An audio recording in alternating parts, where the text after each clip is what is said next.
for as a trader. Does that make sense? So what are your thoughts? Hey there, I hope you're finding this episode useful. I just wanted to let you know that Walter and I give away something valuable every month that helps traders improve their skills. You can enter to win by simply leaving an iTunes review and leaving a comment on our YouTube videos. At the end of each month, we'll look at the comments and reviews from the month, and we'll pick a winner at random. Each comment and each review counts for one entry during the month that it's submitted. So if you're interested in that, be sure to enter after this podcast is over. All right, back to the episode. Yeah, no, totally. I think there's actually kind of two questions in there, right? There's the beginner's question of, he's actually saying, what system should I use? Right? And that implies some sort of technical system or whatever. But then if you take it a little bit deeper, it could also mean, what works for me? What kind of catalyst should I be using? And that might not be a chart pattern. Maybe you're trading the cocoa market and you know something about the companies in the cocoa market, and you'll use that as a trading catalyst and not necessarily what's on the chart. So I think a couple of things to consider there. Obviously, charts are good, and we like charts. We both like charts, and most people trade with that. But what are some other catalysts that you could look at? Maybe that's that's more in the futures and stock market, maybe. But FX has some of those types of catalysts. Also, like I know you look at the retail traders, right? Their ratios and stuff like that. So that might be another catalyst that you can look at. So just something to think about there. Yeah. There's lots of triggers, aren't there? Yeah, for sure. Yeah. So it really, like, I guess I just want people to get away from this idea of like there's a best pattern or whatever. It's really about what matches up with you. Yeah. Mm-hmm. Yeah. Totally. Yeah. Yeah. Cool. Okay. Cool. Thanks. All information in this podcast is for educational and informational purposes only and is not trading or investment advice.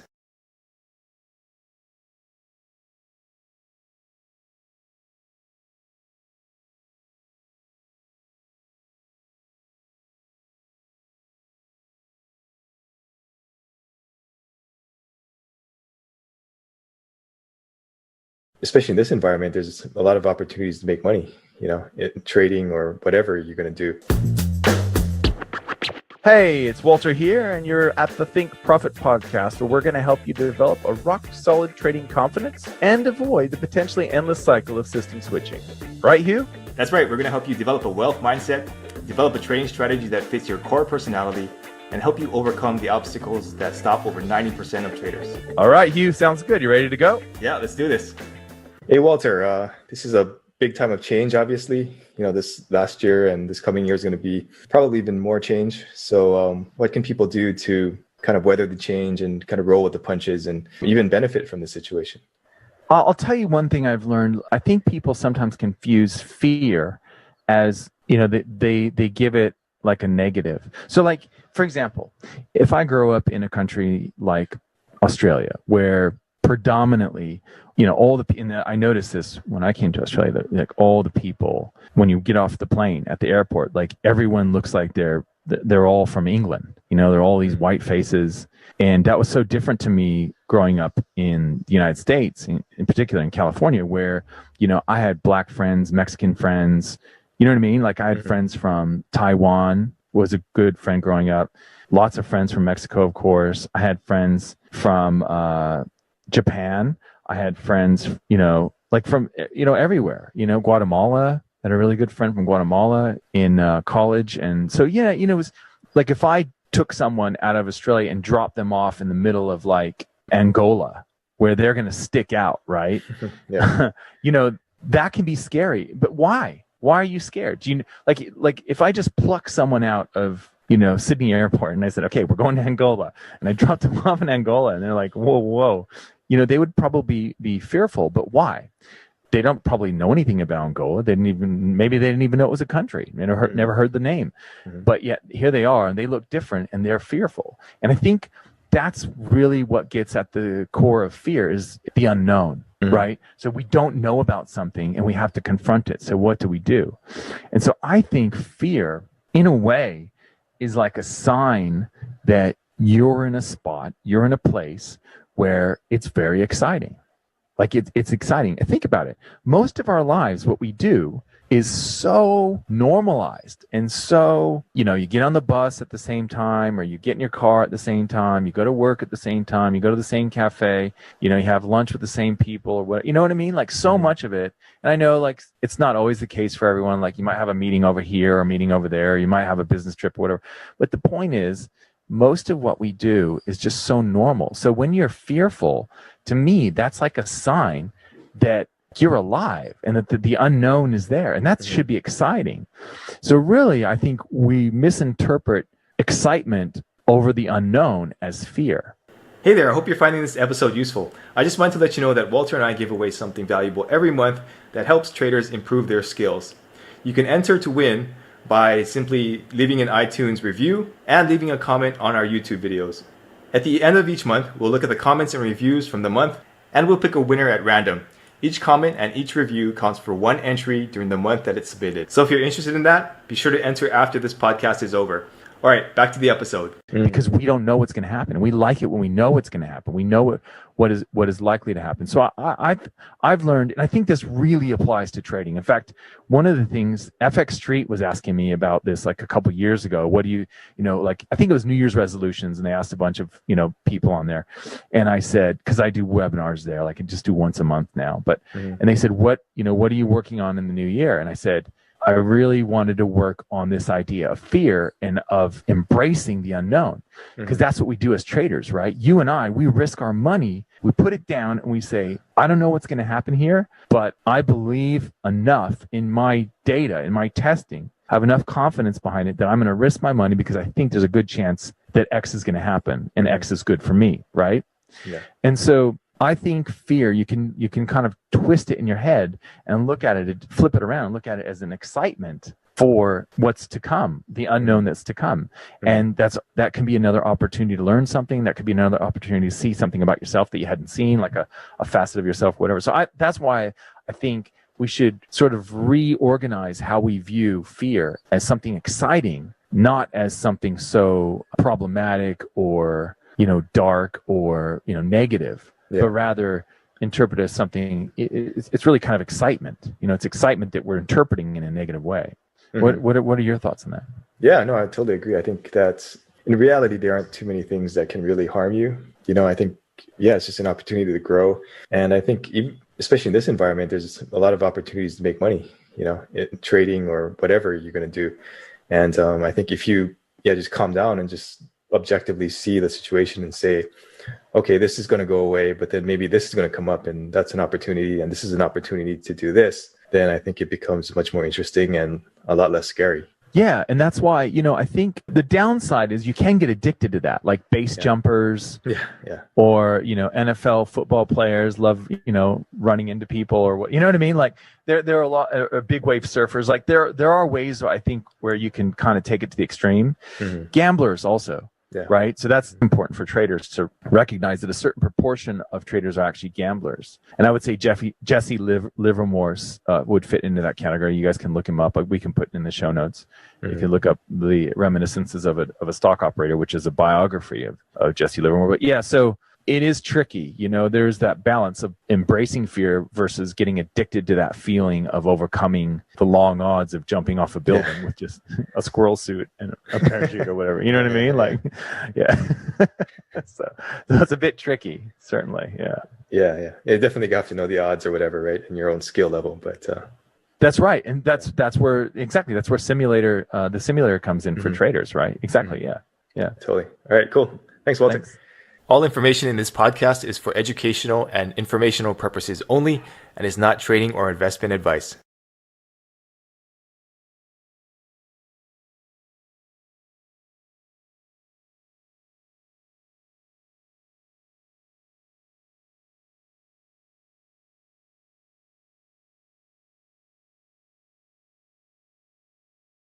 Try and think long term. Try and think really far away.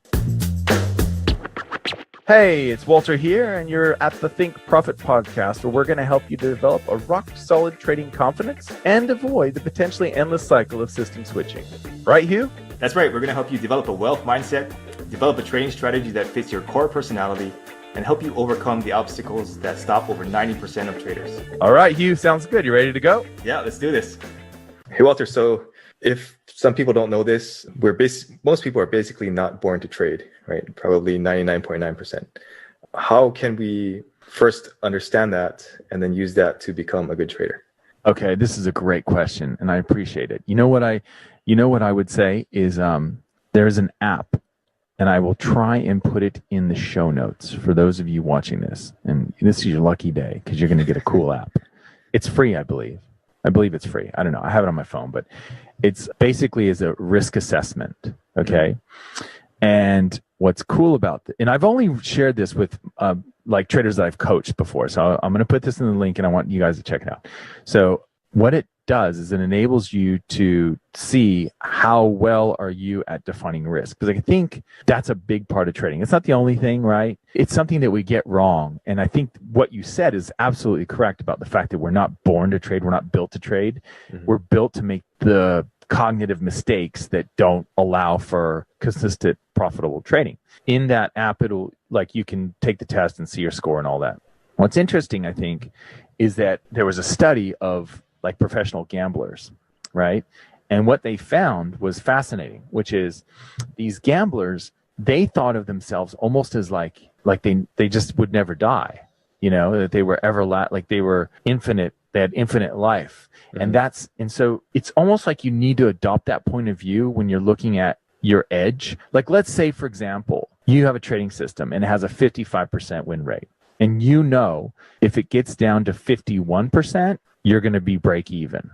But if you're making anything over 51%, you're going to be making money. What's interesting about that, and you're convinced that it's a 55%. So for a lot of people, that's not enough. They're going to say, no, I want it to be 60. I want it to be 70. I want it to be at least 65, right? It's like, I need to improve my win rate, right? They focus in on that. But for these professional gamblers that they studied, they saw so far into the future and thought about so many thousands of trades that they were going to take that they knew that 4% edge was money. You know what I mean? Like that was all they needed. And it's actually the exact same thing that the casinos do. Like the casinos, those slot machines, they pay out like 98.5% of the money or 97.8%. It depends on where they at. And they actually publish the numbers.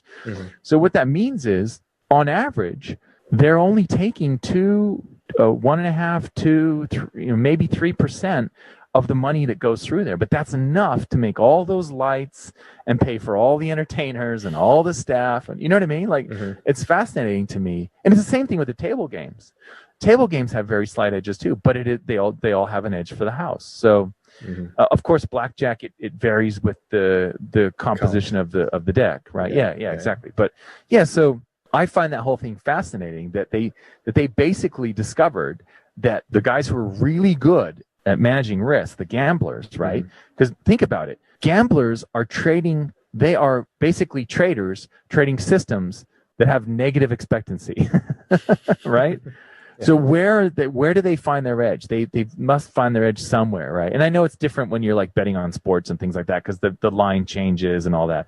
But I find that fascinating. So I think if you're interested in this idea, I think you should definitely check out the app. I'll link it up in the show notes.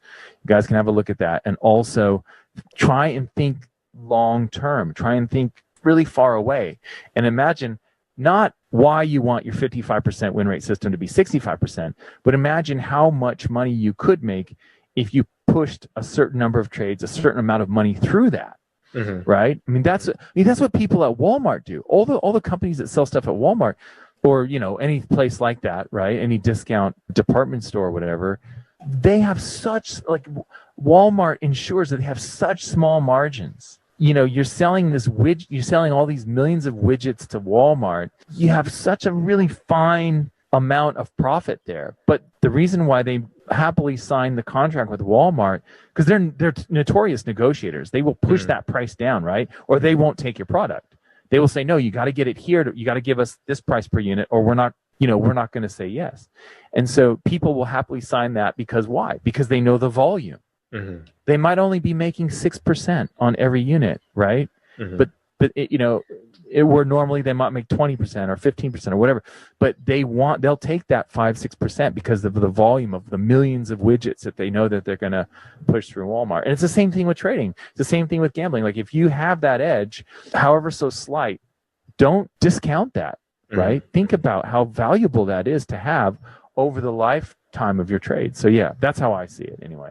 Okay, cool. Hey there, I hope you're finding this episode useful. I just wanted to let you know that Walter and I give away something valuable every month that helps traders improve their skills. You can enter to win by simply leaving an iTunes review and leaving a comment on our YouTube videos. At the end of each month, we'll look at the comments and reviews from the month, and we'll pick a winner at random. Each comment and each review counts for one entry during the month that it's submitted. So if you're interested in that, be sure to enter after this podcast is over. All right, back to the episode. Yeah, I mean, that's a great way to look at it. I think we get lost in the income, right? How much am I going to make every month? How much am I going to make this month? Am I going to be able to pay my rent or my mortgage, right? And we don't think of the long game, like how can we get investors or something later on to ramp up our trading? And and you like, here's a question for you. Do you have like 10-year goals and things like that? Because that's another way to like make it more... sometimes people just say, well, I want to do this year. Like we're recording this podcast in January and a lot of people have New Year's resolutions, all that, right? I think it's easier if you push your goal further out and say, well, I want to have 10-year goals, 5-year goals, 15-year goals instead of like your annual things. Do you do stuff like that? Have you looked at stuff like that? Because I think that kind of takes the pressure off. Yeah, I mean, I've tried that stuff, but I think for me, it's more about like, what am I really excited about? And that's going to be something that's really far out, right? Anyway, and that's kind of my goal. I don't have to put like a time limit on it, but I just work towards that. And for me, I found that works the best instead of setting like a hard 5 or 10-year goal or whatever. Right. Yeah. Do you use those like far out goals? Yeah, I mean, I think I think it's really important to have quarterly and annual goals and all that, and you can have monthly or weekly depending on what your time frames are on your trades, but I do think the longer term goals, at least, it's kind of like trading the higher time frame charts. You kind of get like an update every so often. So like if you have a 10-year goal, you might look at that 10-year goal every year and go, okay, well, we're 8 years out now from my 10-year goal. The last 2 years, how have I, How have I progressed and that sort of thing. I just think I feel like it takes the pressure off. I feel like we're such a, now sort of, everyone's on their phones and I feel like it just takes the pressure off for me and it helps me see it more clearly. Just like looking at the weekly charts or daily charts makes, For me, that also can help you see what's going on a little bit easier too. Yeah. Yeah, no, totally. And I think for me, at least, I make too many of those little goals. So if I have too many of those little goals, they start piling up and I'm like, oh crap, I can't do any of these.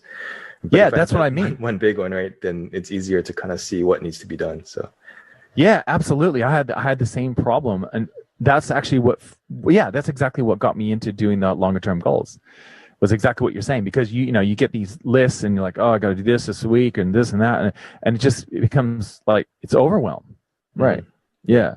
So if you can kind of consolidate everything into a big picture, it's just like, for me, it's like, okay, yeah. So, yeah, totally. I agree. Yeah. All right. Thanks, Walter. See ya. See ya.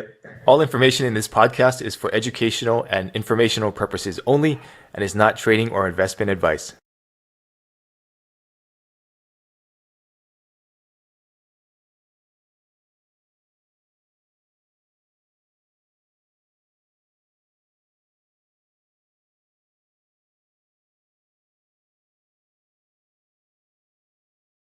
And it was like their parents would just drop them off there when they didn't have a babysitter. That's basically what it was. I should have charged like a door fee, Hey, it's Walter here, and you're at the Think Profit podcast, where we're going to help you develop a rock-solid trading confidence and avoid the potentially endless cycle of system switching. Right, Hugh? That's right. We're going to help you develop a wealth mindset, develop a trading strategy that fits your core personality, and help you overcome the obstacles that stop over 90% of traders. All right, Hugh, sounds good. You ready to go? Yeah, let's do this. Hey, Walter, I think it might be useful from a psychology standpoint and from an experience standpoint to maybe talk about what we've been into before, like business-wise, and if we had any success or if we failed, and how we learned from that and how we came to trading after that. Sure, yeah. So Okay, so just real quick. So when I was a kid, I learned how to do magic tricks. And so I was basically a magician from about age 6, where I did, little till I was in my 20s in college. I did magic. So that was kind of my business. And then I had side jobs, mowing lawns and stuff like that, whatever, right? And then when I got to college, so I was surrounded by like psychologists and people that were in, because my mom was a psychiatric nurse. And so I would go to her work, and there would be like whisper, like you would see the rubber room where they would put the crazy people, like the really violent, crazy people in the rubber room. And I always remember being fascinated by that. And walking through there and seeing the patients, there was kind of like this feeling as a kid, like almost like you're going through a jail or something. I don't know. Like I felt like, they were dangerous or they were weird, the people, but they just seemed normal. The people that were there just seemed normal to me. And we were always around psychologists and psychiatrists and people like that. So when I went to college, I just decided to study psychology. And then as I got through it, I knew I wanted to go to graduate school. So I made friends with there was a master's program at the university I went to. And I was talking to someone, and I actually ended up taking some master's level courses right before I graduated with my bachelor's. And one of the guys there, he was working for a jury consultant. And I thought, that's interesting. And I thought, that's a really cool job, because it's so I was thinking, what can I do? What kind of job can I have where I still have time for surfing? And that was my whole thing, right? And so I thought, if I was my own boss and I did this jury consulting thing, I could kind of work my own hours and stuff. And, I would have the mornings for surfing or whatever. And so he was telling me about it. And so I was really fascinated by the fact that this graduate student was doing like grunt work basically for a couple of jury consultants. And so I applied for psychology and law programs in the US and Canada. I applied it saved up my money and applied for 26 graduate schools. I think I got into 3, and so I did that. And then after I graduated, I went and did the jury consulting thing, and I hated it, because you're always working for the bad guys. You're always working for the defendants that should be sued. That was tough. And also you're traveling a lot and you're living in hotels. It wasn't very fun. So I got out of that, and my friend that I had grown up with, that I went to junior high school and college with, who also went off to graduate school, although he only went for 1 year of psychology school, and then he opted out and worked for an investment bank. He and I were trading all throughout the 90s when we were in university. Okay, in the early 90s, we were in university, and we were trading the .com stocks, right? This is the real big ramp up, that first big ramp up in like NASDAQ stocks, okay? He convinced me to quit my jury consulting job and move down with him in Beverly Hills and learn how to trade currencies. So that's what we did. We went down there. We even had investors lined up and stuff, because he had a pretty good trading background. He had worked at lots of different brokerages and stuff. So he told me to go and take this class. I took the class. I think you've taken the same class, right? We talked about the guy. I took that class too, yeah. Yeah, this thing, which is funny. It was like a little ad in the LA Times. Yeah, it was like a weekend or something, right? Yeah. Well, I think mine was 5 days. It was a week. Oh yeah, 5 whatever. days. I'm sorry, it was a week. Yeah, that's right. Yeah, but whatever. Yeah, it's the same dude. I know. We talked about. Yeah. So I took that class, and then we were trading our own money and stuff. And he tripled. I didn't really have much to do with it. He tripled it in 2 nights. And then by the end of the week, the money was gone. Blah blah blah. But we had these investors lined up, like the Swedish Bill Gates was a friend of my friend, right? Because he was dating a Swedish girl, and he somehow made this introduction to the Swedish Bill Gates. And so that was the deal, was we were going to trade the Swedish Bill Gates money. We were going to have this big office in Malibu and all this stuff. And then September 11th happened, and the guy lost a bunch of businesses. There was no way he was going to have any play money for currency trading or anything like that, which was good, because we would have lost his money. We dodged a bullet there. That was a really good thing that happened. We weren't ready for that. And so then I started a coffee shop, which was coffee smoothie shop, which was pretty much a disaster. Didn't go very well. And then I just sold everything and moved to Australia, sold all my possessions and packed it up and went down to Australia. Like, I thought of it as like a sabbatical, like in academia, which all my friends in graduate school, they all ended up going to academia, right? They're all teaching professors and stuff. I'm like the black sheep of the group. I'm like the one that nobody talks about. I moved to Australia, and I had this sabbatical of like learning as much as I could, getting as many books as I could about trading, all about technical analysis, and they're all stock related and futures related because there was one book on currencies at the time, and then there was another one, so there's two books on currencies at the time. So I spent a good year and a half just learning it there, and then I had to get a job because in Australia, you know, visas and stuff, so I had to get a job for that. It wasn't anything more than just a job, you know. When I finally could get out of that and still maintain my residency in Australia, that's when I got out of that job as soon as I could, because my trading was going really well at that stage. And so, and I think it does take the pressure off when you have another source of income for your trading. I've talked to a lot of traders about that. So to put it, long story short, I was an absolute failure at business. My business I guess my first business where I didn't have any employees as a magician, I did all right. As a smoothie coffee shop owner, that was a disaster. And I made a lot of mistakes there. You know, the path it's an interesting way because I never really wanted to become a trader. It was only just my friend that got me into it. And I thought it was actually cooler to be a jury consultant than to be a trader. I thought, like, when you're like, you think about when you're at the party and people talk about what you do, like jury consultant's like a cool thing to say because, oh, what's that about? You know, where if you say trader, people kind of already have an idea in their head of what that is, or you know what I mean? And it could be negative or positive depending on the person. Yeah. So type stuff, right? Yeah, exactly. Yeah. So where did you come from? Like, how did you build up to trader status, or how did you end up there? I mean, in school, I studied biology. And biology, really? Yeah. Wow. Did absolutely nothing with that. So right out of college, I got a job at a hedge fund. So I was working at the trading desk as a trading assistant. That's right. I remember that. Yeah. You said that on your website, right? Yeah. You talk about that on your website. That's how I read that. I remember. Yeah. Yeah, so it was a good introduction. I mean, it was a fixed income arbitrage hedge fund, so it wasn't too interesting to me because it was like all math and they were just like playing like regression to the mean basically. But I got a couple of years there. It was a cool experience. And then I went into IT consulting. So that was a little bit more stable. I understood it a little better and it wasn't like this, you know, like an assistant job, right? So did that for a few years and then I tried to do real estate and that failed miserably. I found out that I don't like doing real estate because you have to talk to too many people and everybody's out to get their own little piece of the pie. We did a few deals, but after that, I was like, okay, got to go back to the job and figure this out. So then I've been on the side. Can you talk more about the real estate? I'm just curious. Yeah. So were you selling or were you putting deals together or what was your role? Oh, buying and selling. So like, you know, late nights, no money down type stuff. Gotcha. Yeah. So so we did a few deals, like bought a house for $10 and then sold it and made like $30,000 profit or whatever, right? So I mean that was kind of cool in itself, but the whole process of it I just did not like. You know, people are lowering up and they want to sue you for stuff, and it was just that kind of fun, right? So I got out of that, and the whole time I kind of had trading on the back burner. Then I started the website and the website started generating some money. So that took a little bit of the pressure off. And then once I was able to take the pressure off, then the trading came around. And that's what I'm doing right now, just trading and doing the website. I'm going to start another website soon.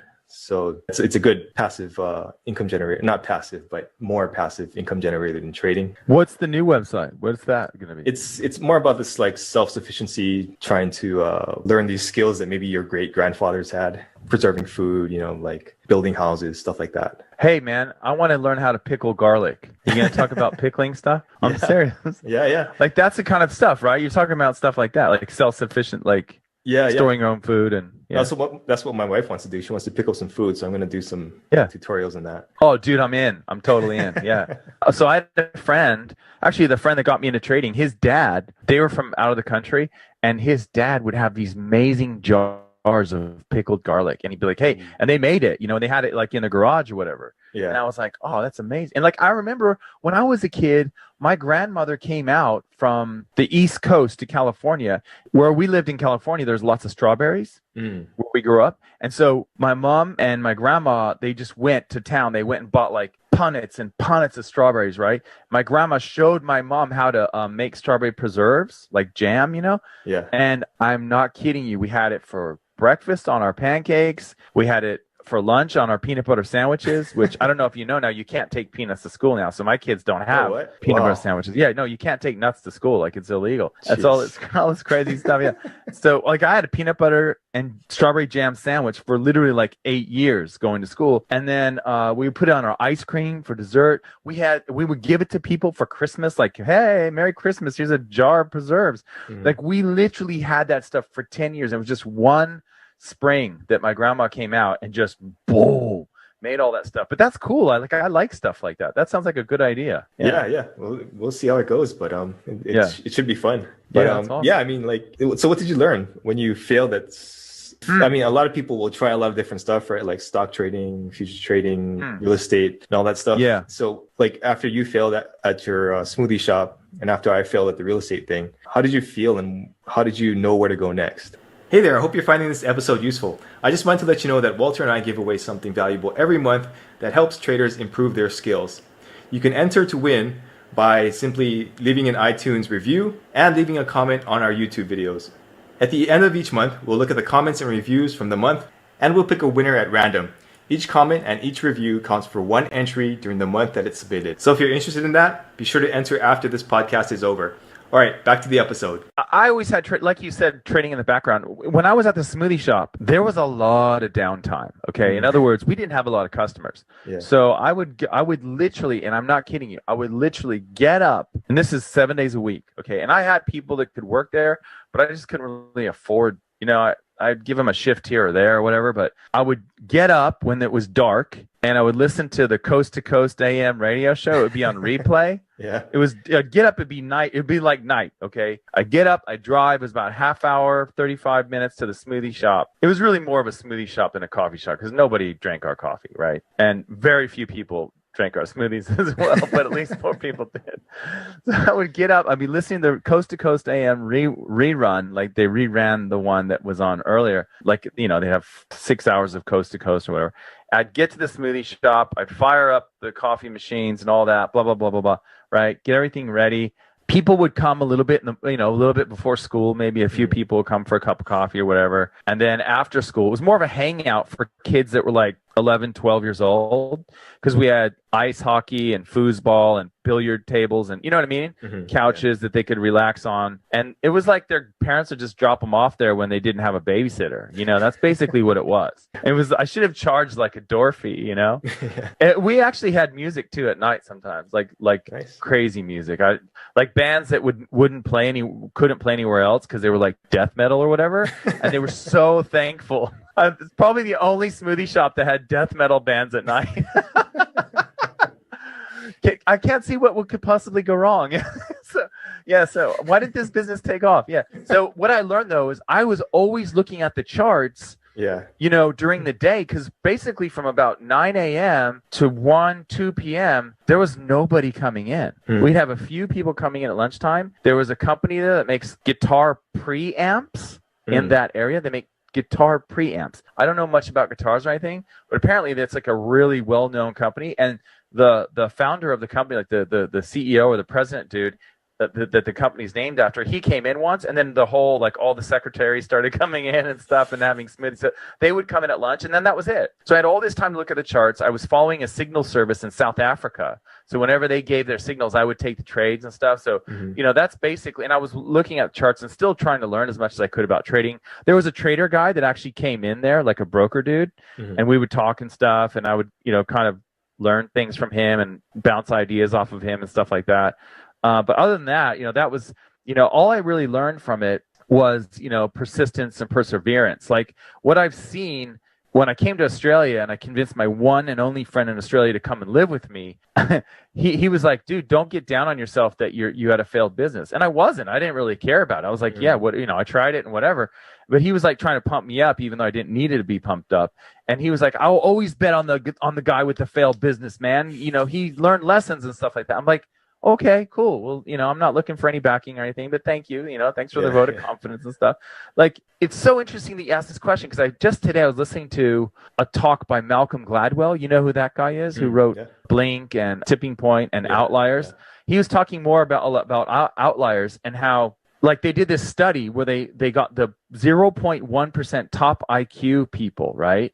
I think it was in California. And this guy in Stanford followed him around for like 50 years. And what he thought he was doing was identifying the movers and shakers of the generation by getting the genius level 0.1% over 140 IQ people. He thought that that's who he was identifying, and he was going to follow this cohort every 10 years, right? And you know what he found? Go ahead. The IQ didn't predict anything.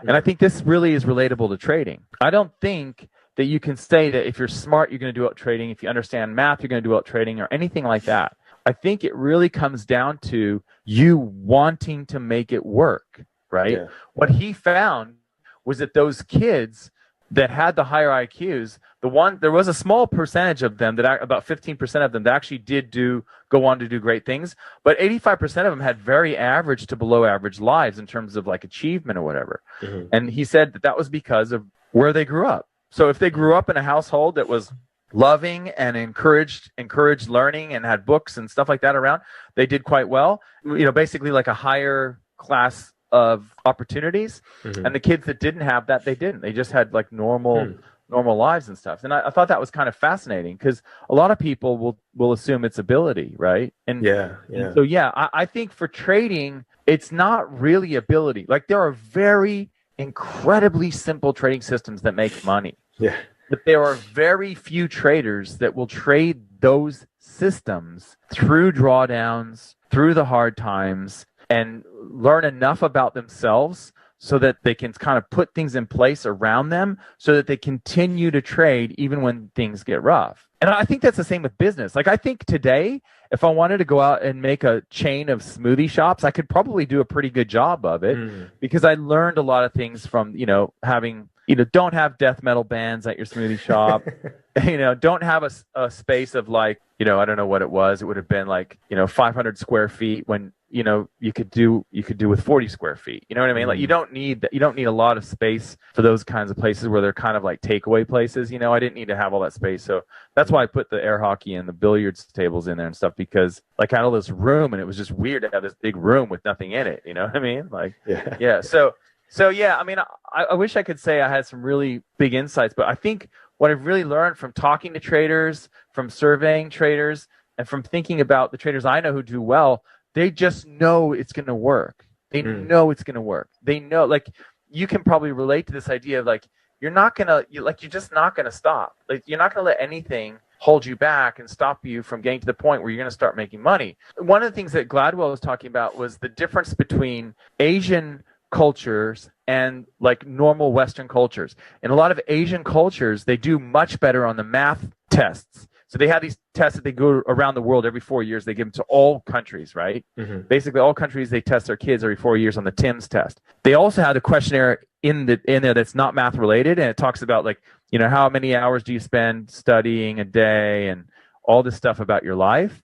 And what they found was in fact, it was 120 questions. Not all the kids would go through all those other questions that were not math related. They didn't get to the end of it. And one researcher decided to look at the countries that tended to complete those 120 questions about their life versus the math scores. And that actually, the kids who did the questionnaire about their life, who went through the end of it, they also did higher on the math. So in other words, and this is like in Asian cultures, they teach you that every math problem has a solution. I don't know about you, but in America, what I learned growing up was that some kids would just say, oh, I'm just not good at maths.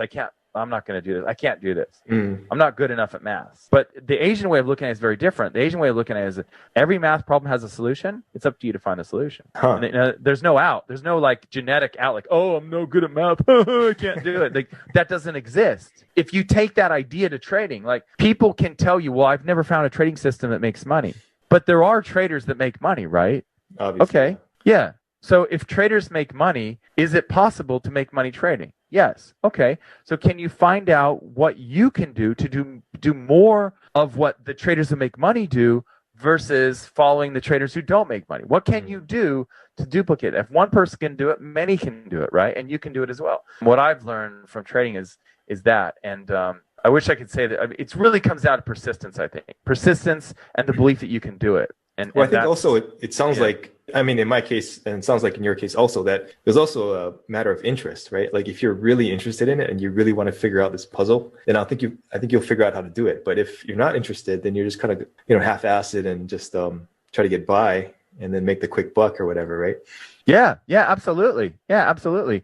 And you know what? What's interesting about what you just said is that the Turtles, when they did their screening, they were looking for people who were interested in games. Like, that was the thing. And actually, in the show notes, I will give you guys a link. There's this really cool guy. I don't know if you heard this guy named Naval. Do you know Naval? I've heard of him, yeah. He's an angel investor, right? And he had this thread that went viral on Twitter, right, about wealth. And he was talking about I love listening to his interviews too. When he grew up, he was always doing like role-playing games. He was doing games, and he kind of looks at life and business as games and kind of figuring out what are the rules and how do you win this game. And I'm really big with that with my kids. I think like three things I think that are really important to teach kids from me as a father are the art of storytelling. So we make up a story every night, 2 stories every night before we go to bed. We make up stories. The other one is probabilities. So my kids know probabilities, and they're like 5 and 7. You know what I mean? Like they know probabilities. Yeah. And yeah. So probabilities, the art of storytelling, and then and then strategy games. So we play a lot of strategy games, like Naval was talking about, because I think that kind of you can apply that to life. You know what I mean? Like I think back to the time when I was in academia as a graduate student, and there were certain academics that got a lot of attention. Okay, and they kind of dominated their field, like even in a little tiny field of like child abuse and neglect, which I did some sort of ancillary research in at the time, right? And my mentor had a foothold in this area called child abuse and neglect. Okay, very small sliver of psychology. But there were these people that had these like larger than life presences at these conferences. You know what I mean? And they dominated it.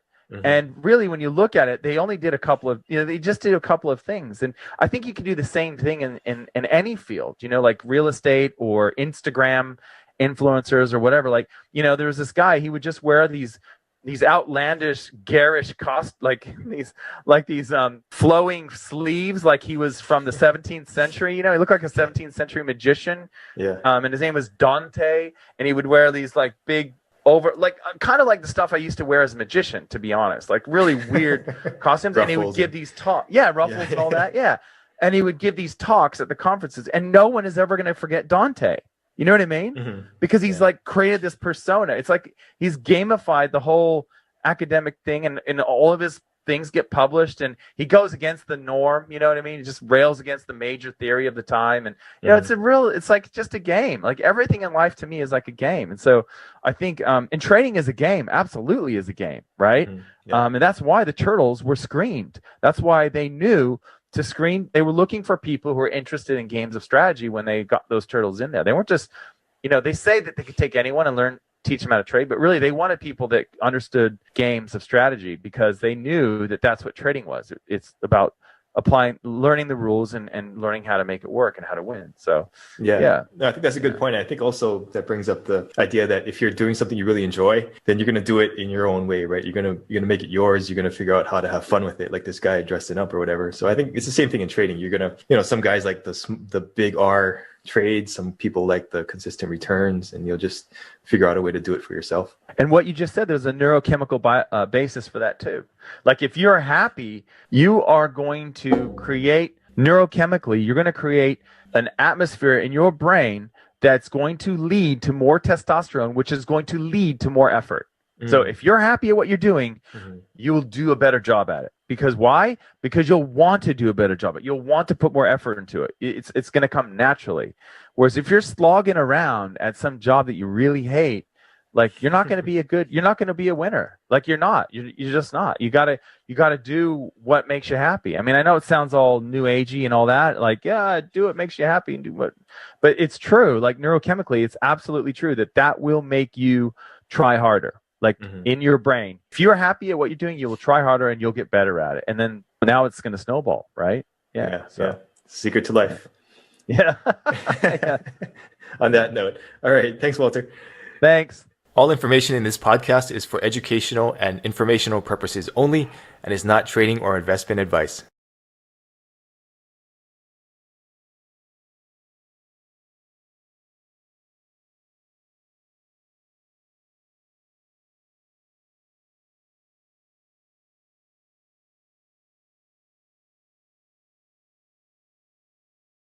You don't want to encourage that behavior. No. Okay? You know what I mean? Hey, it's Walter here, and you're at the Think Profit podcast, where we're going to help you develop a rock-solid trading confidence and avoid the potentially endless cycle of system switching. Right, Hugh? That's right. We're going to help you develop a wealth mindset, develop a trading strategy that fits your core personality, and help you overcome the obstacles that stop over 90% of traders. All right, Hugh, sounds good. You ready to go? Yeah, let's do this. Hey, Walter, here's an interesting idea, especially during this time. Do you think it's possible to change everyone's mind, like to see your perspective at least? Well, I guess my question would be, why would you want to, right? Like, that's the thing, though, right? And a lot of people go around trying to change other people's mind, whether it's trading related or whatever opinion they have. They try and go and change another person's opinion, and then they get all frustrated and mad, right? But I believe, like you said, why would you want to change anyone's mind? Yeah, it's tough. Like I've heard this before. People get really upset and say, "Why is there pain and suffering and sadness in the world?" The only way that that there's bad times is if you can contrast it with something better, right?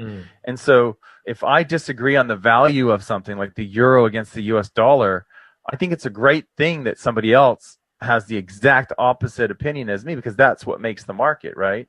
So yeah, I'm probably pretty close to like a free speech absolutist, and I know that's a big deal for a lot of people. Like they think that's really bad. Like you shouldn't. And if you've ever gone to like corners of the internet where it is as close to, it's about free, it's pretty much as close to free speech, you'll see like that's the thing about the internet that our society has changed. And so if you think back to like Washington and Abraham Lincoln, like back in the day, it was all about your honor. It was all about your honor, like your word and your honor.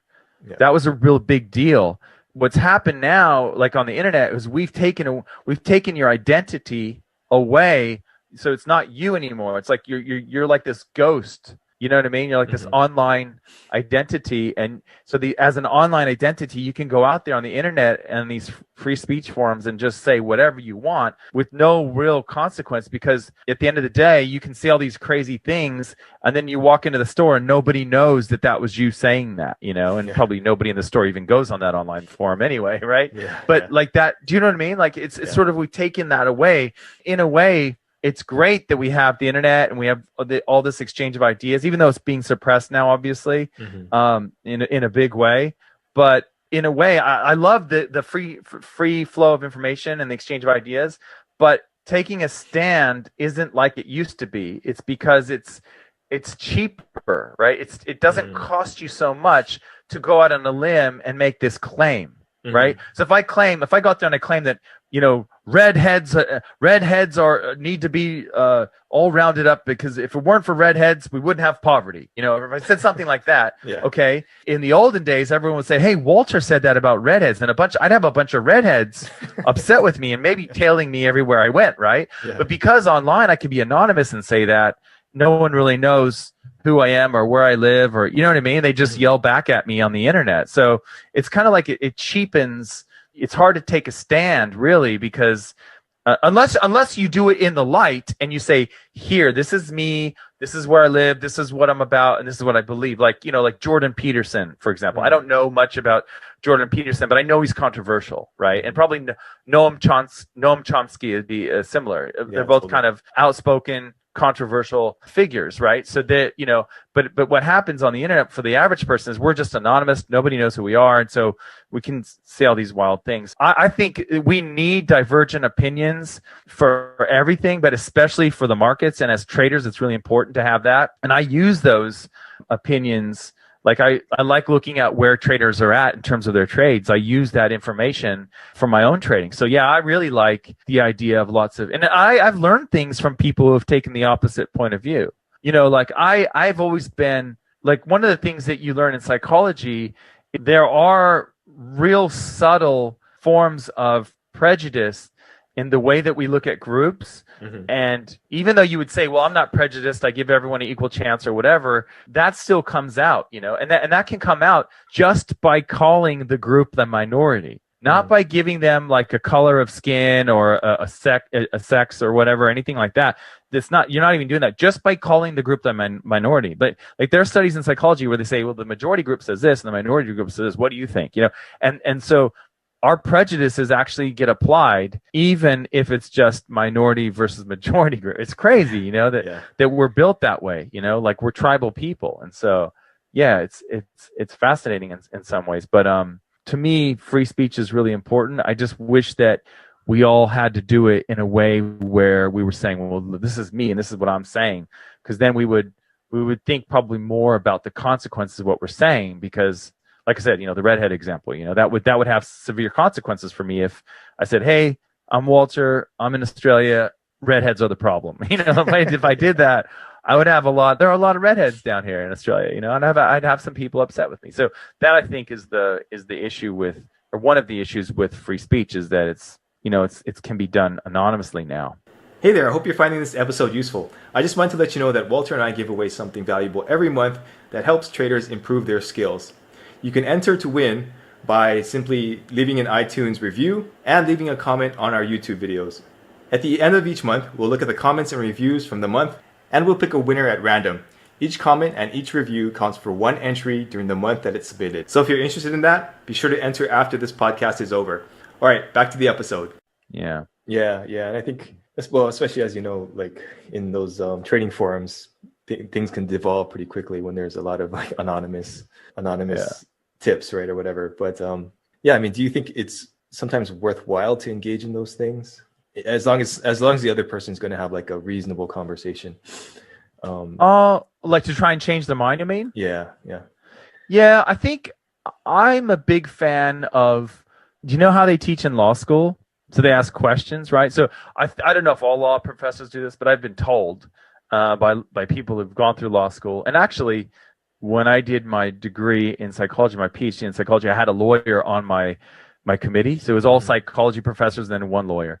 They ask questions. So like the Socratic method or whatever, like they'll be asking questions of the class. So they assume that you've done the reading that you're supposed to do when you walk in the door. Yeah. And so then they'll ask you like, so, okay, Hugh, so what do you think about, the Johnson versus Tennessee case from 1859?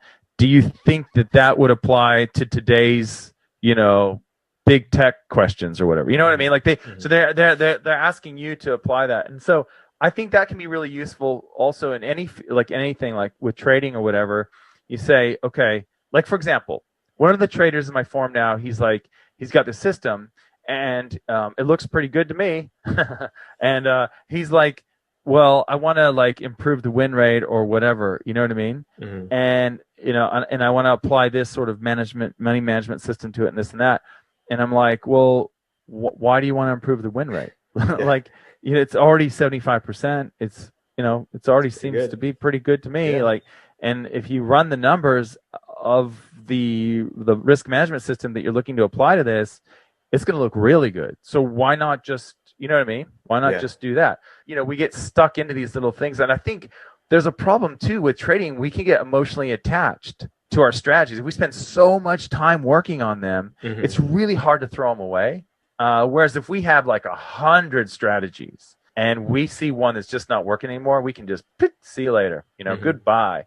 But if we've only got two and we're emotionally invested, that's tough. That's really tough to be able to put it aside, because what else are you going to do? You got to start from scratch again. So I think it's really important to always be testing and looking at new ideas. For me, anyway, that's important. So I think the best way to get someone to that point is to ask them questions. Mm-hmm. Like kind of lead them. And women are really good at this. Like, some women will say, "Yeah, you're wrong," but that's more of a guy thing to do, right? Like, mm-hmm. "Oh, you're an idiot," you haven't even looked at it, have you?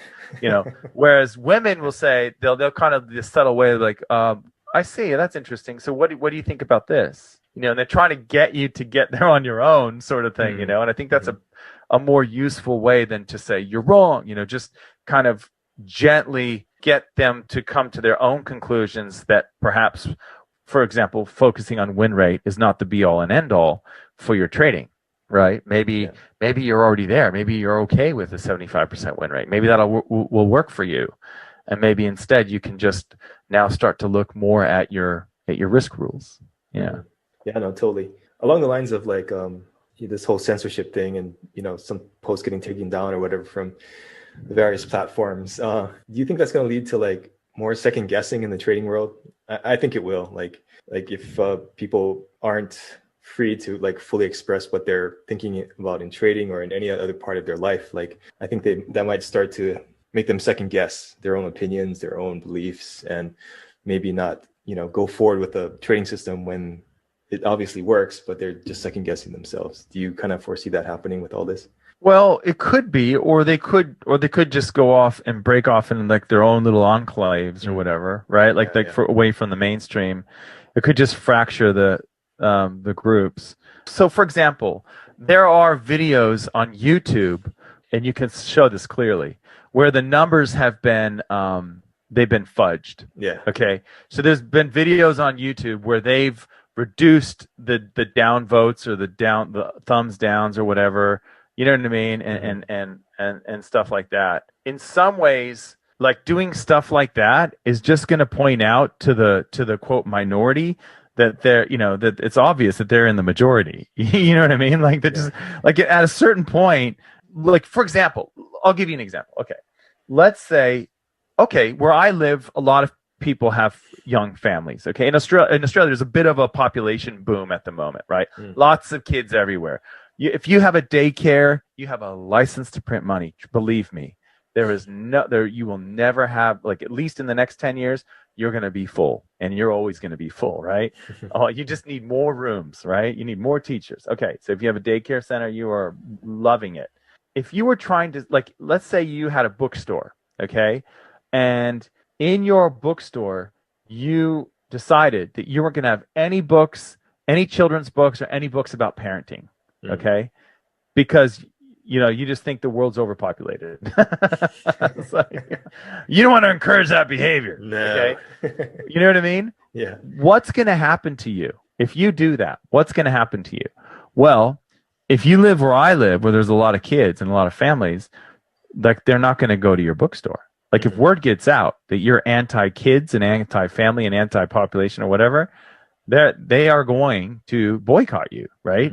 And I think the same thing could possibly happen with what you're talking about. If we're talking about the same thing, where you have these big spaces on the internet where they're obviously fudging the numbers, pushing people out that that have the wrong ideas or the wrong point of view, and they don't want them in there, and they want to keep people that are, so it's a little tight echo chamber where everyone kind of has the same thoughts and stuff. What's going to happen is that group, whether it's the majority or the minority, they're just going to break off, and they're going to start their own bookstore that's just for families. It's all kids books and all, you know what I mean? I think it's like drugs. What happens when you make drugs illegal? What happens? Yeah. Well, the price just goes up, right? I mean, I think so.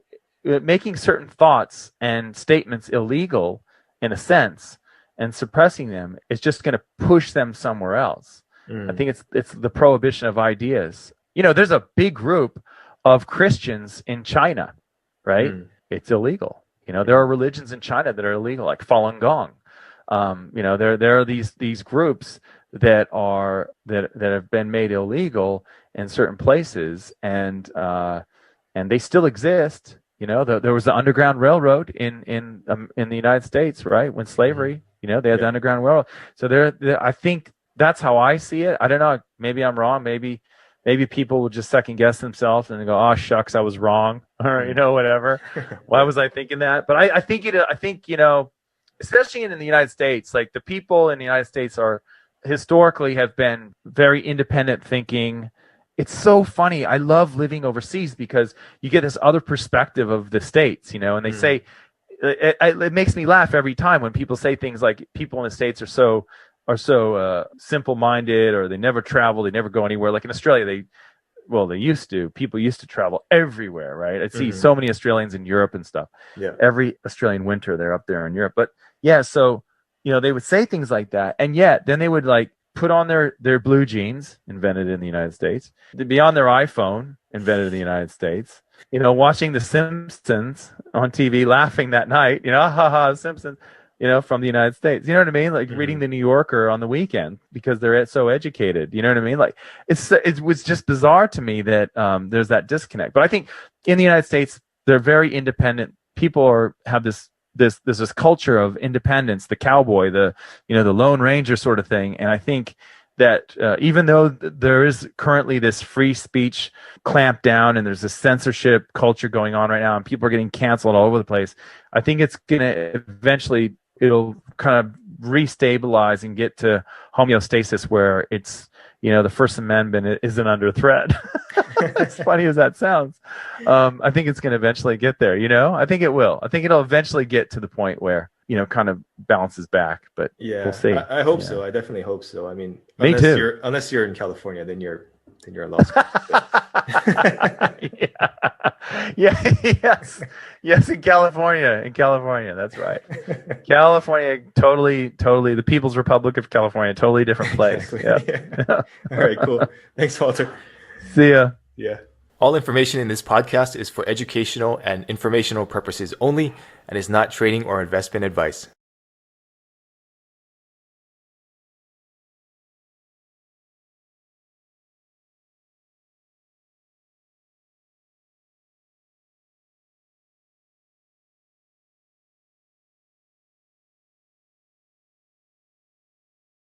I like to tell dad jokes at the webinar. Hey, it's Walter here, and you're at the Think Profit podcast, where we're going to help you develop a rock-solid trading confidence and avoid the potentially endless cycle of system switching. Right, Hugh? That's right. We're going to help you develop a wealth mindset, develop a trading strategy that fits your core personality, and help you overcome the obstacles that stop over 90% of traders. All right, Hugh, sounds good. You ready to go? Yeah, let's do this. Hey, Walter, you do a NFP report podcast. I mean, not podcast, but a webinar every week, right? Yeah. And so every I just want to month, go over the psychology behind that, how you've seen that maybe change over time, and how psychology plays into trading that report. I'm not the only one that looks at the markets this way, and I'm sure you've done the same, where we look for surprises. So, for example, as we're recording this, about a week or 2 weeks ago, somewhere between a week and 2 weeks ago, the Reserve Bank of New Zealand said, they're going to try and clamp down on the housing bubble over there in New Zealand. And so the New Zealand dollar just totally tanked, right? Mm-hmm. That's the kind of the same thing with these news trades. What you can do is you can get ready for a trade. Pray and hope that there's a surprise. That's basically it, right? Yeah. And so you're right. Like back in the day, 10 years ago, non-farm payroll was kind of like the most important thing. Now it's more about, is there inflation, or who's the first reserve bank to start raising rates? That's kind of the big thing now. Jobs are still obviously very important for the US dollar and on jobs reports for all currencies.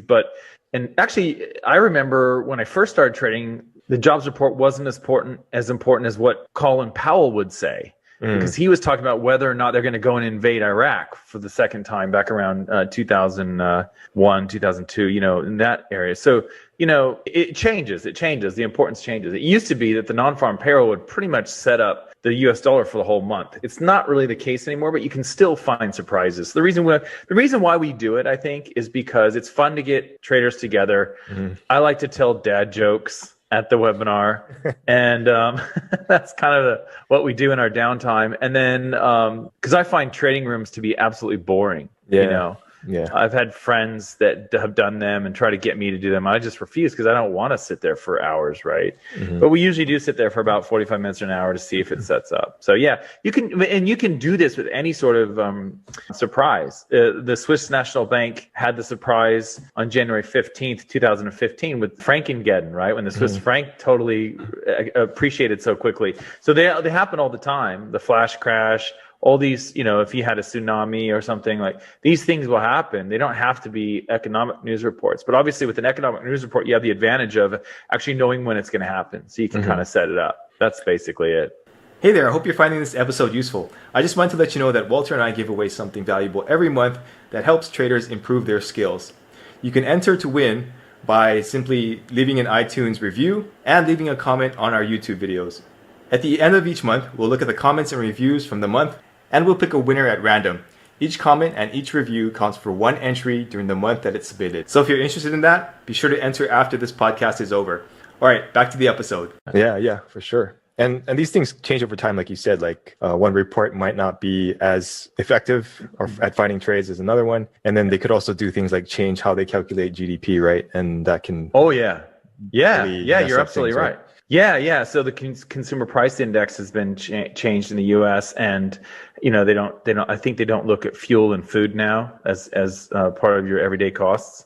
Which I find interesting. Because nobody's like paying for that, right? So no one has to go anywhere or eat anything, right? Yeah. And right now, like if you talk to the people who are deep in the economics world, like the hedge funds and stuff, in the fundamentals, they're going to talk about bonds, which is fascinating, I think, because what we're seeing in a lot of emerging markets like Brazil, you can even look at China and here in Australia, what's happening is there's signs of inflation. And so if it keeps going this way, the reserve banks are going to have to do something, and they're probably going to have to raise rates. Mm-hmm. In Australia, they decided to spend $4 billion in the bond market to try and push it down, and it's not working. A day.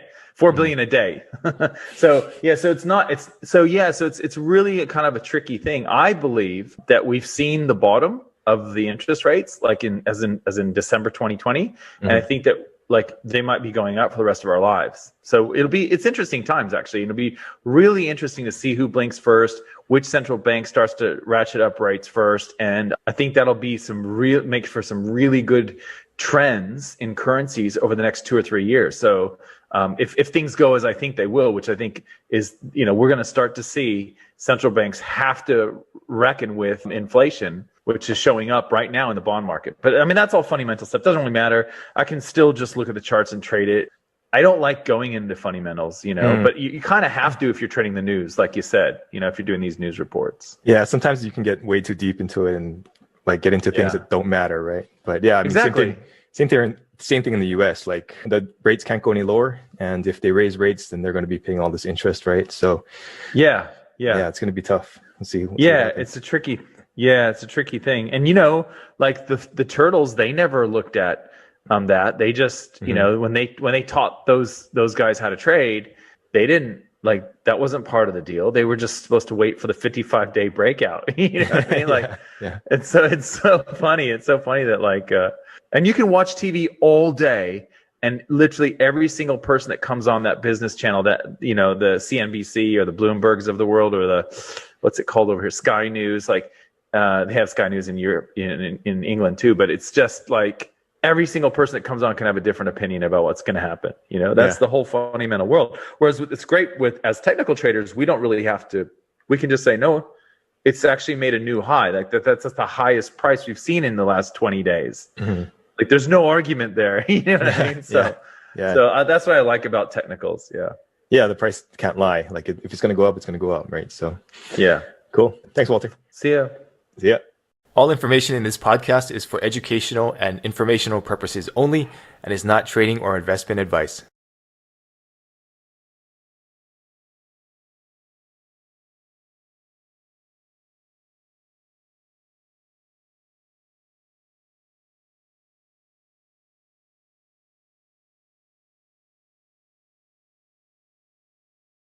Yeah, money's never been cheaper. Let's get the bids rolling, Hey, it's Walter here, and you're at the Think Profit podcast, where we're going to help you develop a rock-solid trading confidence and avoid the potentially endless cycle of system switching. Right, Hugh? That's right. We're going to help you develop a wealth mindset, develop a trading strategy that fits your core personality, and help you overcome the obstacles that stop over 90% of traders. All right, Hugh, sounds good. You ready to go? Yeah, let's do this. Hey, Walter, I know we talk about psychology here a lot, but what do you think is going to be the big investments for the next 5, maybe 10 years? What do you see as things that are going to trend up or trend down or whatever? That's interesting. I'm going to be contrarian and say that I think the US dollar is going to appreciate from 2021 to 2023.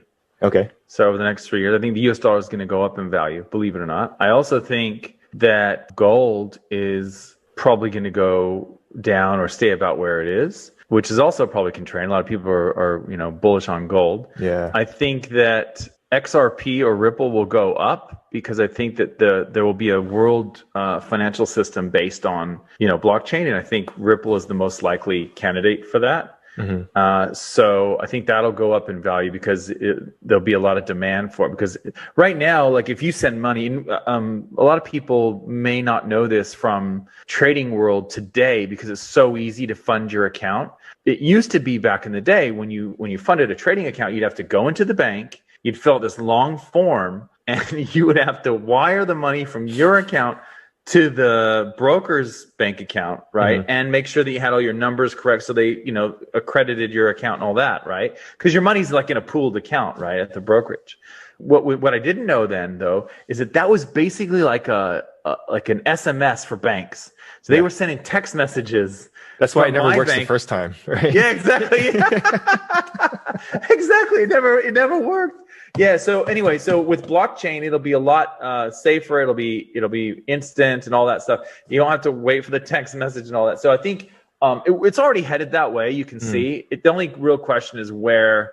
So I would say if there's three things I would say. Oh, and I should mention the difference between gold in your hand, silver in your hand, and buying paper gold, paper silver. So I think that physical gold and physical silver may actually go up in value, but there's kind of divergent markets now. And I think the physical gold market is different from the, buying it on a chart sort of thing. So that's important too, to note. So I think that gold's going to be choppy. I think that Ripple will probably go up quite a bit in value in the next 5 years. And I think the US dollar is probably going to go up as well. And I know everyone's, called the death of the dollar now, but I think it's probably going to go up between now and 2023. But we'll see. We'll see what happens. Yeah. What about you? I think they're really printing right now, right? So in the next 1 or 2, 3 years, it's still going to go up along with the stock market, probably. Yeah, I don't know. Yeah. Yeah. Well, for me, I think crypto is a good one, especially Bitcoin. I think it's a network that's really it's almost impossible to hack at this point. So I think a lot of people are going to use that as a store of value. And then I think a really underrated crypto, not underrated, but an underrated asset or a category of crypto is going to be like the privacy coins. So people I think are going to get more into like how to transact privately. Yeah, I agree with you. I think gold and silver are still going to be controlled. So they're just going to go sideways, even though they should be worth more. And then I think commodities are going to be a big one, especially like food stuff. I think those are going to start increasing in price because there's going to be some sort of shortages around the world. So could be something to watch out for. Obviously not advice. We're not giving advice here, but just some opinions. Yeah. That's interesting. I think you're right about, I think specifically water is a big one. So in those countries like the US and Australia, where you can actually buy rights to water, I think that's big. In fact, I have a friend who trades that. Like that's his job. He trades in the water rights stuff and the water market. And it's very illiquid, in Australia. It's not a very big market, but yeah, I think water is the key. I think water is one of those commodities that's going to be a big deal. I think you're absolutely right about that. Hey there, I hope you're finding this episode useful. I just wanted to let you know that Walter and I give away something valuable every month that helps traders improve their skills. You can enter to win by simply leaving an iTunes review and leaving a comment on our YouTube videos. At the end of each month, we'll look at the comments and reviews from the month, and we'll pick a winner at random.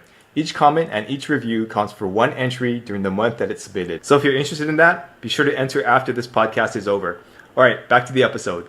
I know we mentioned the stock market earlier. I do think that the stock market, probably stock markets, many like UK, Germany, Australia, US, I think they're probably, by the end of this year, by the end of 2021, I think they're probably going to start to roll over. That's my belief. And that by 2023, the highs will have been obvious. Like, I think it's going to roll over. So I think there's a little bit of a, like I was saying that the US dollar is going to go up in value. I think with that, the stocks will go down. So right now what we see is US dollar values, the purchasing power of US dollars is down. So the stocks have to go up to stay the same, right? Right. I mean, it's kind of like, so I think the opposite might happen where if the US dollar becomes more valuable, the stock prices might actually go down, even though like relative to the US dollar, you might argue that they're the same or maybe a little bit less in value, but so I don't know. I just think my sense is that it's starting to roll over. And so, yeah, we'll see what happens. But I think the inflation, like the interest rates, are going to be key. I think that's the important thing. And as currency traders, we should always be looking at those anyways. Yeah. Like interest rates are really one of the most important things for the currencies that you're trading. But certainly, I think that may be kind of the first domino to fall, and then we start to see these sorts of things unravel. We'll see, though. It's going to be kind of fun to see where are the cryptos, where are the stocks, where does the money flow when money starts to get more expensive? Because when you think about it, anyone who's alive today has never seen money this cheap. It is so cheap to get money. In fact, that's what they say here in Australia at the auctions for property.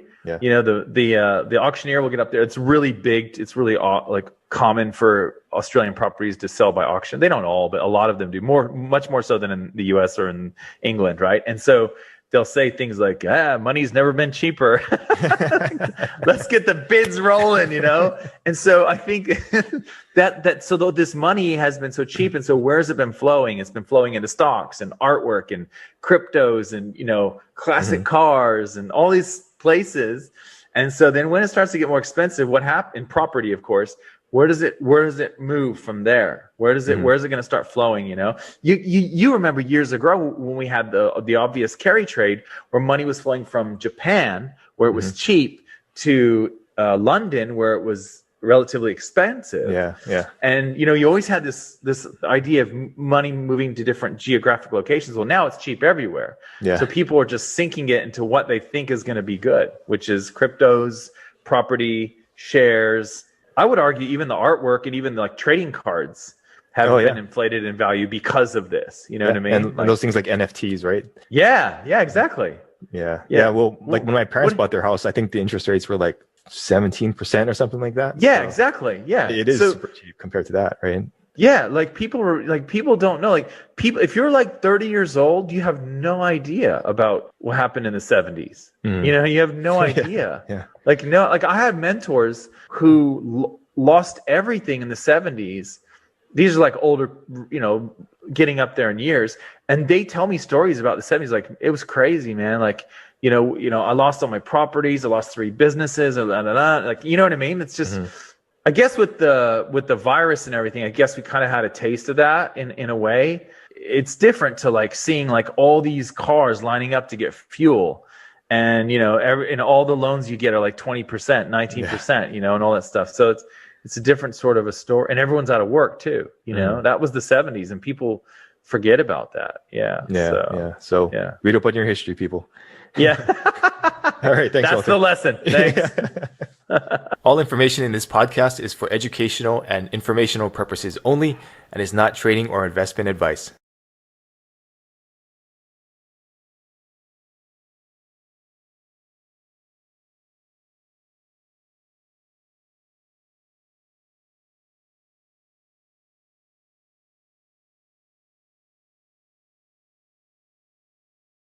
There's also a lot of value in reviewing what you're doing and finding joy in the process itself. Hey, it's Walter here, and you're at the Think Profit podcast, where we're going to help you develop a rock-solid trading confidence and avoid the potentially endless cycle of system switching. Right, Hugh? That's right. We're going to help you develop a wealth mindset, develop a trading strategy that fits your core personality, and help you overcome the obstacles that stop over 90% of traders. All right, Hugh, sounds good. You ready to go? Yeah, let's do this. Hey, Walter, everybody has some sort of addiction in some small or big way, I think. And how do we harness that and like turn it in a different direction or a more positive direction instead of like a negative direction? What do you think about that? Yeah, that's really good. That's a really good point. So you kind of see that with people who are like addicted to eating when they get depressed or sad, and then they end up getting addicted to exercise or something like that. I think what you want to do is think about break down the chemical thing that's happening at a basic level. And this is going to be super basic, right? And I'm not a neuroscientist, but I know just enough to be dangerous. And I'm married to someone who knows a lot about the brain. So let me tell you that. So let's talk about this. You do something that you're addicted to. Okay, what happens in the brain? It doesn't matter if it's like sex or food or danger. Like you like to do dangerous things like skydive or surf big waves or hunt crocodiles or whatever, something that's like really crazy, right? Rock climbing without a rope, whatever that's called, free climbing or something. Yeah, so stuff like that, right? So what happens in the brain is basically you get a flood, or drugs, you get a flood of the happy chemicals, right? That make you really happy. All right. So what happens over time is you kind of get used to that. So you build up a tolerance. Do more drugs. You have to do scarier rock climbs. You have to surf bigger waves to kind of get to that same level. If you know that you want out of that, you could do a 12-step program, right? Those are pretty popular. And you know, they have a pretty good track record, right? But if you don't want to do that, you could shift your focus into something that you want to be really vigilant. So with trading, you could just shift over, let's say you really want to start following your rules of trading. You're like a random gambler, right? You see some tips, you read an article on FX Street or whatever, you see one of your videos and you say, oh, Hugh likes Bitcoin, so I'm going to go in on Bitcoin or whatever, right? Like you're all over the map. So what you can do now is just focus on this specific idea of rewarding yourself, of getting that flood of happy chemicals in your brain when you do the right thing. So what you do is you reward yourself for following your trading rules, right? That's a really good way to shift on, and it works with anything. So like you would reward yourself for sticking to your diet, right? So what do you like to do?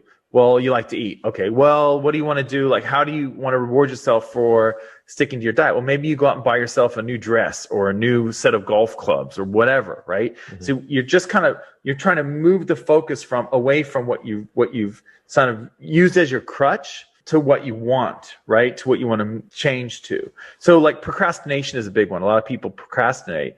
What you can do then is you just set up this reward system and go, look, if I don't procrastinate, on this thing that I'm supposed to do every day, 5 days out of the next 7, then I'll buy myself a movie or whatever. Like, I don't even know if you can go to the movies anymore. We can't over here.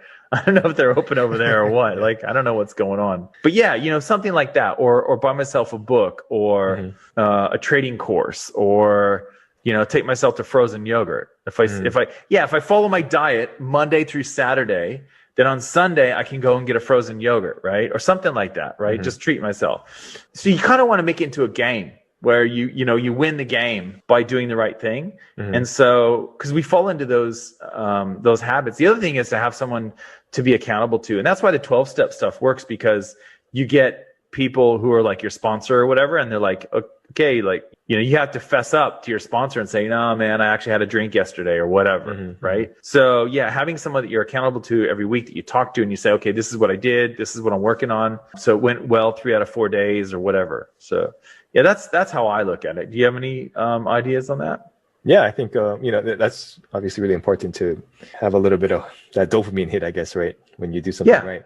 But I think there's also a lot of value in reviewing what you're doing and finding joy in the process itself. So are you maybe trading in a way that's too stressful for you? I find this a lot. Like, people want to day trade. They want to they have this idea of like sexy day trading, right? Like making $2,000 a day or whatever.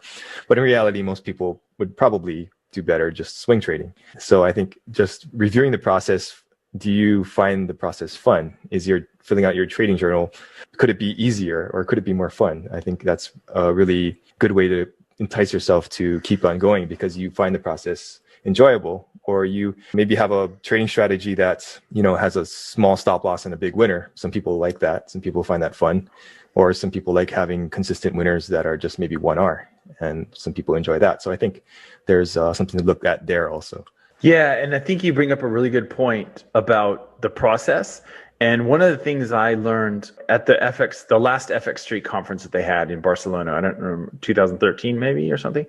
No, it was maybe 2011. It was a while ago. Anyway, one thing I was thinking about there, which really, there's a lot of great traders. There's a really cool conference. I wish they still had it, because it's, a lot of the presenters there, they would come back like in future years, because it's kind of small and it was really good. Anyway, one of the things I was thinking about there was this idea of embracing the unknown. And I was thinking about like how as traders, that's our whole job, and so different to everyone else who they go to work the same road, they walk in the same door, they say hi to the same people, they sit down at the same desk, like they do all this stuff every single day.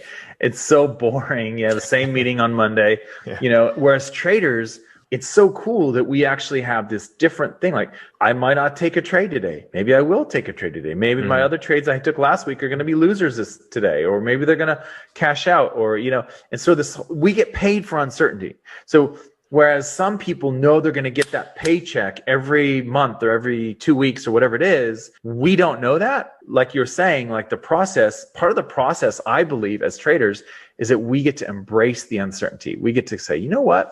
I don't know what's going to happen in this trade. I really don't. I know I have about a 46.5% chance that it'll work out, which means, of course, I have a 53% chance it's not going to work out. But it's kind of cool knowing that, I've put it in. It's in the platform. We're going to see what happens now, and I'm either going to get paid for this or I'm not. And a lot of people, they don't want to do that. And that's why, your job is to be a trader. That's why you get this job, because a lot of people don't want to do it. So, so I think that idea of looking at uncertainty as a good thing, and we try so hard to make the uncertain certain, like we'll add a new indicator, or we'll do another back test, or we'll try something to make it so that we feel like we have more control. We won't take this trade, or we will take that signal, and yet it still is just a roll of the dice. You just don't know what's going to happen on any given trade. You really don't. And if anyone doubts that, you can do that in your journal. Write down how likely it is to work out and see if you're right. See if you actually have the ability to tell those trades that are more likely to work out than others. Give it a scale, give it a 1 to 10 rating, and see. That's a really good way, because people trick themselves into thinking that they can tell the best trades, right? You just don't know usually. And I think that's really the crux of trading, right? Like, if you can find joy in that uncertainty, then I think that's the best place to start, right? Yeah, absolutely. It's just let it go.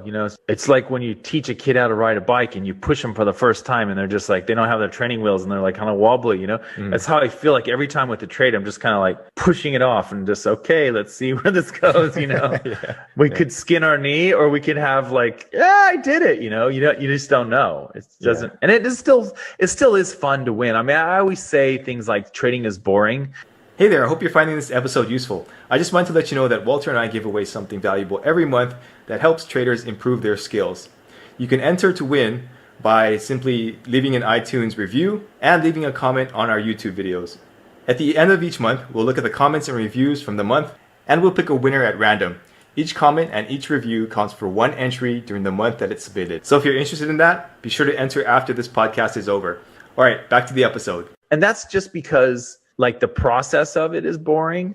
The process of fishing out where should I take a trade next and that sort of thing, that's pretty boring and pretty, like, to me, kind of obvious. Like, I don't try and convince myself anymore when I look at the charts, like, oh, well, I probably should take this trade because of this or that.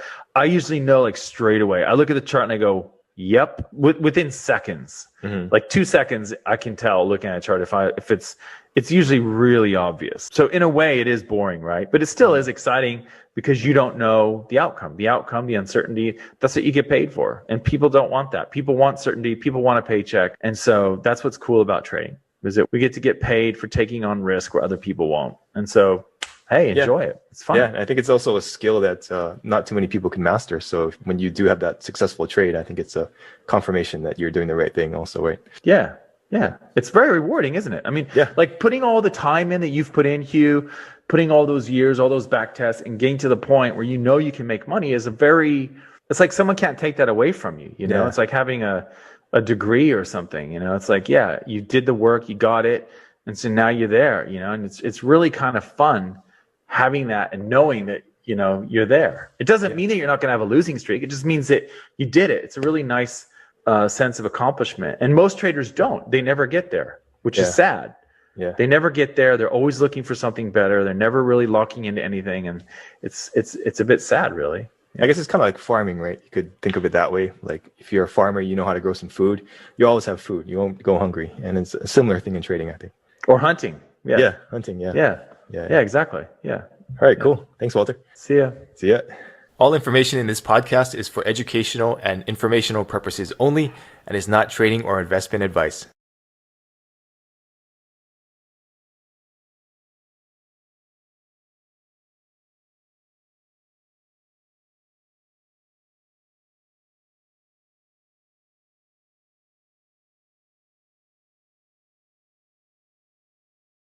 And I think it's just a matter of what works best for you, right? Hey, it's Walter here, and you're at the Think Profit podcast, where we're going to help you develop a rock-solid trading confidence and avoid the potentially endless cycle of system switching. Right, Hugh? That's right. We're going to help you develop a wealth mindset, develop a trading strategy that fits your core personality, and help you overcome the obstacles that stop over 90% of traders. All right, Hugh, sounds good. You ready to go? Yeah, let's do this. Hey, Walter, I'd be interested to get your opinions on this. Default mode network. It has some implications in terms of our ego, our ingrained personality. And some people say that if you interrupt that default mode network, you can change your personality, or you can, do certain things with your psychology. What do you think about that? Well, I've never heard that term before. So you're saying like we operate from like the basis where we operate that's kind of our homeostasis or something? Like we're yeah, that's, there? In my personal opinion, the science behind it is a little circumstantial, but the idea I think is sound. But yeah, it's like certain parts of the brain or certain networks are activated when we're not doing something like really cognitively strenuous, and we're just kind of relaxing. Oh. And apparently those parts of the brain light up. So they say that that's the parts of the brain that are our true selves or whatever. Right. So have you seen anything like that? No, but what I'm aware of in terms of like personality, because it sounded like you were touching on that. Like they do say, like we used to think in psychology that they say your personality is formed by the age of 5, and then you're stuck.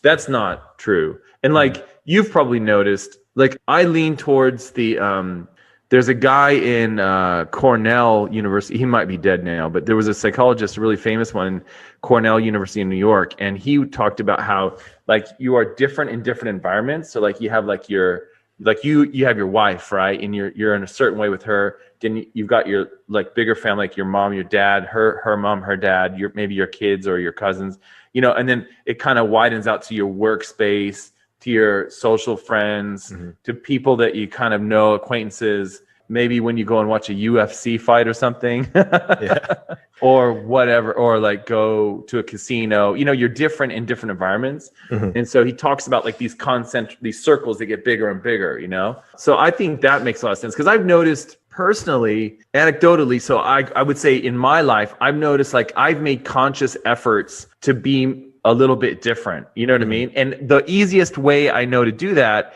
is to move someplace because nobody knows you.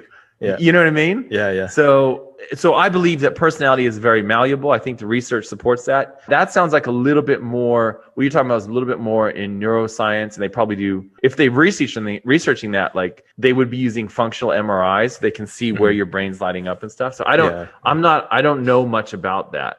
Like if, let's say you go to work and you go a certain way every day, you walk down the street a certain way, you catch the bus, a certain bus at a certain time, you get off the bus, you walk a certain way to work or whatever, or maybe you drive your car, you drive your car to work, you drive the same route every day, unless there's a detour or something, you park it in the same general area, you know what I mean? Like, so I always try to mix it up. Like I try not to, where I live, it's really easy to not go anywhere because everything is right here, and it's a really small community, right? It's like living on an island. It's a little tiny peninsula, and there's like, you're surrounded by water, and like, you're kind of like stuck, right? Unless you really make an effort to get off the, off the island, which luckily there's several ways to go. You can go by, by car over a bridge, or you can go by boat or whatever. Like, it's so easy for me to like walk to the store the same way, walk to my kids' school the same way. Like, you know what I mean? But I think it's good to break it up and do different things so that your brain is somewhat uncomfortable. And that might be kind of what they're talking about. I don't know. Yeah, I think so.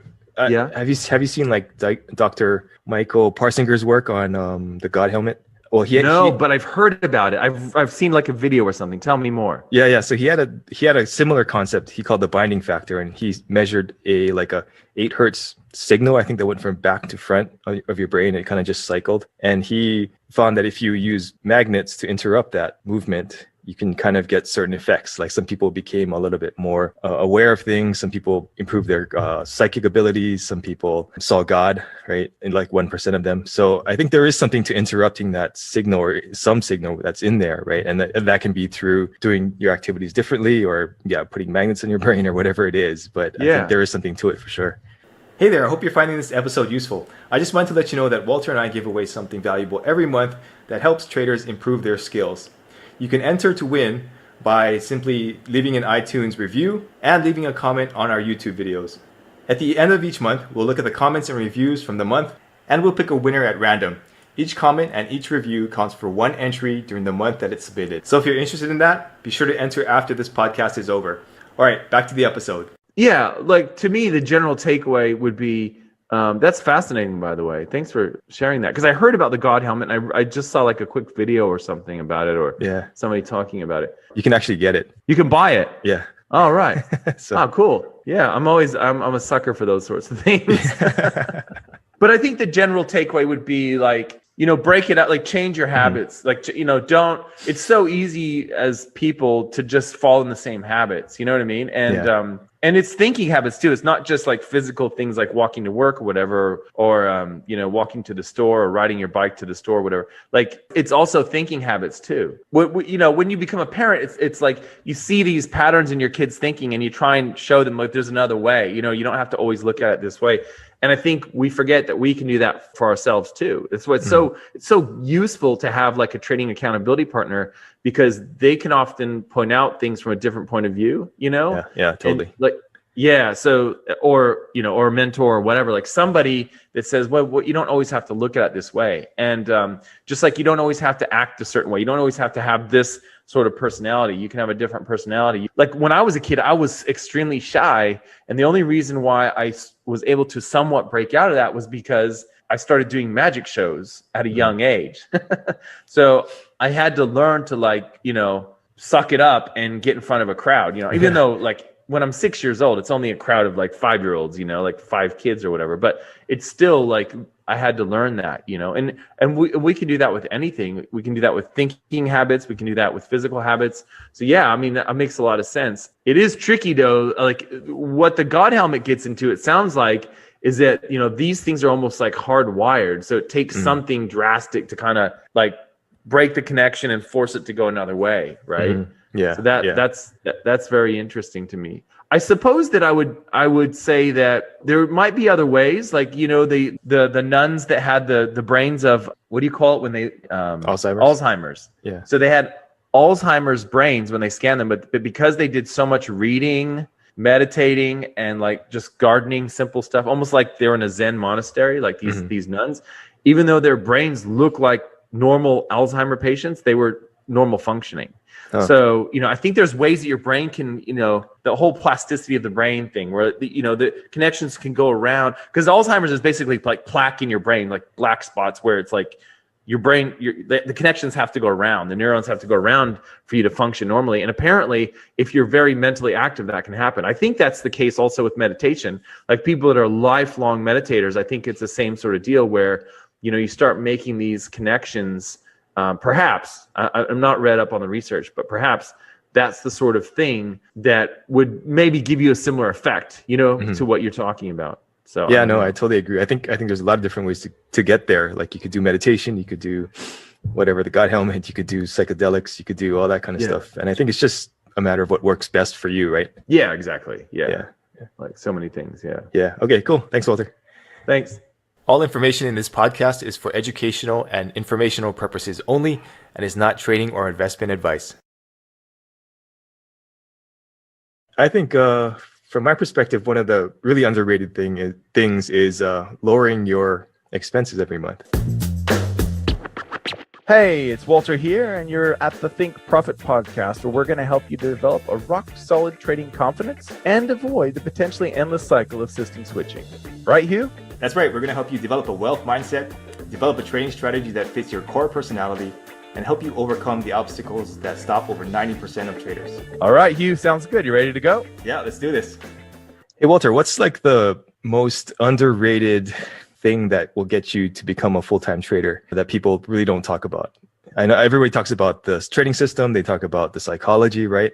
But is there something more basic or maybe more advanced that you would say is super important also? For me, I would say it's probably the way that you approach risk, because risk has been the thing that is probably, like, getting risk wrong has been the thing that probably has led to more traders quitting than anything else. It also has led to more traders getting frustrated more than anything else, I would say, because it takes so long to get a certain, to build your account to a certain size where your goals are, basically. So, for example, everyone always says risk 2% or risk 1%. Some strategies, if you risk 1%, you will go broke. Like that's too much. Some strategies, if you can handle it, you can go more than that. Some traders might be comfortable doing something completely different. Like you take, let's say you have a $100 account, okay? And so in your $100 account, you risk $10 a trade or $15 a trade, something like that. So let's say on a $100 account, you risk $15 a trade. You might be able to build that up to $1,000 rather quickly. It also might blow up the account, right? And if it blows up the account, you say, well, it was just $100. I'll try again, sort of thing, right? And then when it gets to 1,000, maybe you decide that instead of risking 2%, which would be $20, right? You decide, well, I'm going to risk 5%. So you're risking $50 a trade. Again, this is a little bit more than what most people are used to, but it could build your account to 10,000 rather quickly.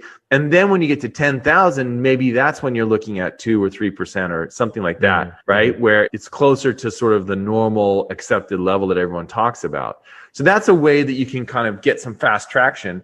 And I know a trader that did that. Like he always started with a really small account.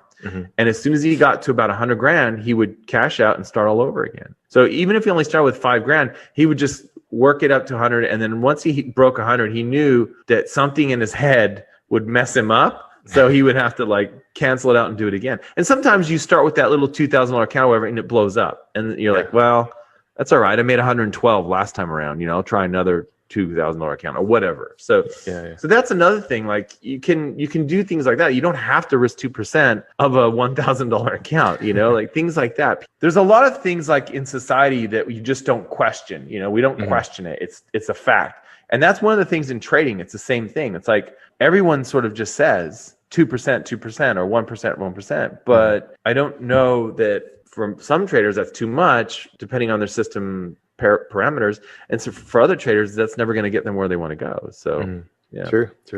Hey there, I hope you're finding this episode useful. I just wanted to let you know that Walter and I give away something valuable every month that helps traders improve their skills. You can enter to win by simply leaving an iTunes review and leaving a comment on our YouTube videos. At the end of each month, we'll look at the comments and reviews from the month, and we'll pick a winner at random. Each comment and each review counts for 1 entry during the month that it's submitted. So if you're interested in that, be sure to enter after this podcast is over. All right, back to the episode. I think from my perspective, one of the really underrated things is lowering your expenses every month. So like, I think, the faster or the lower your expenses, the faster you can cover it with your trading. And, maybe you buy a used car and you pay it with cash instead of having a loan or whatever. And same thing with your housing situation. So I think that's a really underrated thing that most people don't look at. And even if you don't want to become a trader later on, or you just want to have a business or something like that, I think that really is beneficial for that also. So something to consider. Yeah, that's so true. Like that's why there are a lot of traders in places like Thailand and Indonesia and stuff, because well, one, you can live wherever you want. And two, it just naturally, cuts that. And actually, I think those are really good time zones to live in too. Like Bali, Thailand, like over in that part of the world, it's really cool because London session starts like in your afternoon, And so in the evening, you get New York. So it's kind of like the really heavy volume in Forex is for Forex traders, or even if you're trading like New York Stock Exchange, still that's like, you know what I mean? That's kind of like the early evening when that fires up for you. So well, it depends on the time of year, but so like you could easily catch the open of the New York Stock Exchange if you lived in Thailand. So absolutely. And for people in your part of the world, it would be Mexico or Costa Rica or places like that where there's a lot of expats living there, and it's easy to reduce your expenses. Colombia or whatever, depending on how. I think Thailand was I heard $500-600 you could get away with a month or something and still live pretty well. Yeah, I think it depends on where you live. Yes, my wife lived there, and I think we went back maybe would have been 7 years ago. We went there, and she was amazed at how much more expensive it was. But we went to like the tourist island Koh Samui, which is really touristy. So I think at the time they were getting a lot of Russian and Chinese they'd had kind of discovered the island, and so prices had gone way up since when she was there. But like if you're in Bangkok or something, yeah, you could definitely find a cheap or just slightly off the beaten path. Mm-hmm. Yeah. Like I met some Australians over there that were kind of doing that. They're like, yeah, we don't live in Koh Samui anymore. It's too expensive or whatever. But yeah, so what you're saying is definitely doable. Like there's beautiful places around. It's the same with Bali, or Indonesia. Like there's areas of Indonesia. You can spend a lot of money if you want to, or you can just go slightly off and find. Yeah. Like I think Bali still has there's tons of places there that are cheap. And if you go off Bali somewhere else, it's definitely cheap, Yeah. I've seen some guys with those villas, and I don't know what they're paying, but it was kind of ridiculous, like $2,000 a month or something. And yeah, it's like totally cheap. Yeah. Yeah, totally. Like we rented a place there, and it was like you had a driver, a chef, a pool. Like it was my family with another family, and it was like, dude, we were in heaven, man. Like the girls, like the driver takes the girls to go shopping, the driver takes me to go surfing. Like it was amazing. Like it was so cool so I can see where, it could be tempting. It depends on where you're at in your life. If you're in a situation where it's easy for you to pull up stakes and go. But yeah, you're definitely right. That is an overlooked thing for a lot of traders, is thinking that you have to make a certain amount of money to go full-time trader. So obviously you want to have some money saved and set aside and all that. But the other part of that is you also want to look at, can I reduce my expenses so that it's easier for me to get to that full-time level. Yeah. Mm-hmm. I would always say have 6 months at least, though. Like if I was working a job and trying to work trading and trying to trade on the side, and I wanted the trading to take over my job income, I would definitely want to have 6 months, just in case I have expenses that come up or a nasty drawdown for a couple months or whatever, just so I don't, you need that little cushion, I think. Yeah. It never goes as well as you think, right? Yeah. It's never as good as Forex Tester. Yeah, exactly. Yeah. All right, cool. Thanks, Walter. See ya. All information in this podcast is for educational and informational purposes only and is not trading or investment advice.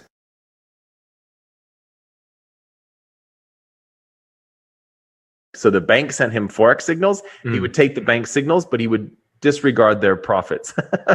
And he would just hold for 3-1. Hey, it's Walter here, and you're at the Think Profit podcast, where we're going to help you develop a rock-solid trading confidence and avoid the potentially endless cycle of system switching. Right, Hugh? That's right. We're going to help you develop a wealth mindset, develop a trading strategy that fits your core personality, and help you overcome the obstacles that stop over 90% of traders. All right, Hugh, sounds good. You ready to go? Yeah, let's do this. Hey, Hugh, so I had a trader write in, and he was talking about, he had this issue where he was comfortable with his trading system, he's comfortable with his risk, all that was good, but he had the problem of not holding his trades to the point of taking to the take profit point. So what would you say to that? Like if someone came to you and said, look, everything's good, it's just I keep pulling the trigger and dumping my trades too quickly, and I'm not going to the full where I wanted to take profit at the beginning of the trade. Yeah, that's a tough one, right? I mean, you have to put something in place that's going to almost force you to stay in the trade, right? Either have an accountability partner, or you have a protocol where you just shut off the computer or something, or just consciously force yourself to, stay in the trade and not create a policy, write something down that says, I'm going to stay in the trade. I'm going to stay in the trade until the stop loss get hit or the take profit gets hit, right? Or something like that. But yeah, I mean, it's really a matter of discipline, I think. But it's tough to institute for sure. What do you think? Yeah, no, I agree. Like, I would recommend reading, if you can, get your hands on the Nick Raj book, Everyday Traders, Scott Barlow chapter. He's the only Forex trader in there, but the other guys are all basically systematic stock traders, which is what Nick teaches. Nick's a great guy, by the way. I've met him. He's a really cool guy. That interview with Scott really changed my whole thinking on that, because the guy was talking about this exact thing. He's like, look, it's up to me to make sure that my system has the right risk to reward, right? And his was 3-1. So he always, no matter what, did 3-1, held to 3-1. I tried to interview him, but he doesn't want to be interviewed. But yeah, so yeah, and he was interesting because he actually offloaded the signals to a bank. So the bank sent him Forex signals. He would take the bank signals, but he would disregard their profits and he would just hold for 3-1. So it's really, really interesting guy. So yeah, I think that you need a trading accountability partner helps. You could also just say, hey, look, if on Monday I take a trade and I say that I'm going to wait for it to go 2-to-1 and I don't, then I can't trade for the rest of the week. Right. Mm-hmm. So you have to like, you know, set up this, like you're saying, like sort of reward system. Where it's like, if I do what I'm supposed to do, then I can take another trade this week. Right. Yeah. Or this day or whatever it is. I mean, it depends on the time frame. But yeah, so you're basically forcing yourself to get to a point where you are doing what you said you would do in your trading plan. And if you're not, you start to lose your trading privileges, right? Like you're saying, trading accountability partner can really help with that. So yeah. I think there's a tendency to like want to rely on like an app or like a special system or something like that to, you know, solve these issues. But I think at the end of the day, you really have to face yourself and say, hey, buddy, you're not doing what you said you would do. So I think that's what it comes down to, right? Hey there, I hope you're finding this episode useful. I just wanted to let you know that Walter and I give away something valuable every month that helps traders improve their skills. You can enter to win by simply leaving an iTunes review and leaving a comment on our YouTube videos. At the end of each month, we'll look at the comments and reviews from the month, and we'll pick a winner at random. Each comment and each review counts for one entry during the month that it's submitted. So if you're interested in that, be sure to enter after this podcast is over. All right, back to the episode. Yeah. And I have a like a chart, like a spreadsheet, and it shows like when your risk reward shifts and you just shift a little bit over, how much more likely you are to have a terrible drawdown, you know, or blow up your account. And it's fascinating to see how close most of us, we trade right on the edge, right? So if we start moving our 2-to-1 system, it starts becoming a 1.75 to 1 or 1.65 to 1 instead of a 2-to-1 because we're so antsy to take profits. It's bad news. Like it's amazing how quickly you can fall off the cliff if you're not on the right side. So that's another thing that can like, you know, impact your logical thinking. Like, okay, if I don't stick to my 2-to-1 exits here, I'm probably I've literally tripled the likelihood that I'm going to blow up my account. This is bad news, right? So maybe post it on your wall or something in front of you.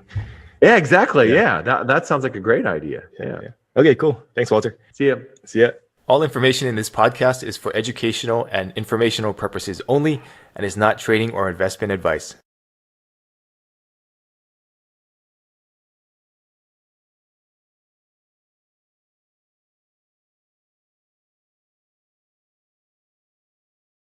So Richard Dennis, the most famous trader in the world, who took whatever it was, $400 from his dad, and he went to the Chicago Mercantile Exchange, I believe, and took it up to whatever it was, 10 million or whatever.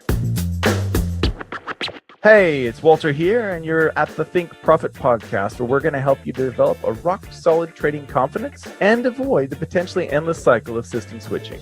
Right, Hugh? That's right. We're going to help you develop a wealth mindset, develop a trading strategy that fits your core personality, and help you overcome the obstacles that stop over 90% of traders. All right, Hugh, sounds good. You ready to go? Yeah, let's do this. Hey, Walter, what do you think about edges? How long do they last? Do you think they last forever? And maybe let's talk about the different types of edges also. Yeah, you know, my thinking has actually changed on this. It'd be interesting to hear what you think. So, okay, so I still do think that the simpler the edge, the more likely it is to maintain over into the future, like to be robust. But I think there's kind of two things going on here. And as traders, we confuse the two. Thing number one is, did your system stop working because, you know, it ran its course? The markets are now changing. There's high frequency computerized trading or whatever, and you know, whatever people blame it on.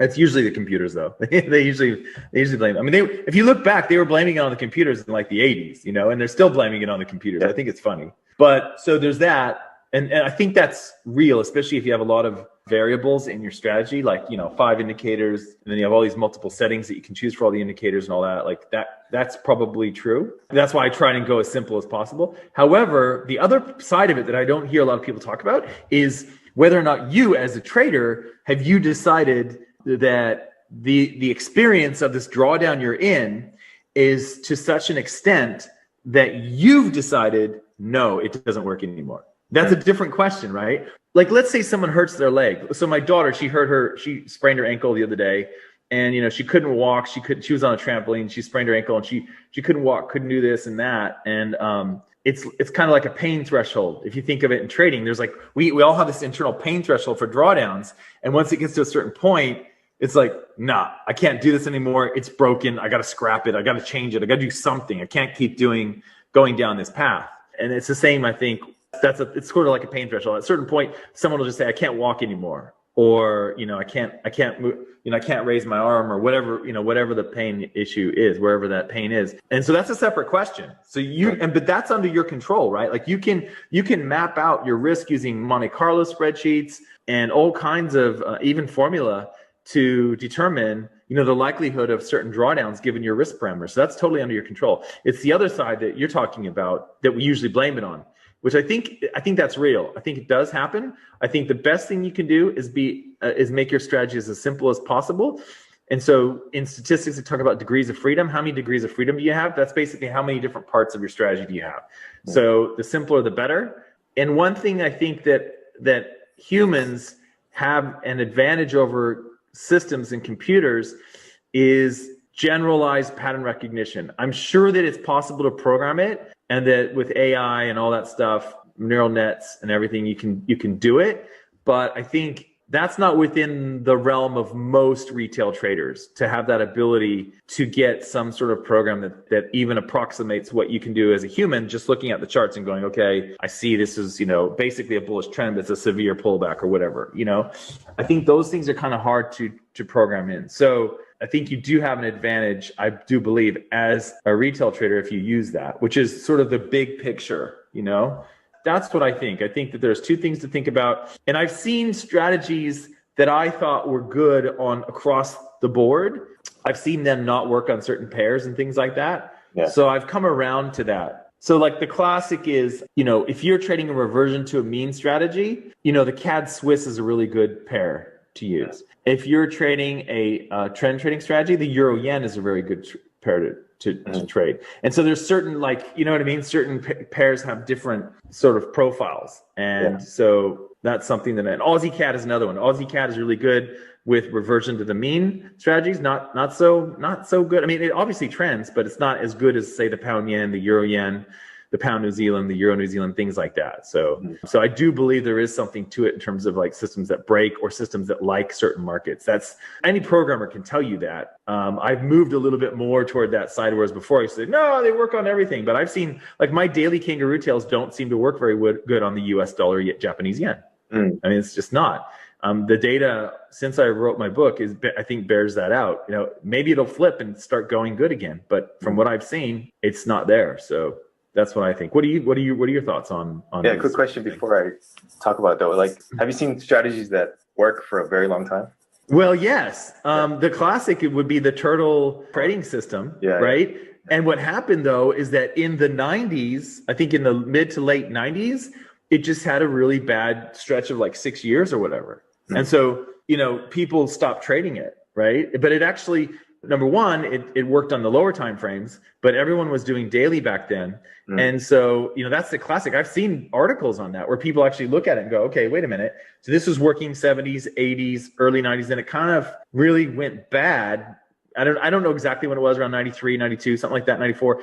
And then it kind of kicked in again, like in the early 2000s. So it might've been like a 5 to 10 year, 8-year range where most traders would give up. And in fact, if you look back at Richard Dennis, so people forget Richard Dennis was he was like the Warren Buffett of the 80s. Okay. He was the most famous dude. Not that I was a kid, right? But he was a famous guy. He was being interviewed like Buffett is today and Charlie Munger, right? Now they're investors, whereas Richard Dennis was more of a trend trader. And so everyone kind of piled in on his style of trading and his students, of course, and then his students taught other people, it kind of spread. And so the argument was that just too many people were trend following and it wasn't going to work anymore, right? That was the argument. In reality, trend trading still works. And I think those rules still work as well. Maybe they have 5-6 years of downtime, and he quit his fund. So Richard Dennis, the most famous trader in the world, who took whatever it was, $400 from his dad, and he went to the Chicago Mercantile Exchange, I believe, and took it up to whatever it was, 10 million or whatever,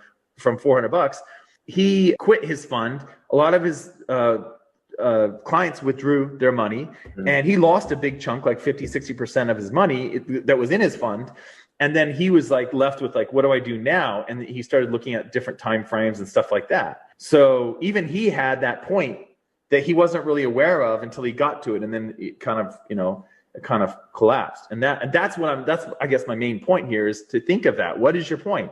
Mm-hmm. Is it 20%? Is it 25? Is it 30? Is it 10? Where is that level where you're going to go, oh, this isn't working anymore? Because then you can work around that and backwards engineer around that so that you don't hit it. Or you're unlikely to hit it. Not that you don't hit it, but that you're very unlikely to hit it.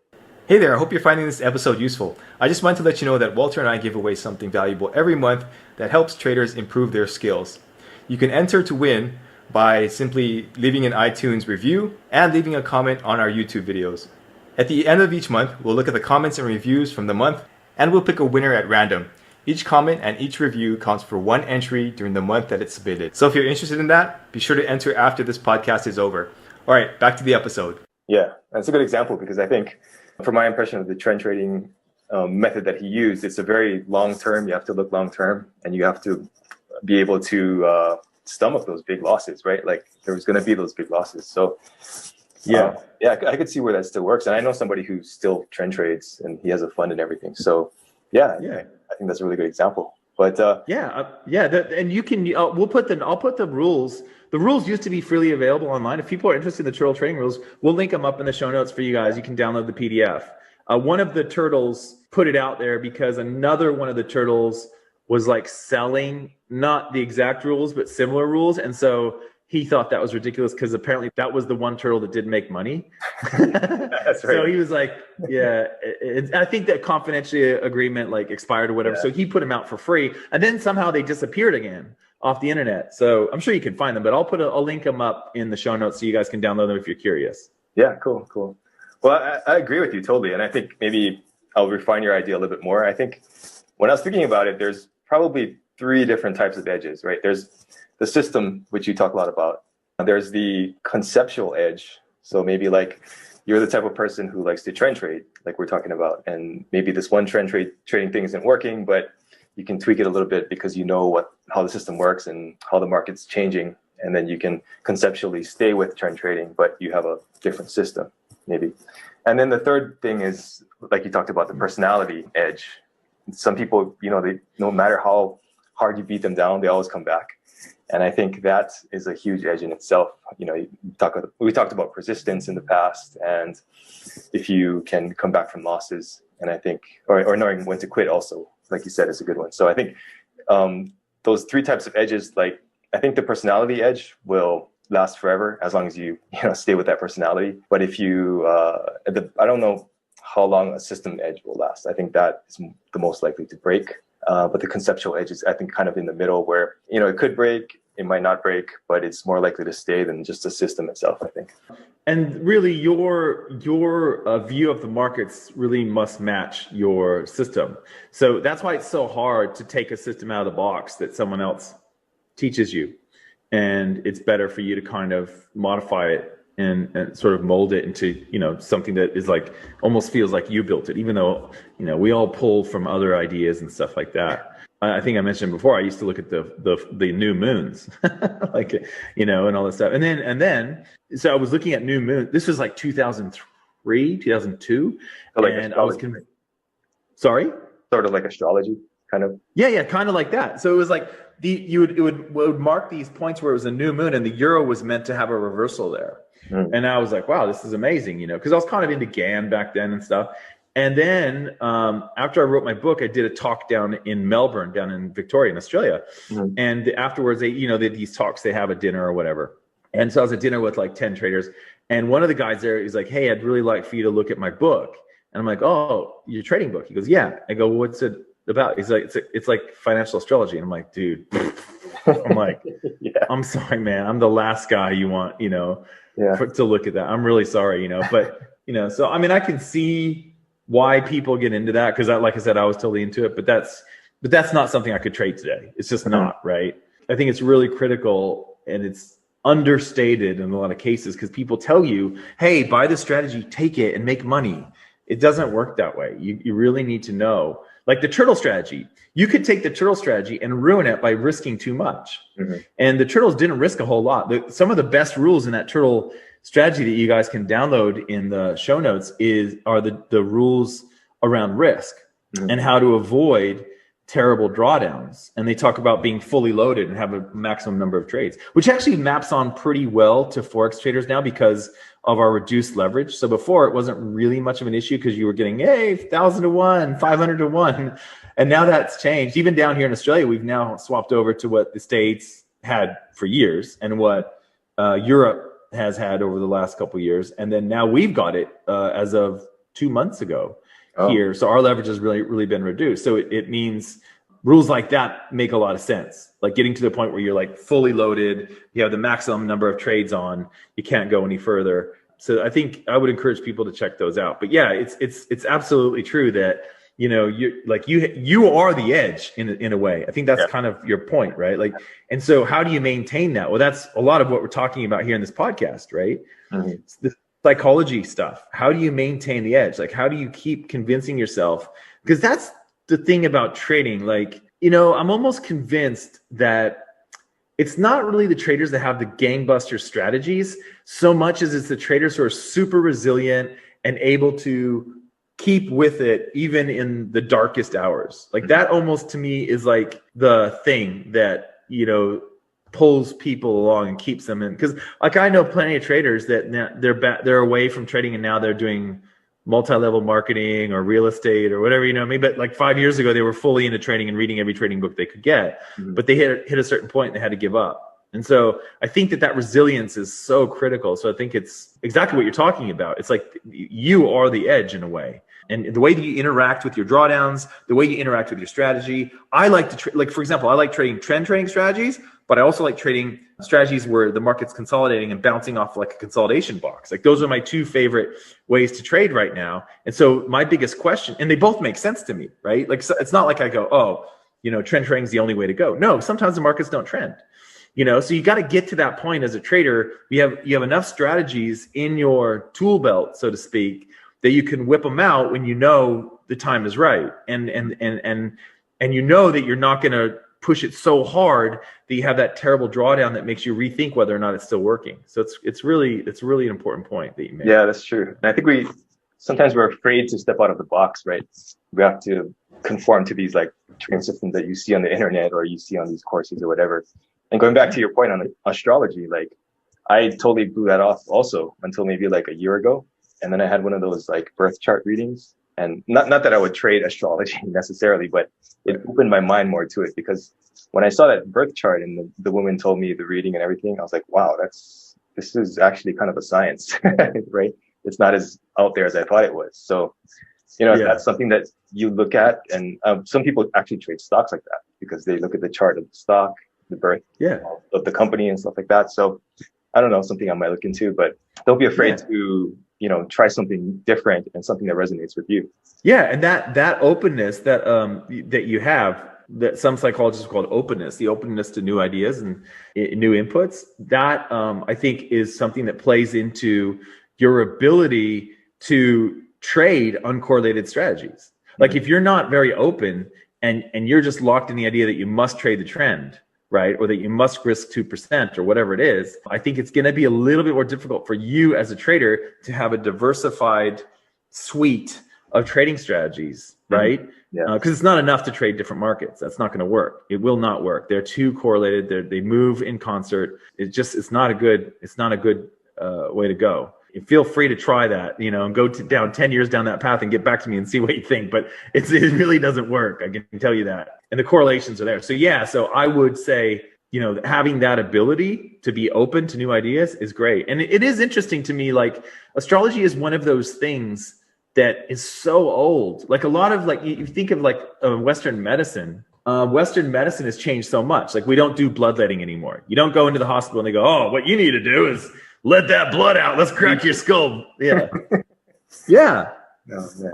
Whereas astrology, you know, it's kind of been the same thing for a long time, and it's kind of like covered up and poo-pooed in science and whatever. And so it is, I think it's something that you should definitely look into. If it's something that strikes you should definitely take a look at it, because there's a lot in the trading world related to it as well, you know. And we've had presidents. Apparently, Ronald Reagan, his wife was so into it and convinced him that he would only have certain meetings with the Russians when the stars were aligned and all this stuff. Like, he had certain dates for his speeches and all that. Like, it was all basically on Nancy Reagan's astrologer. So I don't know if people know that. So it's you know, Reagan's not that long ago, you know. Yeah. Yeah. And so yes, it's been around for what, centuries or thousands of years, maybe, right? So yeah. somebody has to use it, and it has to work for somebody. Otherwise, it wouldn't stay around. So You would think so. Yeah. Yeah. Yeah. Exactly. Yeah. all right, cool. Thanks, Walter. See ya. Yeah. All information in this podcast is for educational and informational purposes only and is not trading or investment advice.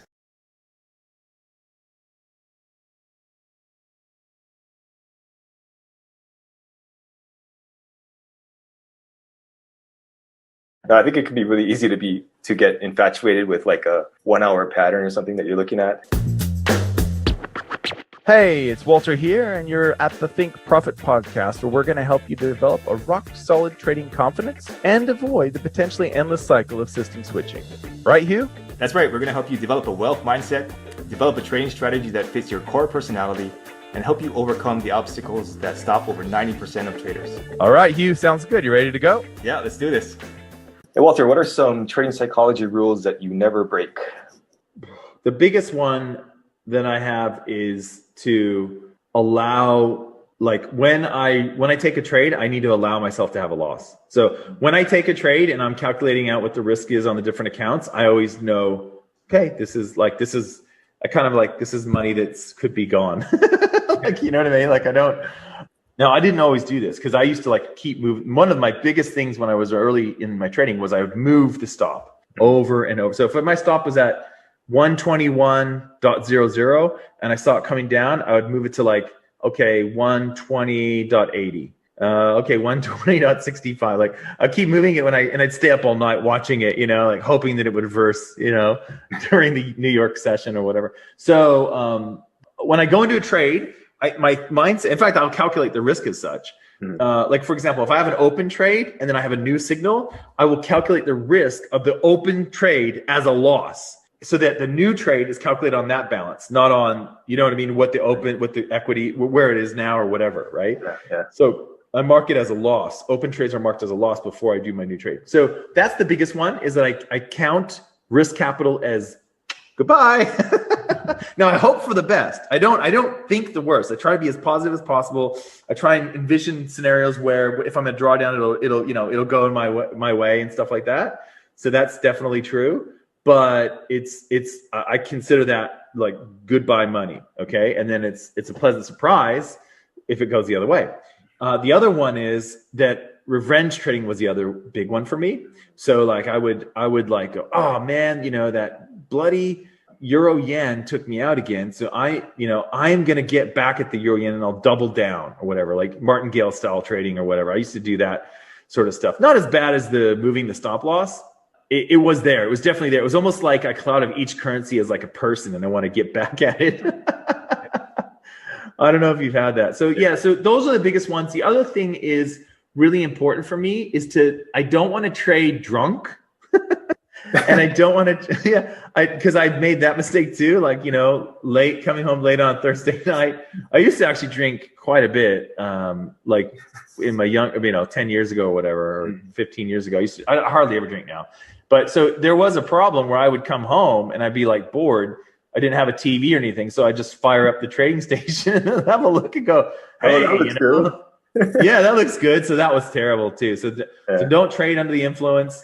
I don't move my stop losses. So related to the trading under the influence is to be in the right mindset. So you can use like meditation, hypnosis. You can use different devices. We talked about the neurophone. You can use binaural beats, you know, to get yourself into alpha or theta, so that when you're watching your charts, you're in a good mindset. I really don't like to be upset. You know, if I just got in an argument with somebody, or, you know, the kids are just driving me nuts or whatever, I don't want to sit down and start, you know, locking in trades into my platform at that stage. I really like to have more of a pattern of relaxing, going through my meditation, and then sitting down. And it's good because where I live, I don't really have to look at the charts until about 10:30 in the morning, really. I mean, it's just the Asian session. Not much is going on. You know, interbank market's over. So I kind of set my trades up in the morning by around noon, maybe, you know, depending on the time of year. The clocks change in Europe and the US. But basically, you know, early to late morning, like mid to late morning, so I have time. You know, I know it's not the case. Like some traders, if you live, for example, in California or Washington State or whatever, you might wake up and go, like I got to go see where my trade is, because New York is raging, right? Even if you get up at like 5:30 in the morning, New York is on, you know, and you got to go and see. And so I understand, like might not necessarily have that luxury. It's really hard. Some traders, what they'll do is they'll just have a quick look, and then they'll go through like their meditation or whatever. So that could possibly work as well. But so those are the big 3 rules. I'm curious to hear what yours are, though. Yeah, it's funny you bring up the trading drunk thing too. I had that a couple of times, and yeah, that's one of mine. And it's more about the mindset that you're in, right? Not necessarily drunk, but at least good mindset, a little bit of meditation, using the Inner Balance app or whatever. Second one is like a 2 strikes rule. So I allow myself 2 strikes on one trading idea. If that blows up, then I stop doing that. And then the third one is, can we dig into that real quick? Can I just ask, so when you say 2 strikes for trading idea, is that like as simple as I'm going long the Swiss yen, and so I went long yesterday and I got stopped out, so I can go long today again on another? Is it like the same signal, or is it, I guess what I'm asking, is it different signals or the same, you know what I mean? Like how does that work? Yeah, I guess it depends on the strategy, but it's more of like, the same direction on the same pair. Oh, okay. Yep. Yeah. Okay. Got it. Yep. Yeah. And then the third one would be just taking a break when I feel burnt out. That's a big one. That's a big one, man. Like people who are listening, that's a really big one.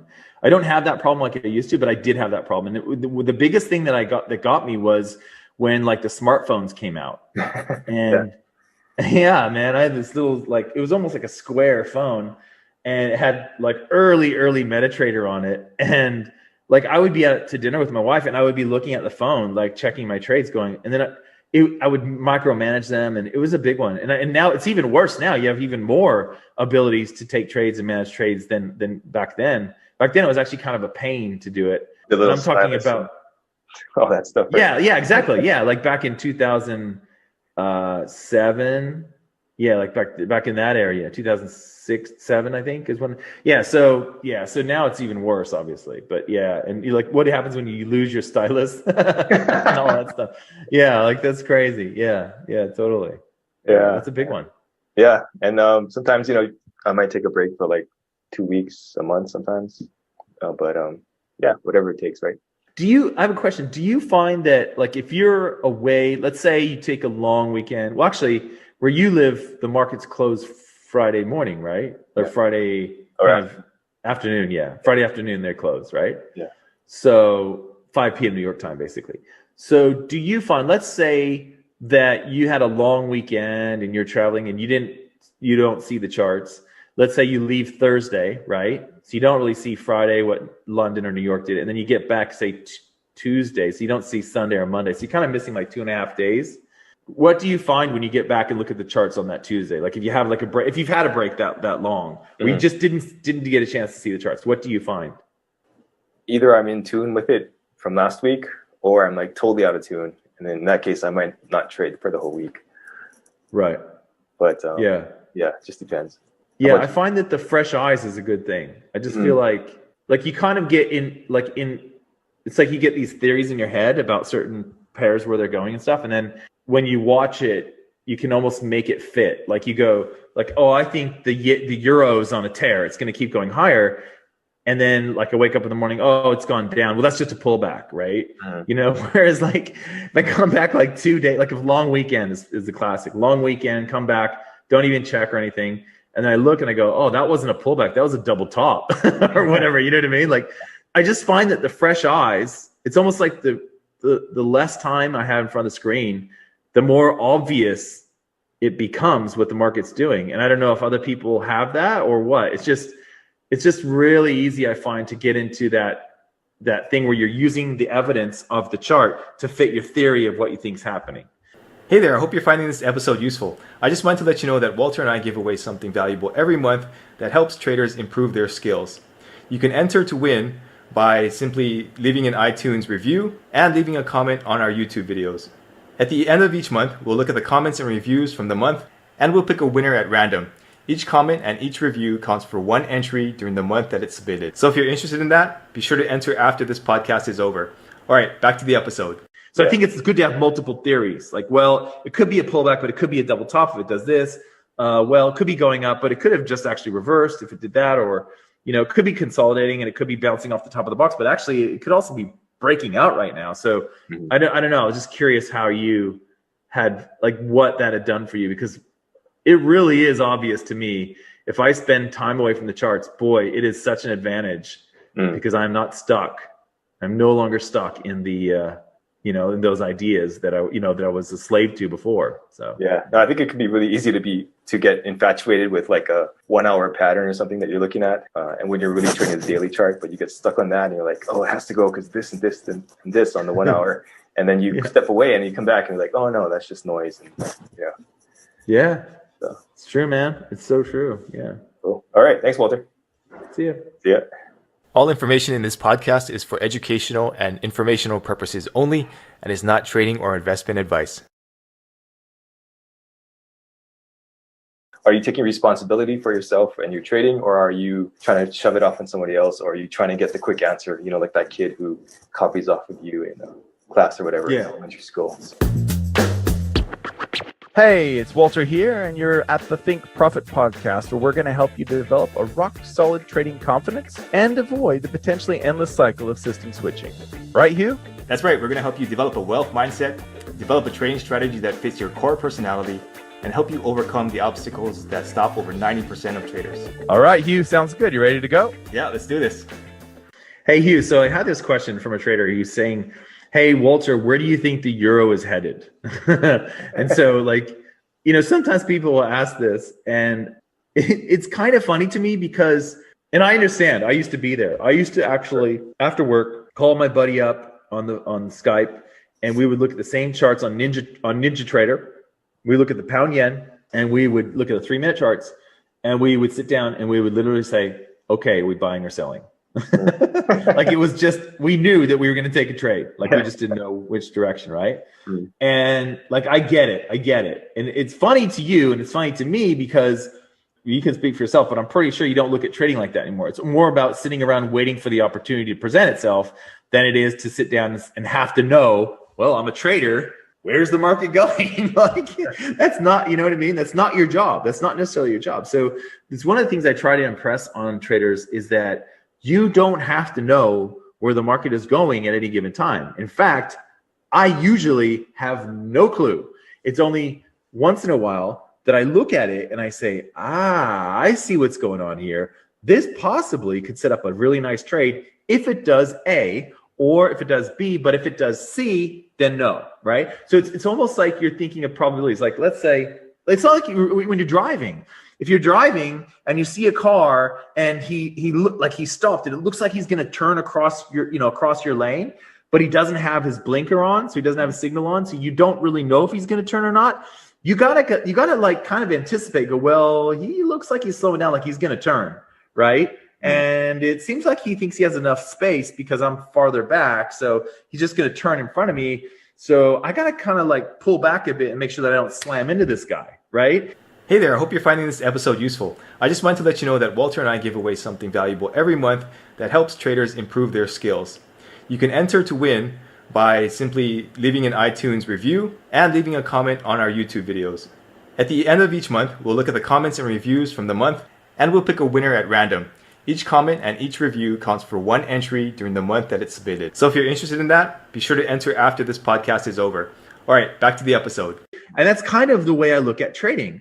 It's like, I look at the charts, I go, no idea. Oh, okay, this one. Maybe if it does this or this, possibly a trade. But if it does that, then definitely no trade. Like, do you know what I mean? So it's kind of, you got to think of probabilistic thinking. And the false duality error strikes traders just as much as it strikes everyone else, which is this idea that if it didn't do this, then it must be this, right? So if I'm an NFL general manager and we draft a quarterback in the first round, and that quarterback doesn't win a bunch of games in his first year, then we got to kick him to the curb or trade him or whatever. He's no good to us. You know what I mean? But it might not be that. It might be that your team sucks, right? It might be that your coach sucks.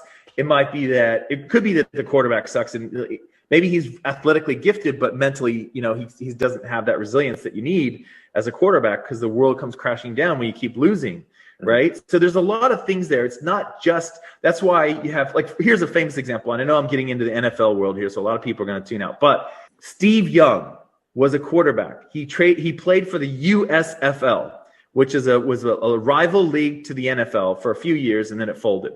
And then he went and played for the Tampa Bay Buccaneers, which at the time was one of the worst teams in the history of the league, okay? And the San Francisco 49ers had Joe Montana, mostly considered probably the best quarterback or one of the top 3 quarterbacks of all time at the time. And they traded for Steve Young on this terrible team, and literally everyone except the coach, whose name's Bill Walsh, everyone thought he was loony. Everyone thought it was a waste to trade for this terrible quarterback. But Joe Walsh saw a really good quarterback just in a bad team, right? And I feel like, as traders, that's something we got to do too. You know what I mean? Like, we got to look at it, and it's not just an either or. It's not just, this guy, Steve Young, sucks or he's great. It's not that. There's other influences. So when we look at the charts, it's not just like we're going to buy or we're going to sell. It's more about, does it look like there's going to be a signal here, or possibly a signal very soon? If there is, okay, I'm going to get on the edge of my seat and keep an eye on it.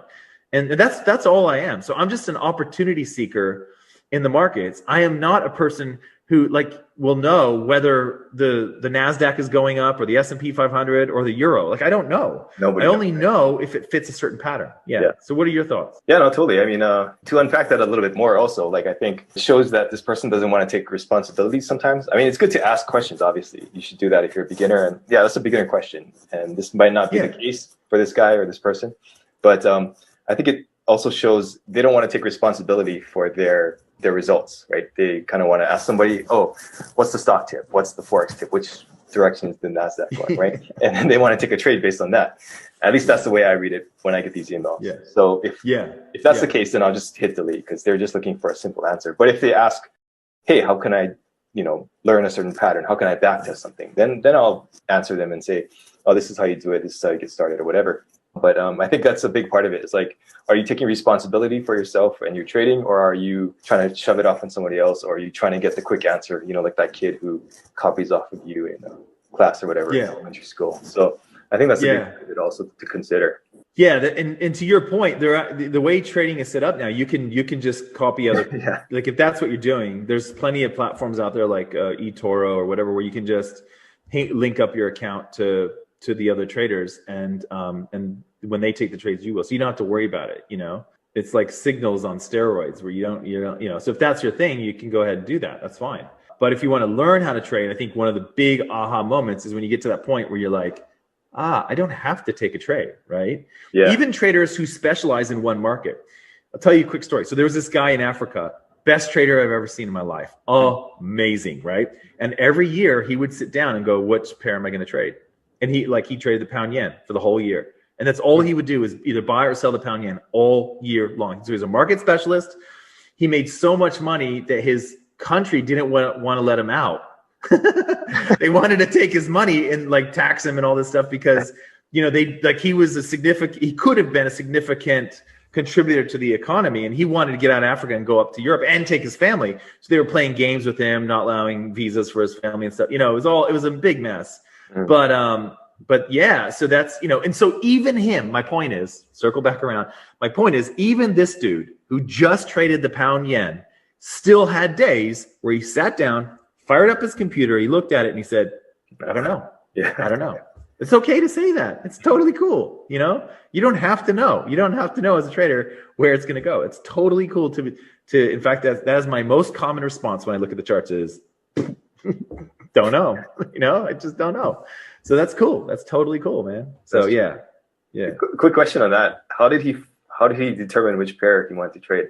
I don't know. Like he would just like, I don't know if he was reading the news or he just had a feeling like, I think the pound yen's going to kind of, skyrocket this year. Yeah. He was a guy I met through Colin. Do you remember Colin Jessup? Yeah. Who sadly passed. Yeah. Awesome Canadian trader, really cool guy. Traded for 3 hedge funds, amazing dude. He was like, I met this dude in Africa through Colin. So it wasn't really, you know what I mean? And he was like totally legit, totally kind human, all that stuff.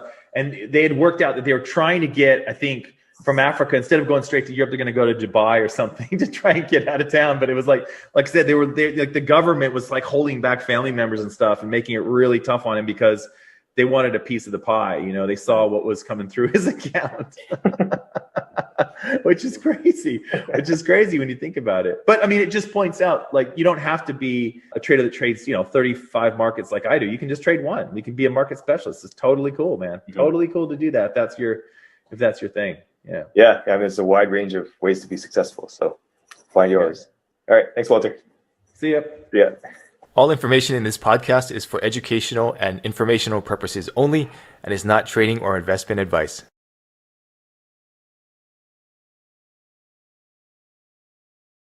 I need to grow my account faster.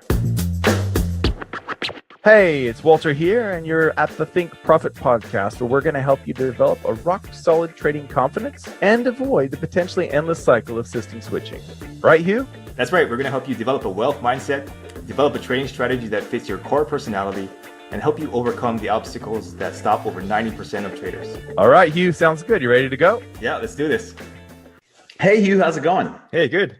Pretty good. Yeah. So I had a question from a trader, and he was working on his back testing, and he was like, how many trades should I get in a certain amount of time? Right. Because he was doing daily trades. And so one of the things I think, like, I know I get a lot of people, like when I post videos on YouTube and stuff, people will say things like, oh, yeah, but you only had one trade in the last 6 months.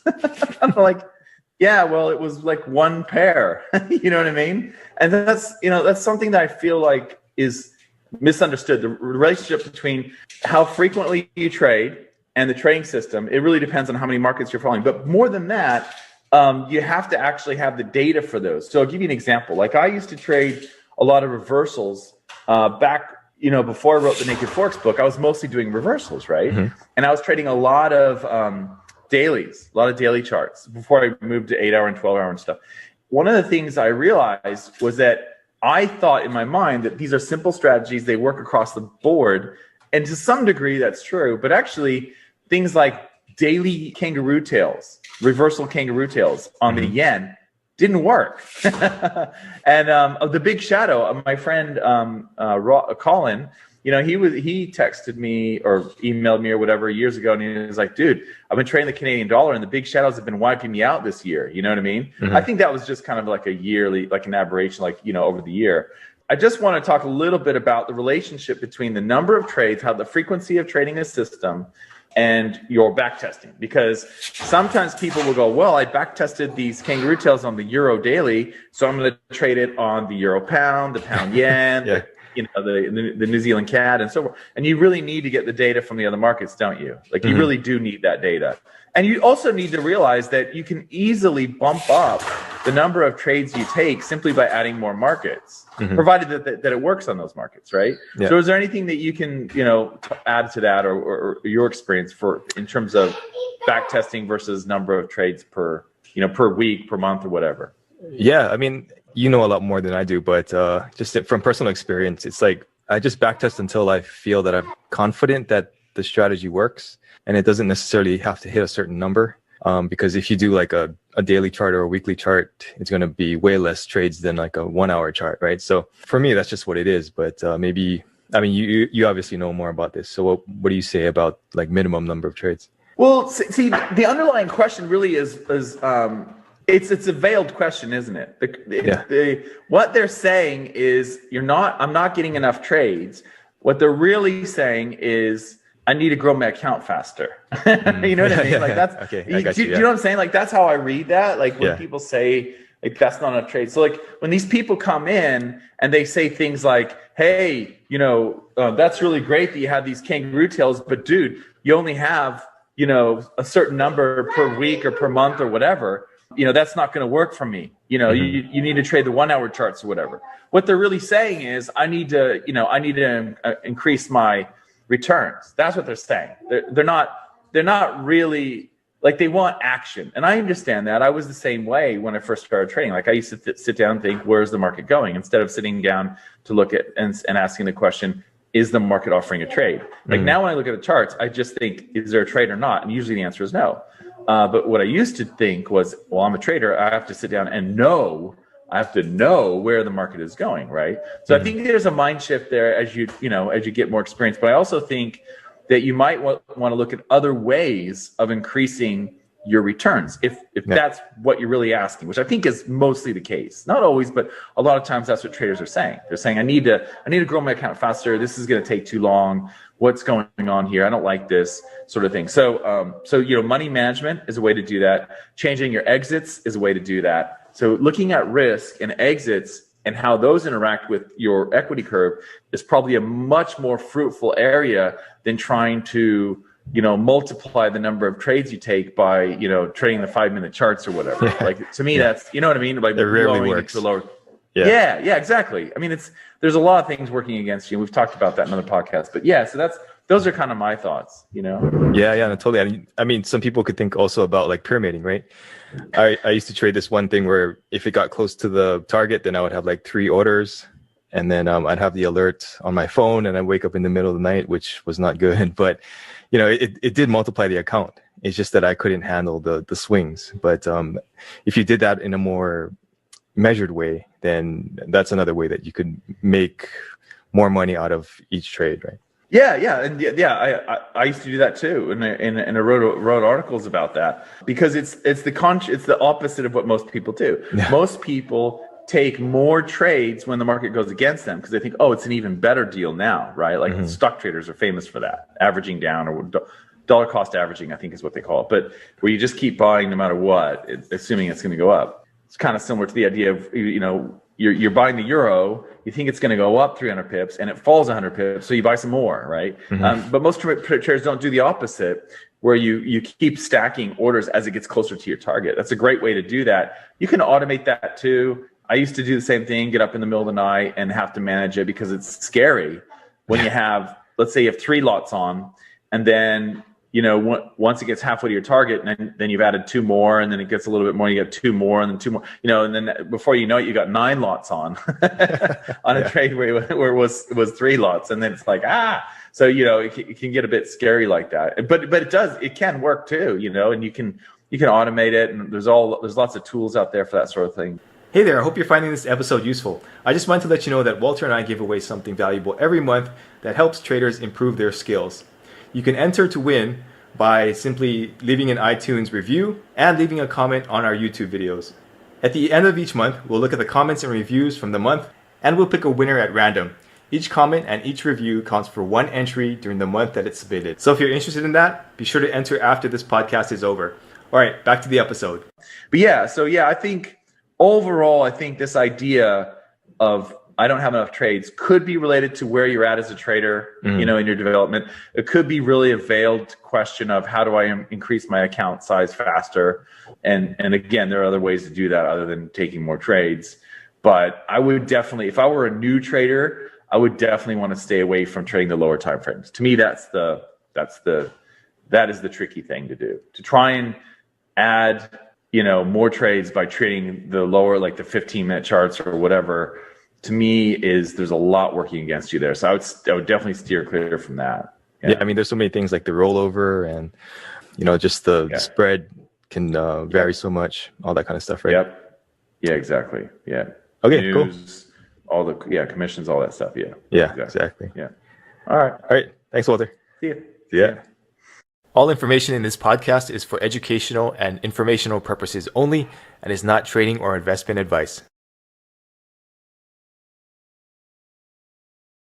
If we look at the success rate of traders, there's a lot of places say like 90% of them fail, right? Hey, it's Walter here, and you're at the Think Profit podcast, where we're going to help you develop a rock-solid trading confidence and avoid the potentially endless cycle of system switching. Right, Hugh? That's right. We're going to help you develop a wealth mindset, develop a trading strategy that fits your core personality, and help you overcome the obstacles that stop over 90% of traders. All right, Hugh, sounds good. You ready to go? Yeah, let's do this. Hey, Walter, this might be kind of a weird one for most people, but I got to thinking about a person's sense of identity and how that relates to trading. So do you think that a strong sense of identity, personal identity, makes a better trader? It depends. Like most thing in life, I would say like a lot of times you'll see these gurus and they're like really strong personality, especially if they come from the institutional background. Like a lot of the guys that were on the floor, they're physically imposing people. Yeah. Like they're used to being kind of dominating, and like in the floor, that was important, right? Because you had to, like, you wouldn't be heard, you wouldn't get your orders filled if you didn't catch someone's attention, right? So some of those guys can be, and then also just when you trade a lot of money, there's a lot of ego involved. There's a guy actually right around the corner from me, and he had a big, huge fund. And I don't know if you heard about it, but there was somebody in January of 2020 that was putting in a lot of orders, a lot of short orders. He went short the CAD yen, like short the indices and stuff like that, like put in huge orders, a lot of options and stuff, assuming that the market was going to tank. This was in January 2020, where most of these orders, and people were like, who is it? Who is, like, there's a lot of noise, like, who's putting in this mystery trader or whatever. Well, it turns out it's like my neighbor, not my neighbor, but he's around the block. He's literally like a block away, right? Yeah. And a much nicer house. And anyway, he and his wife both run hedge funds, and apparently he had he bought a bunch of mask companies too. Did all this in January 2020, assuming that that we were going to have the big crash, right, from the virus. And so I found that fascinating, right? That he was like, he basically went all in, with his fund, and he was like, and it cashed out, and he made like 2,400% or something like that. It was extraordinary, right?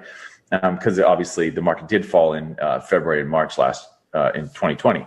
So after all the news came out and the markets finally kind of panicked. So that kind of thing, and George Soros is famous for that, taking these really strong positions against. So when you do that, that's an ego feed. You know what I mean? Like that can really mess with you. And what that means is later on, you might get to a position where you're just completely convinced that that's the right side, and maybe you're not on the right side, and maybe you go full bore like Soros and Andrew Barry, I think that's his name, the guy from The Big Short, and my neighbor guy. Like these people can get really, that I think that can be a problem when the ego gets involved. I'm not saying that those people have that. I'm just saying that's definitely potential, right? That's definitely a potential for that when you have these big, huge wins. It's like the old adage, they say the worst thing that ever happened to me when I was a trader is the first trade I took, or the first week, or the first month, or whatever, the first time period, I made a bunch of money. That was the worst thing that could have happened to me, right? Because then I think it's easy. I think I know what I'm doing, and blah, blah, blah. And it was all downhill from there. Like you hear stories about traders where that sort of thing happened. It kind of happened to me where it wasn't really me. It was my friend who tripled our account the first night or the second night that we were trading. But then we lost it on by Fridays, by the end of the week. But, that kind of thing is true. But what I think, the other thing that I think you might be getting at, I'm not sure. So there's that ego part of it, but there's also a sense of confidence that's needed, right? You can be overconfident and you can really go for it because you think you know what's going on and other people don't, right? Like you're the mind that understands the markets and all that stuff, especially if you're into fundamentals. Like fundamentals get really into that. People that are into fundamentals, I think, can get really into that. But the other side of it is having the confidence that you need as a trader to pull out of those terrible drawdowns. And that to me is discretionary, systematic traders. That's a real big deal because that's when you're at your weakest. So you and I both know that when we're in drawdowns, that's when you're at your weakest. That's when you are most susceptible to making the big mistake. The big mistake could be doubling down, taking a big, huge position to make back those last 7 losers. It could be trading changing your strategy and modifying it and saying, oh, well, if I had done this instead, I would have lost, would have avoided all those losers. Or it could be that, thinking that the markets have changed, all these algorithms and robotic traders and institutions have changed the market, so my system doesn't work anymore. Like all of those things that creep up in the moment of doubt, you need to be able to have the ability to squash those. Mm-hmm. It's true that those things could be true, but in most cases, it's not. In most cases, it's just the demons that are creeping up and scaring you. Mm-hmm. That's how I see it. So I think you do need that confidence. You do need that ability to rebound from poor periods of trading. But you don't want to swing so far that you think you are like Mr. Market and you know exactly where things are going to go. So that's my take on it, is that resilience and confidence is really important. So that aspect of your personality is key. But also, being open to new ideas is good too. Like being open to, like, for example, if you just trade trend following strategies and you never take reversion to the mean strategies, that's a missed opportunity to diversify. So being open to new ideas and stuff like that and build strategies that are complementary, that can also be like a personality fault too. But yeah, so those are sorts of things that I think about when I'm thinking of that. What about you? What are your thoughts? Oh, yeah, no, I was talking more about like having the confidence to come back. And I think if we look at the success rate of traders, there's a lot of places say like 90% of them fail, right? I think that's really indicative of how people think in the general public. Like you see a lot of people following whatever's on the news, or they're following this guru, or they like to follow this guy or whatever, right? And they don't really develop that sense of their own personality. And I think that's really important to having that confidence to go forward in trading, especially when most people don't know anything about trading, right? So that's kind of more what I was getting at. But you have a good point there. You can really get overboard, and you can start to think you're the man, and you're gonna just make all this money. Hey there, I hope you're finding this episode useful. I just wanted to let you know that Walter and I give away something valuable every month that helps traders improve their skills. You can enter to win by simply leaving an iTunes review and leaving a comment on our YouTube videos. At the end of each month, we'll look at the comments and reviews from the month, and we'll pick a winner at random. Each comment and each review counts for one entry during the month that it's submitted. So if you're interested in that, be sure to enter after this podcast is over. All right, back to the episode. Yeah, you'll see it with these guys that are veterans, especially in the institutional world. Like in the reason why I say this, because I hear people talk about it. They go to like trader groups, because they have these trader groups in Australia. It's called the Australian Technical Analysis Association, ATAA. Okay. And so they'll have these talks, and I've done a few of them or whatever. But like people will come to me that had gone to the talks, and they're like, dude, that guy's crazy, man. He's got so much ego and stuff. And they tell me, you know what I mean? Yeah. But now I think what's happened is some of these chapters, not all of them, the Melbourne one's really good and stuff, but some of these chapters, what happens is they have like, I don't even know if they meet anymore, but when they did, they had free drinks. So people would go there, and that like a lot of alcoholic traders would show up because of the free drinks. It totally went downhill from there. But yeah, so you'll hear things about, oh yeah, so-and-so came, like a famous trader, and they'll be like, dude, that guy's so much ego, and stuff like that. So it's interesting. Yeah, it really is interesting. And I think what you were saying about the 85% or 90% of traders that fail, what's interesting about that is, like, I think of other markets. Like, people say that about like what you and I do, trading the markets. But there are other markets that people just assume that like everyone makes money. For example, like real estate.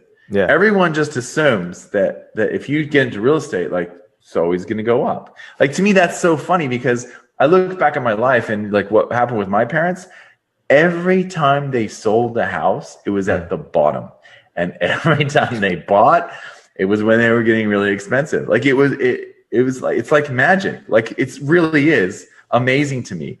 And I don't think that's a unique thing. I think there are a lot of people that pile in when there's a frenzy right before the top, and a lot of people that go, oh my gosh, this neighborhood or this city or whatever, it's done now, and they sell literally at the bottom.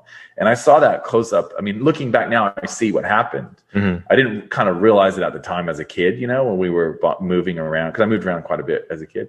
But yeah, it is interesting to me that like everyone says that the markets are so hard to trade, but then some markets like real estate apparently is just like you know, everyone has the golden touch, whatever. I don't know. It's crazy to me. Yeah, no, I saw this story, this news story about houses in East Bay, San Francisco, Berkeley, Oakland, and all that. And some people are offering like $1 million over the asking price, and that just like blew my mind. Yeah. But that's a perfect example of like, you know, people think it's going to go up forever, and it probably won't. Yeah. It's so true, man. It's so true. Well, we have over here in Australia, we have interesting. They have off market, so you can buy a house that's off market. And so I always ask the agents, I'm like, how is it that they're selling it and it gets sold, but it's not on the market? Does that mean it was on the market? And so I guess what it is, it's like people that are like, they're going to sell their house at a certain time, because over here in Australia, everyone wants to sell their house in the spring. Because in the spring is when everything's nice, and apparently the prices go up every spring. I don't know. That's the theory, right? You don't want to sell in the winter, which as we're recording this, we're going right into winter right now. So everyone wants to wait until springtime to sell their house. So you have these off-market places that are not for sale. No one knows that they're for sale. But if you go to an agent and the agent knows, you know, someone, and they know the owner or whatever, then you could actually buy it. But the thing is, you have to pay the price, spring price for the spring price, the October okay. price, the September October price, which is spring over here in Australia. You can't pay the winter price. It's so funny. The whole thing is funny to me. I just think it's hilarious. But yeah, whatever. Yeah, it's the way things are, right? Yeah. All right, cool. Thanks, Walter. See ya. All information in this podcast is for educational and informational purposes only, and is not trading or investment advice.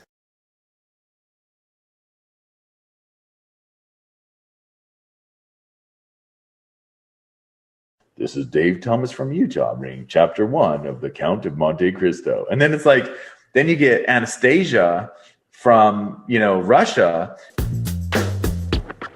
Hey, it's Walter here, and you're at the Think Profit podcast, where we're going to help you develop a rock-solid trading confidence and avoid the potentially endless cycle of system switching.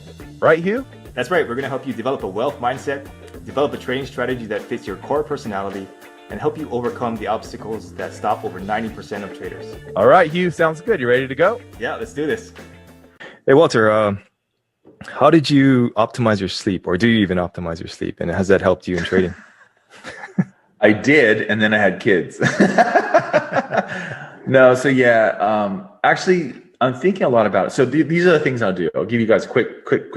So yeah, so what I used to do before kids is I had a really good schedule where I would just wake up naturally, check the charts, because the New York candles close between 7 a.m.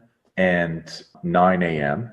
over here in Sydney, depending on the time of year. So here in winter, the New York candles close at 7 a.m. and then in summer it's like 9 a.m. right? And then there's like a month where it's actually 8 a.m. when there's between time changes in the States and in Australia. But anyway, so what I used to do is just wake up. I would check the charts, make sure everything's good, like there isn't anything that needs to be managed, like move to break even or whatever. And then I would go for a run and then come home, eat, and then maybe go for a surf in the afternoon or something like that, right?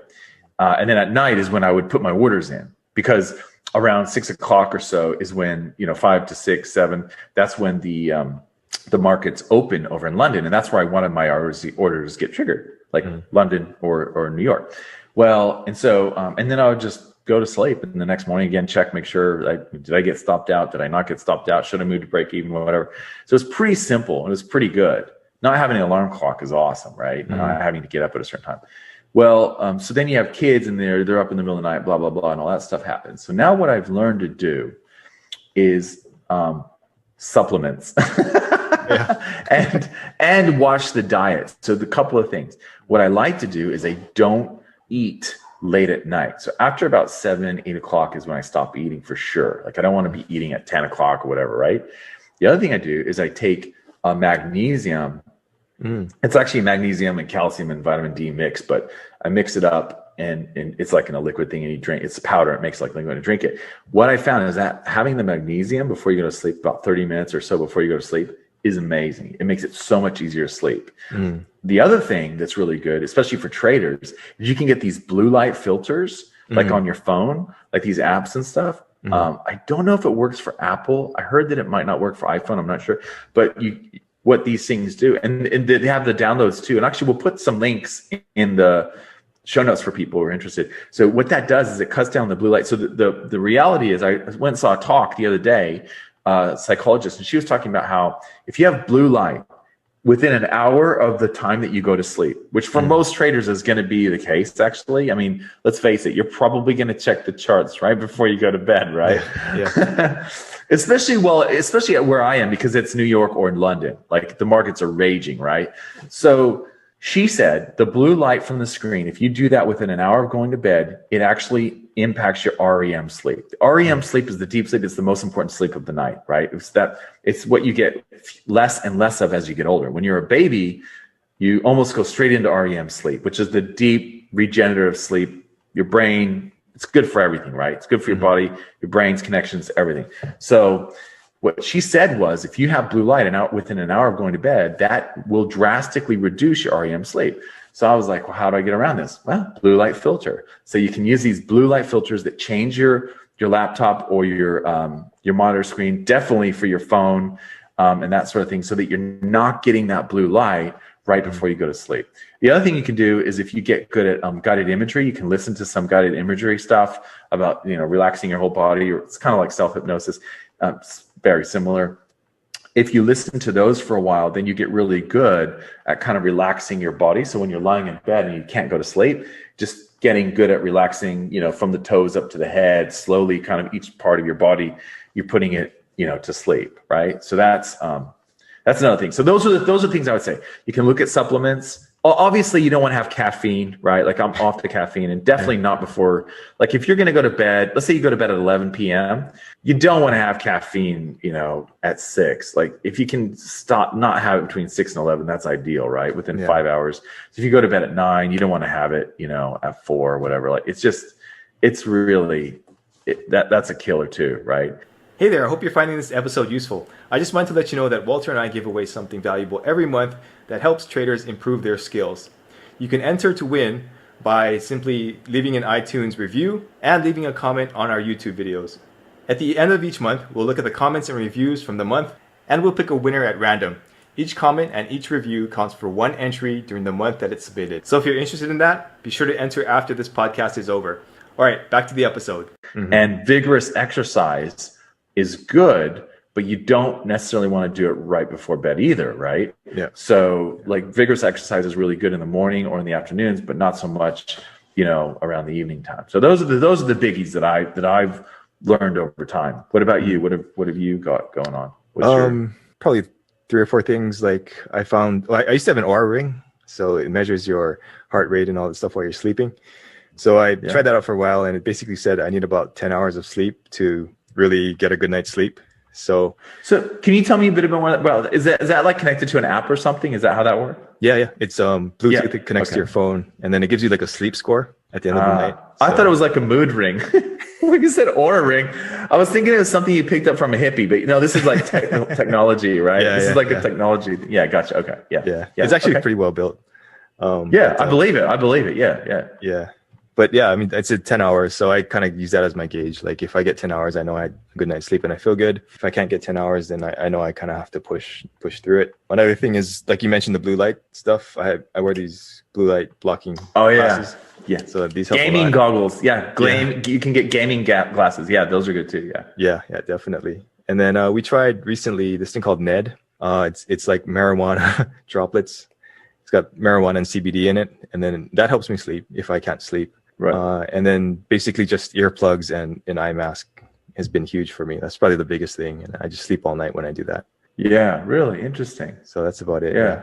You could also, I just thought something, you could also use like a routine where you listen to subliminals. And so the sound of the ocean on the subliminals, like the inner talk subliminals, I'll link those up too in the show notes.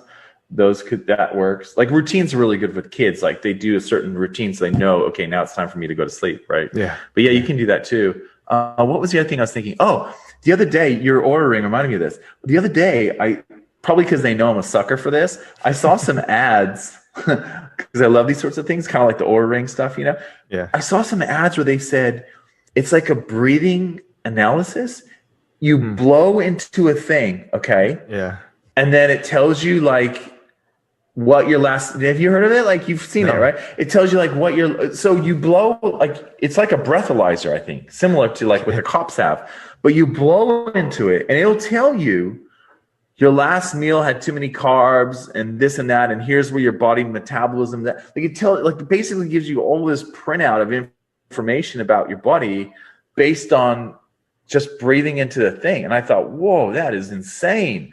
So, because that's the kind of, I mean, it kind of reminded me of the Aura Ring, like kind of give you some feedback on where you're at and what you should be doing. I don't know if it tells you if you're sleep deprived or anything like that, or if, you know, like you need more sleep or this or that. But it was really fascinating. It sounded like it was more kind of like along the lines of diet. So, you know, like it kind of is kind of gauging, you know, where you're at now versus what you ate recently. It's telling you, you know, yeah, you probably shouldn't have ate, you know, that many calories, or you probably had too many carbs, or you probably, you know, needed more fat, or, you know, something like that. Like it sounded like that's kind of was the thing, but there might've been other stuff involved as well. I hope I see another ad for it because I want to check it out. I didn't really have time to check it out at the time, but I wanted to learn more about it. Yeah. That sounds cool. That's super cool. I see. Yeah. You got to try it out, right? Yeah. Yeah, I know. Yeah, I know. I was like, wow, I've never like, you know, like all these things like that you and I are both kind of into, like Muse and the Aura Ring and the what's the thing with the two neurophone and, yeah, all those things, you know, subliminals and stuff. Yeah, so I just thought it was pretty cool, and I wanted to mention that to you because I know, you know, you're like me, you know, you kind of like things like that. Cool. Yeah, it sounds really cool. I'll check it out. I'll look into it. Yeah. I'll see if and one last thing on the when you're talking about music before going to sleep, I found that listening to audiobooks is probably one of the best ways to fall asleep. But then I always lose my place on the book, so it doesn't really work too well. Puts you to sleep. Yeah, it's so true. It is true too, especially if they're monotonous. Like, have you ever heard of? Just as an aside, have you ever heard of LibriVox? So there's this free. I'll put a link down there, but LibriVox basically is free Audible, like Audible, the Amazon one. It's like Audible, but you go there and you download these MP3s of books, and they're like a lot of classics and stuff. So like one time we were on this massive road trip, we listened to The Count of Monte Cristo, right? This long book. But here's the problem with LibriVox. Problem is you can volunteer, anyone can volunteer to read a chapter of a book. So what ends up happening, you're listening to The Count of Monte Cristo, right? And what ends up happening is you get like chapter 1 will have Dave from Utah reading the book, right? And sometimes they'll even say like, this is Dave Thomas from Utah reading chapter 1 of The Count of Monte Cristo. And then it's like, then you get Anastasia from, you know, Russia reading the next one. And like, it's kind of like a disconnect, you know what I mean? Like each chapter is and sometimes we were listening to it like on our road trip, my wife and I were like, and then it would be like, oh no, not Tim again. He's awful. You know what I mean? Like, cause sometimes people are really good. Like they give characters and stuff. There'll be like a little bit of like, you know, they'll kind of use a different voice or something for different characters. And then sometimes people are just like so monotonous. They just read the book like he busted down the door. And then he, you know, you're just like, but it's really good for putting yourself to sleep. So tip, if you like listening to books that you don't care about losing your place, you could download some really boring LibriVox chapters. That sounds great. That could work. Yeah, that could work. Just need to find a nice boring one. I'm just picturing the Russian accent versus the, you know, the Southern drawl, and then like all in the same book. yeah, it's terrible, man. It's so bad. It's like literally, it's like Russian roulette when you're listening to it, because it's like every chapter you don't know what you're gonna get. You're like, oh, chapter 13 is Dave again. No, you know, it's just crazy, and you just keep wishing that. If you have a good reader on a chapter, you keep wishing, please do the next one. Please do the next chapter. It is kind of funny. Yeah. But that's LibriVox. Awesome. Yeah, LibriVox. Yeah. All right. Thanks, Walter. See ya. Yeah. All information in this podcast is for educational and informational purposes only and is not trading or investment advice.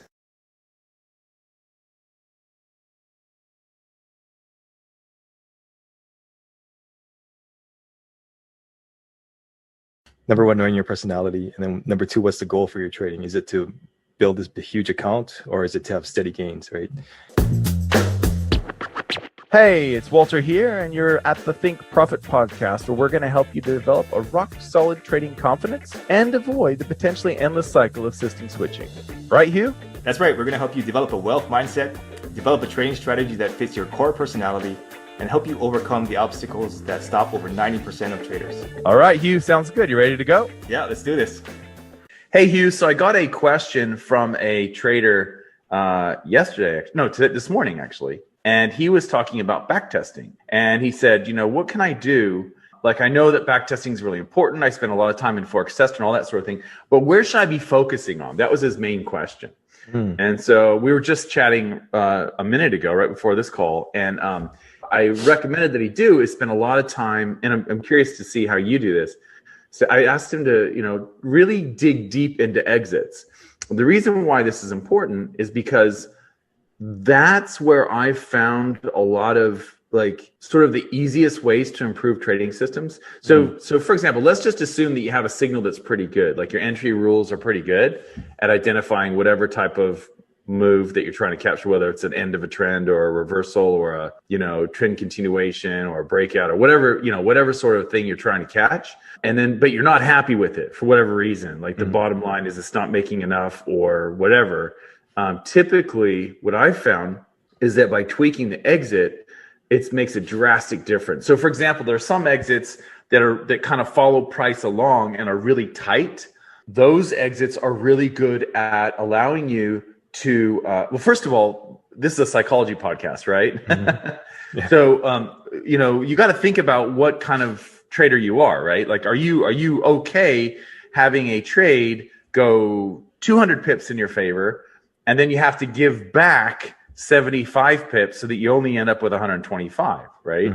Are you okay with that? Is that okay? Or are you the kind of trader that is happy if you have a trade where you make 125 pips and you get out, you're done, and then you watch and it goes another 75 pips. It goes a total of 200 pips in your favor if you had just held on. Hey there, I hope you're finding this episode useful. I just wanted to let you know that Walter and I give away something valuable every month that helps traders improve their skills.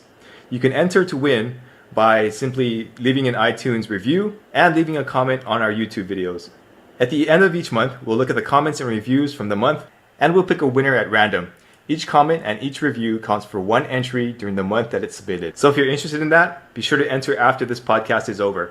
All right, back to the episode. Right? Those are two different kinds of scenarios. It's the same result, but of course, there's two different kinds of scenarios for different types of people. One of those is going to be more stressful, more difficult to deal with. And so, you got to kind of have to know that. So what I was talking about with exits, you have different types where you have some that are really tight. Those are really good at increasing your win rate. Those are really good at getting you out of bad trades. Those are really good at making you feel like a winner because it's so easy for you to capture a little bit of profit if it would have been otherwise like a loss, for example, right? Like those really tight exits that hug price as it moves are good at that. However, they're typically terrible at capturing the large move. Yeah. And the reason why is every little sort of retracement move against your expected direction, whether it be up or down, those little jigs are more likely to pop you out of the trade with those really tight trailing exits. Now, the looser, the wider exits, those are bad in terms of keeping your win rate up because they will reduce your win rate. Historically, we've seen this. And then they'll also, trades that go a little bit in your favor, they often don't make any money at all. And they end up as a full loss or a partial loss. They're really good at capturing the lion moves, the big moves, the moves that make your year sort of thing. So those are two different types of traders that would be better with those types of exits. So the trader that's okay with the move that goes 200 pips, right? And then it retraces and goes 75 pips against you and you get out 125 pips. The trader that's okay with that is going to be the kind of trader that's okay with the looser exit, the one that's kind of trying to make that, bag that 600, 700, 800 pip move. And then the trader who's more comfortable taking the 125 pip profit and then later on seeing the market go another 75 pips in your favor, that trader is probably more suited to the tighter exit.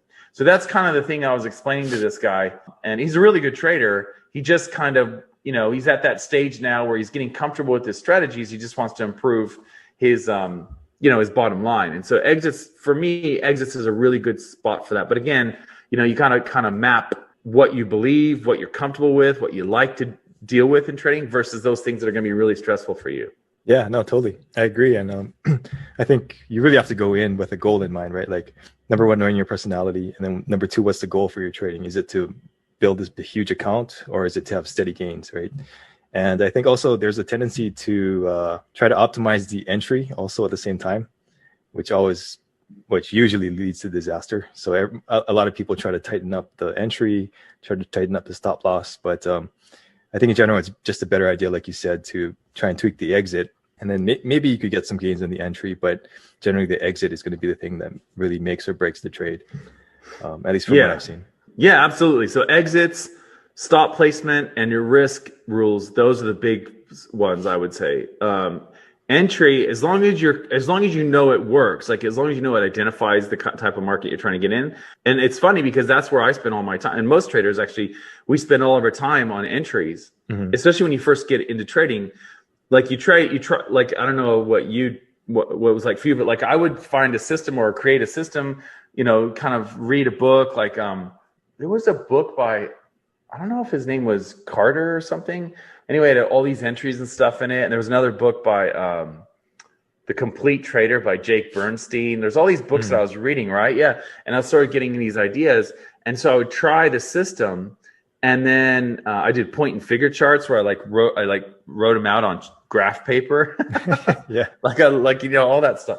And then I would just go, oh, this sucks. This doesn't work. And I'd throw it away. And in hindsight, what I really should have been doing is keeping that front end part of it and just tweak the back end. And that probably would have given me more systems that I would have, enjoyed trading and probably could have stuck with. But, it's like anything, wisdom is great. It's like right when you figure out life, then you die. You know what I mean? It's that sort of thing, isn't it? Same with trading. Like right as soon as you figure out trading, it's like, oh man, I don't have many more years to trade.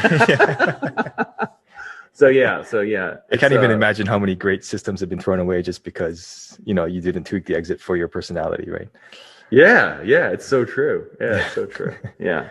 Cool. So we agree on that. So exits is definitely a spot to check out. Yeah. Yeah. All right. Thanks, Walter. See ya. Yeah. All information in this podcast is for educational and informational purposes only and is not trading or investment advice. Whereas now yoga is no different than a triathlon or whatever. And it's like half men, half women, like everyone's doing it. You know what I mean? Yeah. Hey, it's Walter here, and you're at the Think Profit podcast, where we're going to help you develop a rock-solid trading confidence and avoid the potentially endless cycle of system switching. Right, Hugh? That's right. We're going to help you develop a wealth mindset, develop a trading strategy that fits your core personality, and help you overcome the obstacles that stop over 90% of traders. All right, Hugh, sounds good. You ready to go? Yeah, let's do this. Hey, Walter, how do you use meditation in your trading, and how have you seen other traders use it? So I like to use meditation, or what I call self-hypnosis. I like to use that in a couple of different ways. One is before I look at the charts, I like to get into a nice mindset. So where I live, that's a morning time thing. So what usually happens around our house is it's a frantic morning, getting the kids ready for school. And then as soon as the kids and everyone leaves the house and I have the place to myself, then it's like, then I can kind of relax. I can plug into hypnosis. Actually, I'll give you guys a link. If you're interested in a Forex hypnosis, I worked with a company called Hypnosis Downloads, and we created one for Forex traders, because the one that they had for traders was pretty crap. But you guys can, it's really cheap, and you can check that out, the link in down there if you guys want it. So that's one way to do it. You can listen to binaural, what is it called? Hemisync or whatever? What are the ones that you Hemisync. use? Hemisync or binaural beats or whatever. They're quite similar. Also, that's another way to get you in the right mindset. What I'm trying to do with that is to use the meditative state so that when I look at the charts, I don't have baggage, right? Like I want to see it as clearly as possible. Hey there, I hope you're finding this episode useful. I just wanted to let you know that Walter and I give away something valuable every month that helps traders improve their skills. You can enter to win by simply leaving an iTunes review and leaving a comment on our YouTube videos. At the end of each month, we'll look at the comments and reviews from the month and we'll pick a winner at random. Each comment and each review counts for 1 entry during the month that it's submitted. So if you're interested in that, be sure to enter after this podcast is over. All right, back to the episode. The other way to do that, of course, is just to go away from the charts and don't look at them for several days. That's another way to see them really clearly, right? Go on holiday. But so that's how I use it. The other way I use it is for solutions. So let's say that, for example, you're trying to come up with, and it doesn't have to be even trading related. It can be anything in your life where you're like, you have this issue and you know that you can figure it out, but you don't know what to do. You can do this, get into like a meditative state as you're falling asleep. It's called the hypnagogic state. And like one way to do this is make a tight fist. And as you're falling asleep, what you want to do is you're telling yourself that you're going to find the solution. So what you're trying to do, it's almost like a mantra as you're falling asleep. So you make this tight fist, you're in bed, you're falling asleep. It can even be just falling asleep for a nap. It doesn't have to be like, nighttime or whatever when you go to sleep normally. And you're telling yourself that when you wake, you're going to have the solution to whatever the issue is. Mm-hmm. I'm going to come up with a solution tonight and I'll have it in the morning. I'll come up with a solution tonight, I'll have it in the morning, right? And as you're falling asleep, what will happen is your fist will relax a bit, right? And that's when you know that you're in that hypnagogic state, right? Mm-hmm. And this is the spot where historically, a lot of inventors like Benjamin Franklin, a lot of people that have been really good with the creative side of life, they've used this hypnagogic state to come up with solutions. Sometimes what will happen is as your fist is relaxing, you will get the solution right then and there, mm-hmm. right? You've probably had the experience, Hugh, where in the morning, you're kind of waking up, but kind of falling asleep sort of thing, and I mean, it's kind of the same, but it's when you're falling asleep. And sometimes, I don't know, like I keep a notepad next to my bed because when I'm falling asleep and I'm going in hypnagogic, sometimes I get my best ideas for training mm-hmm. during that time. So I want to be able to record them. But if you're trying to come up with a solution, you can definitely bag it then or possibly in the morning when you wake up mm-hmm. and you're in that hypnopompic state as you're waking up and you can write it down. So it's kind of like seating your subconscious while you're in a meditative state to work on something, and it kind of does it in the background for you. So that's something that I would definitely recommend if you haven't used that before. And like I said, I think Benjamin Franklin did a similar thing where he would kind of fall asleep with a bowling ball or a cannonball in his hand. So he would tilt his chair back. So he was kind of like bouncing on his chair on 2 legs, and he'd hold this cannonball. And when he dropped it, then he knew he was falling asleep, and then he dropped the cannonball and that would wake him up. And then he would like write down whatever whatever the solution was he was working on. Right. That sort of thing. So so that's one. Those are the 2 main areas. It's sort of problem solving / goal setting and getting into the right mindset for my charts. I know other people have used it for other things, like if you have anxiety about pulling the trigger or those sorts of things, like if you have like trading related mechanical issues, that's another thing where it can help, especially something like the hypnosis download that I'll put in the show notes for you guys. But those sorts of things would be what I use it for. What about you? How do you approach it? How do you you obviously use meditation, right? Yeah. I mean, it's kind of similar. Like you said, number 1, to calm myself down before trading or making any decisions. And then number 2, to help solve problems or to, just come up with creative ideas. And the thing that works best for me is just to get into that meditative state and then set an intention and say you want to, like you said, figure out this problem or whatever. So you set the intention and then you just let your mind go blank. And then you don't think about the idea or the solution you want to see, and you just like listen to what comes in. And many times you can start to get ideas. You'll get like situations in the past that will help you figure out what's going on now. If you have a problem that you're trying to fix, a lot of times you'll find this little like cord that goes back to the source, and you can kind of trace it there, and then you can figure out what the solution is based on where it came from. So I think that's another way to figure these things out and to get some creative ideas. So how do you do that? How do you do that? Like, how do you pull the cord or whatever, as you say? Like, how does that work? Like for you or? Yeah, that's kind of, it's hard to explain if you don't do it. But like one thing I've done is like this thing called CAP. It's like a Kundalini awakening process or something, right? So you basically lie on the ground and they play this really loud music, and it's all different types of music, and that's just to distract your conscious mind. So that allows you to let go and let everything else come in that wants to come in, right? So it's kind of the same thing. You just want to like put your conscious mind aside, and then all these ideas and things will start coming in based on the intention that you set in the beginning. So it's not really like pulling at it, but it'll just kind of start to float into your consciousness, and then you can kind of process it there. Interesting. Wow, that's fascinating. And where did you learn? Where did you hear about this or whatever? I never heard of it. It's kind of just like trial and error. Like, yeah. You know, I realized that all these things like meditation and breath work and these, you know, plant medicines like mushrooms and ayahuasca, they're all kind of the same thing. They just get you to that state. And then from there, you can start to do some work and you get these ideas and things coming in. Right. As long as you set that intention in the beginning. Yeah. It's interesting because I can imagine some people listening to this or watching on YouTube, whatever, they might be thinking that like some of the things you like when you start talking about like mushrooms or yoga or whatever, some of these things are like emotionally, they can be charged. You know what I mean? Like we're bringing like our experience into the equation, right? Yeah. There are certain words or things like I remember, you know, when I was a kid, I was a magician and I did magic tricks and magic shows and stuff. That's what I did every weekend. I was always working at some kid's birthday, even when I was a kid. You know, I was like 7-year-old magician going around doing, you know, 6-year-old birthdays or whatever. Like it was crazy, man. It was wild. But all the way until I was like 19, I did that. So anyway, there was a kid that came over, right? When I was, you know, probably 12. Mm-hmm. And he was like, you know, I wanted to show him some magic tricks. He was asking about it. And then he said his parent, I think he was a Seventh-day Adventist, right? And his parents said that he came over one day and he's like, I can't play with you anymore. I'm like, what do you mean? He goes, my parents said I can't play with you anymore. I go, why? He said, because you do magic.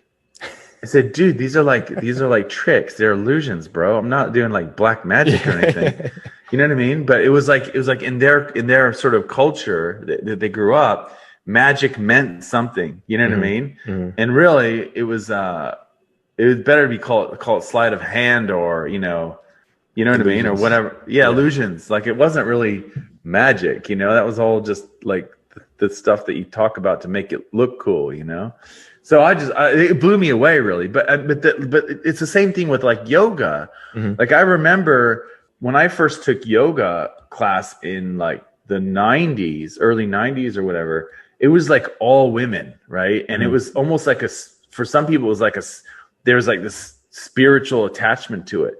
Whereas now yoga is no different than like, you know, a triathlon or whatever. And it's like half men, half women, like everyone's doing it. You know what I mean? Yeah. It's just, so I think when you say meditation or you say hypnosis or you say mushrooms or you say, you know, Kundalini or source or thing, sometimes those things get a little bit charged.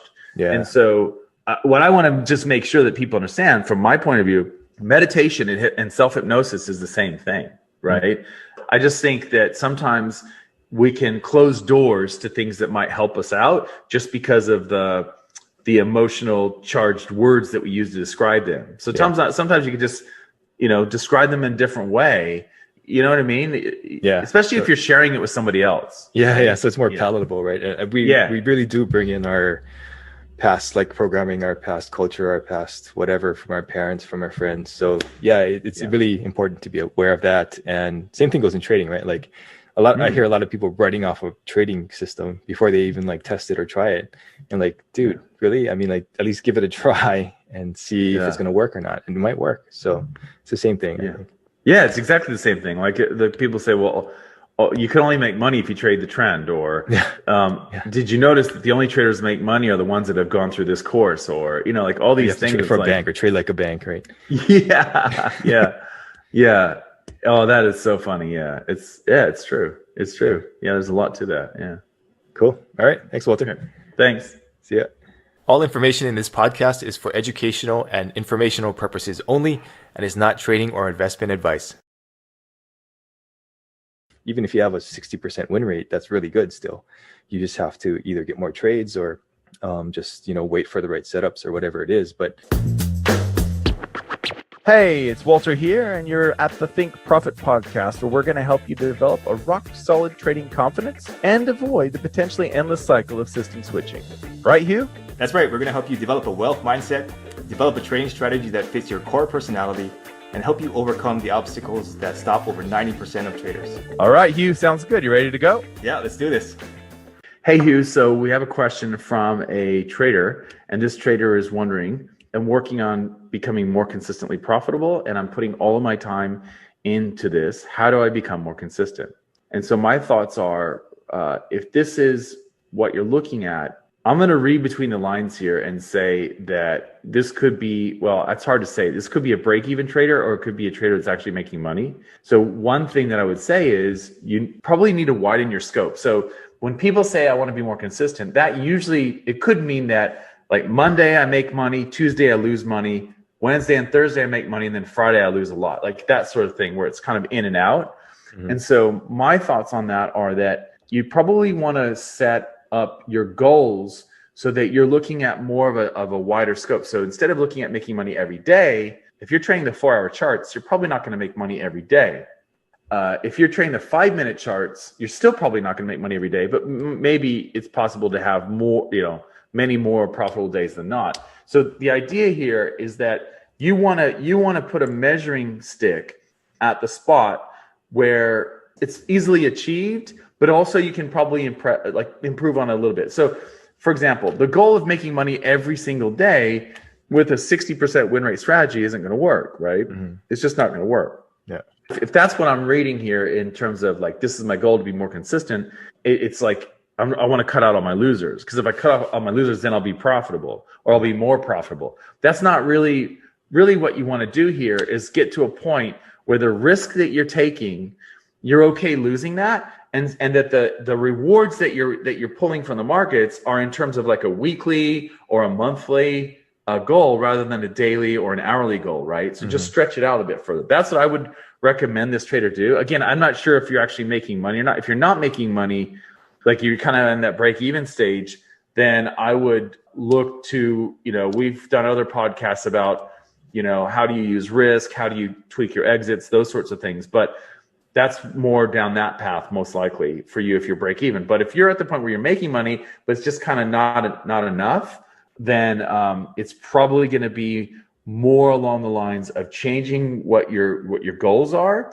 And once you change those goals and you go, okay, I want to make a certain percentage every week or every month, that makes it easier for you to then adjust your risk to a point where those losing periods don't hurt as much, right? Mm-hmm. So you kind of need to know where you want to go. And then from there you can, and I'll put the risk calculator in the show notes for you guys can check that out and use that to kind of fine tune that.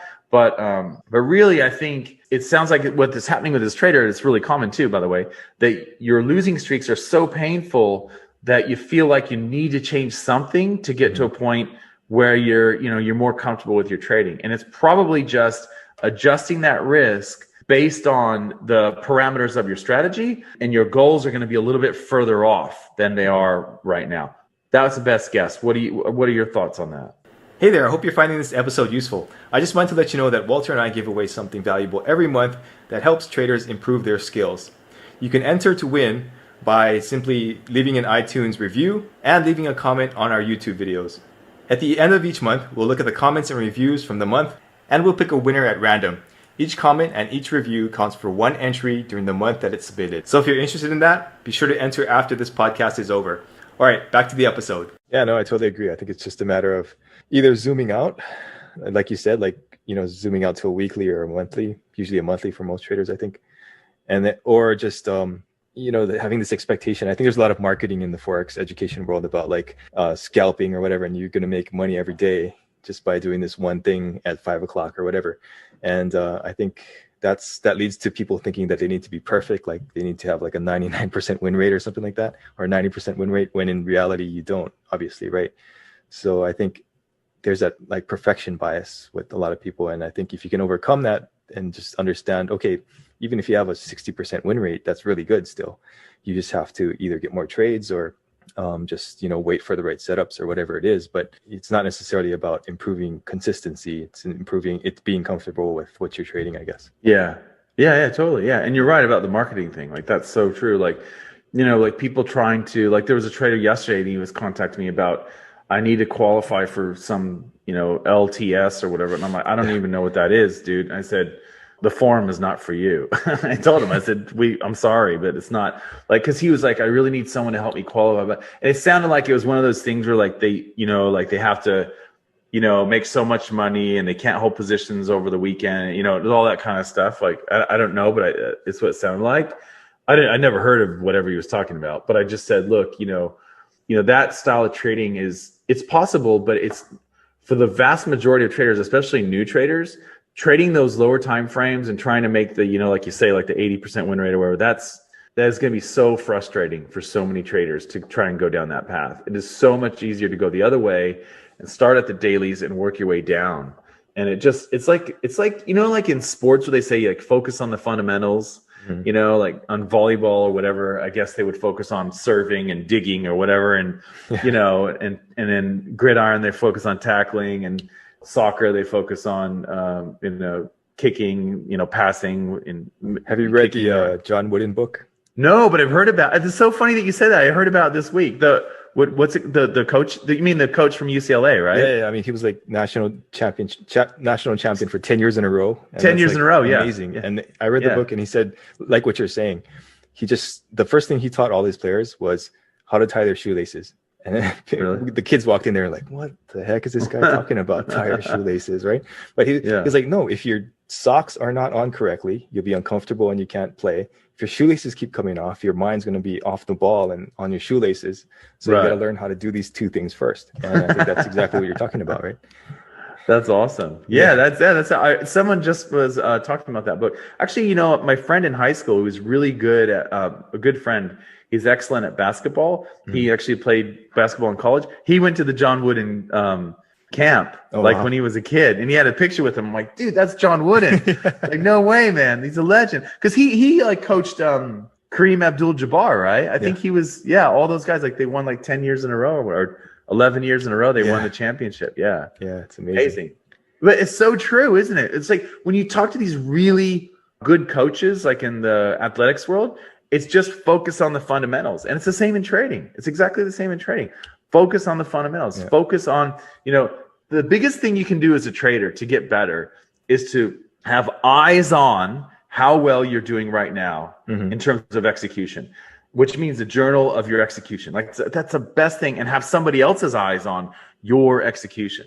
Because if you have a strategy that works and you're not making money, then either the strategy stopped working, the market stopped, changed somehow, or most likely, it's your execution of that really good strategy. So it's so true. It just comes down to fundamentals: entries, risk management, exits.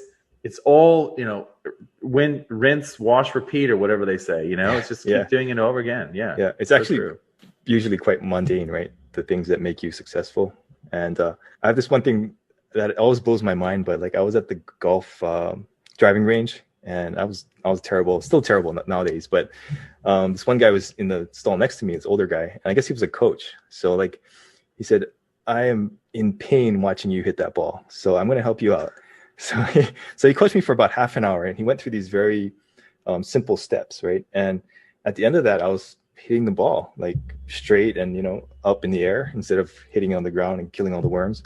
And worm burner. To this day, I can still hit the ball decently, like better than most people. But like, I was just amazed that those fundamentals in that half an hour got me to where I couldn't get to in like 2 years before that, right? So it really is about the mundane fundamentals. Yeah, it's so true. Yeah, so true. All right, cool. Thanks, Walter. See ya. Yeah. All information in this podcast is for educational and informational purposes only and is not trading or investment advice. Most of what we do is on autopilot. Hey, it's Walter here, and you're at the Think Profit podcast, where we're going to help you develop a rock-solid trading confidence and avoid the potentially endless cycle of system switching.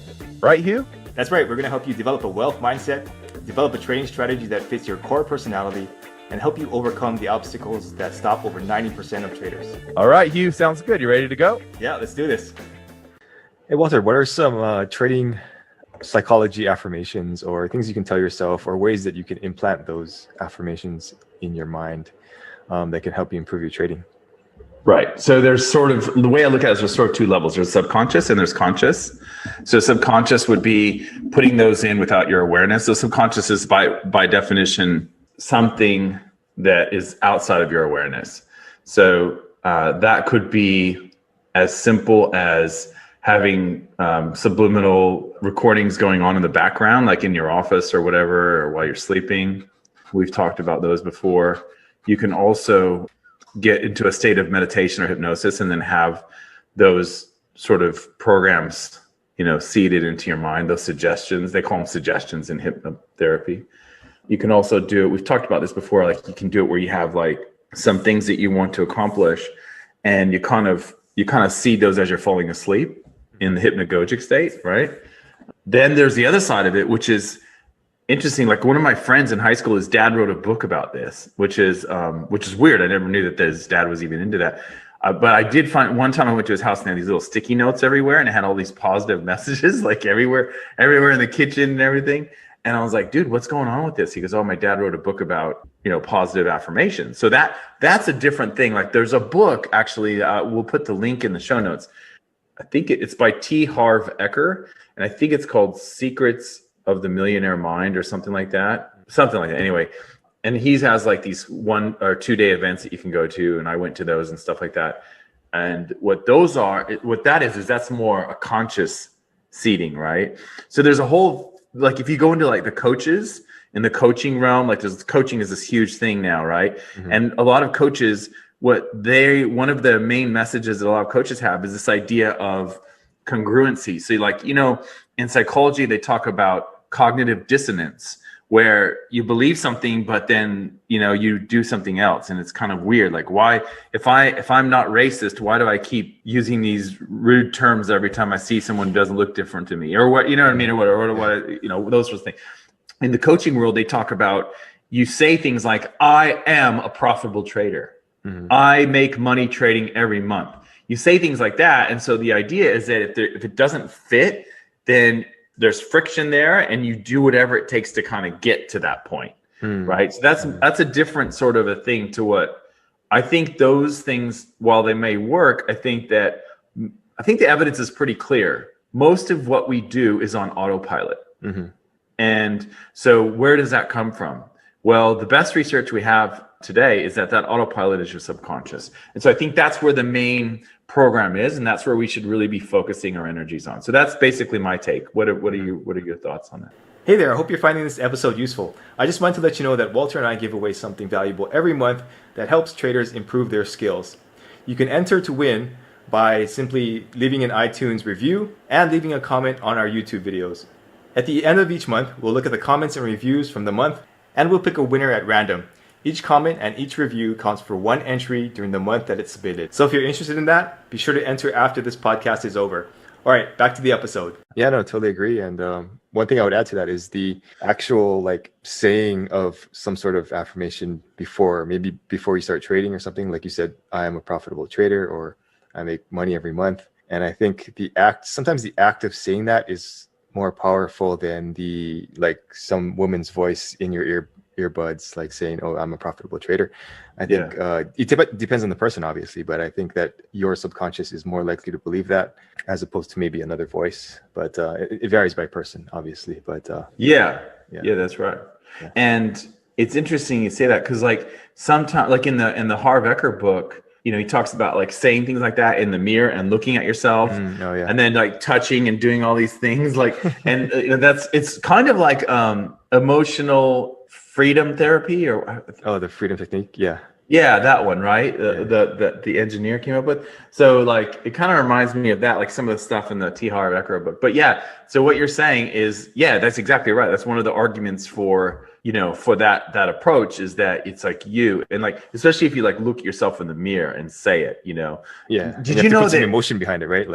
You can't Yes. just say, "Oh, I'm a profitable trader." Yeah. You have to be like, like T. Harv Eker talks a lot about like just going overboard, so that if someone walked in the door, they go, "This guy's nuts," like getting to that point. Yeah. But did you hear? And it's interesting. I always think about this when like I read something about what T. Harv Eker wrote. I always think of the research that you probably heard this too. A lot of when it's funny, I always get pegged as a shoplifter. Like just yesterday, I went to the mall. Okay. Right? It's so weird. Like people look at me, think I'm dodgy or something, and like I went to the mall, and I swear, like I can tell because I actually had a friend in high school, and when I was in high school, my mom's friend was a undercover shopper. Okay, at a place. I don't even know if it exists anymore in the States, but it was called J.C. Penney. Like stores I don't think that they're they had. around. Yeah, I don't think they're around anymore. But anyway, so she was a J.C. Penney fake shopper, and she went to work and she acted like she shopped all day long. That was her job. And what she was doing is she was looking for dodgy characters that were stealing stuff out of the store, right?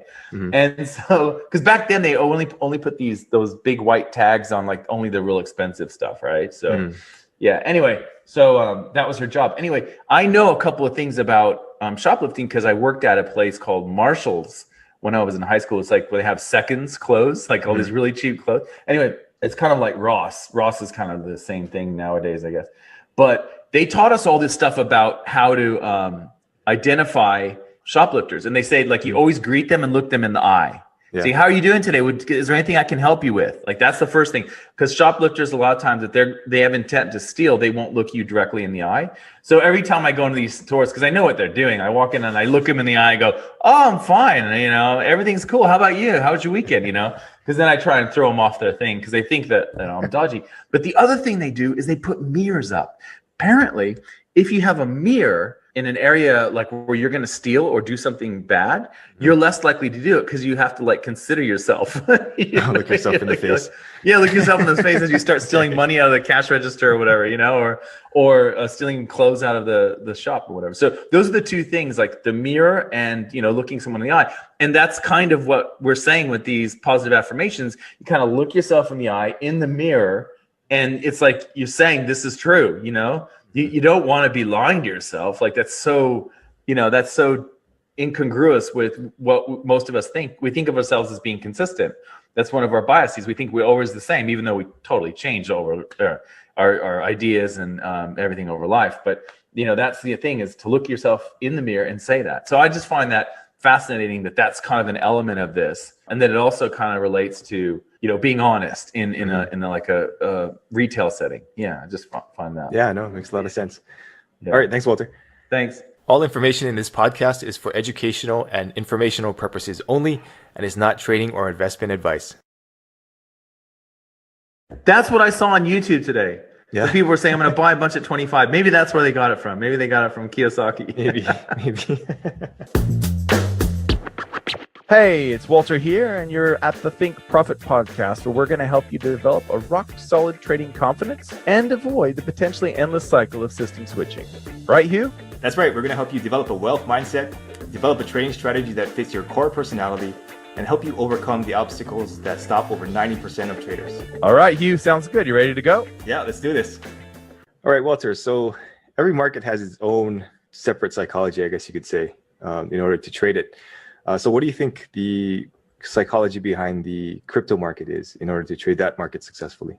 Trade it successfully? Yeah. Well, one thing I would definitely want to look at is leverage. Like if I was trading cryptos, I don't know what it is now, but when 5 years ago or whatever, when I was, back in 2016 or whatever, when I was looking at it, because there were enough brokers that had it, but the leverage was all messed up, or like it wasn't really like it was hard. Low. Yeah, it was super low, and it was kind of like, why would I trade this? I mean, on one end, I think it's just like the stock traders. I really do. Like to me, the guys who trade shares like Apple and Tesla and whatever the darling stock of the time, Amazon or whatever, like those traders who trade those and they just buy, and then when it goes down, they buy some more. To me, that's kind of the mindset, is that it's always going to go up, that like I've actually seen these guys on Twitter, and they say things like, rule number 1, buy. Rule number 2, if it goes down, buy more. Rule number 3, see rules 1 and 2. So they're just in then perpetual uptrend, right? Which has served people well. There was a big crash, I think, when cryptos hit Bitcoin hit 19,000. And then I believe this was the second leg. So if you look at things through the Elliott wave theory, right, which I don't necessarily look at, right, but I am aware of it and I find it interesting. I would argue that just look at Bitcoin against the US dollar, that first wave that we had up to 19,000, just under 20,000, I believe, that was the first leg. So that was wave one. Then you have the retrace, right? A, B, C. And then you had the third leg, which I think we've probably just completed, which is usually like one of the longest ones and takes a long time. And then I think we're in the ABC retracement there. And then you have the fifth one, which is the really, it goes super sharp, right? And then it collapses from there and then has to, eventually restart another trend, right? Like another move. That's what I think we're at. I think we just went off of wave 3. That's like long term. That's what I think. And I think that the people that trade cryptos are kind of like stock traders in that you just assume it's always going to go up. And that usually works, in a bull market. But in a market like this, like I just saw today, some people posting on YouTube, like, I'm going to buy some more Bitcoin when it hits 25 grand and stuff like that. And that's cool. But like, you just have to remember that, like, I think it would be really hard to be a trader. Like if, let's say you're 22 years old and everything you've seen in your whole life basically has been the markets go up. Because when 2008 happened, you were 8 years old, right? So you didn't really see that. So your whole life, all you've seen is basically free money, and every market has gone to the moon. So I think that's a difficult, and I was kind of like that too. Like as a child of the 80s, I had that same perspective. The only thing is different that I was aware of the 1987 crash. That was a big deal back then. So I was aware of that. But again, all my friends said when we were kids, like, I would just be buying right now, man, blah, blah, blah. It's just, and so, and it would have worked out, right? So same thing in buying at 2008.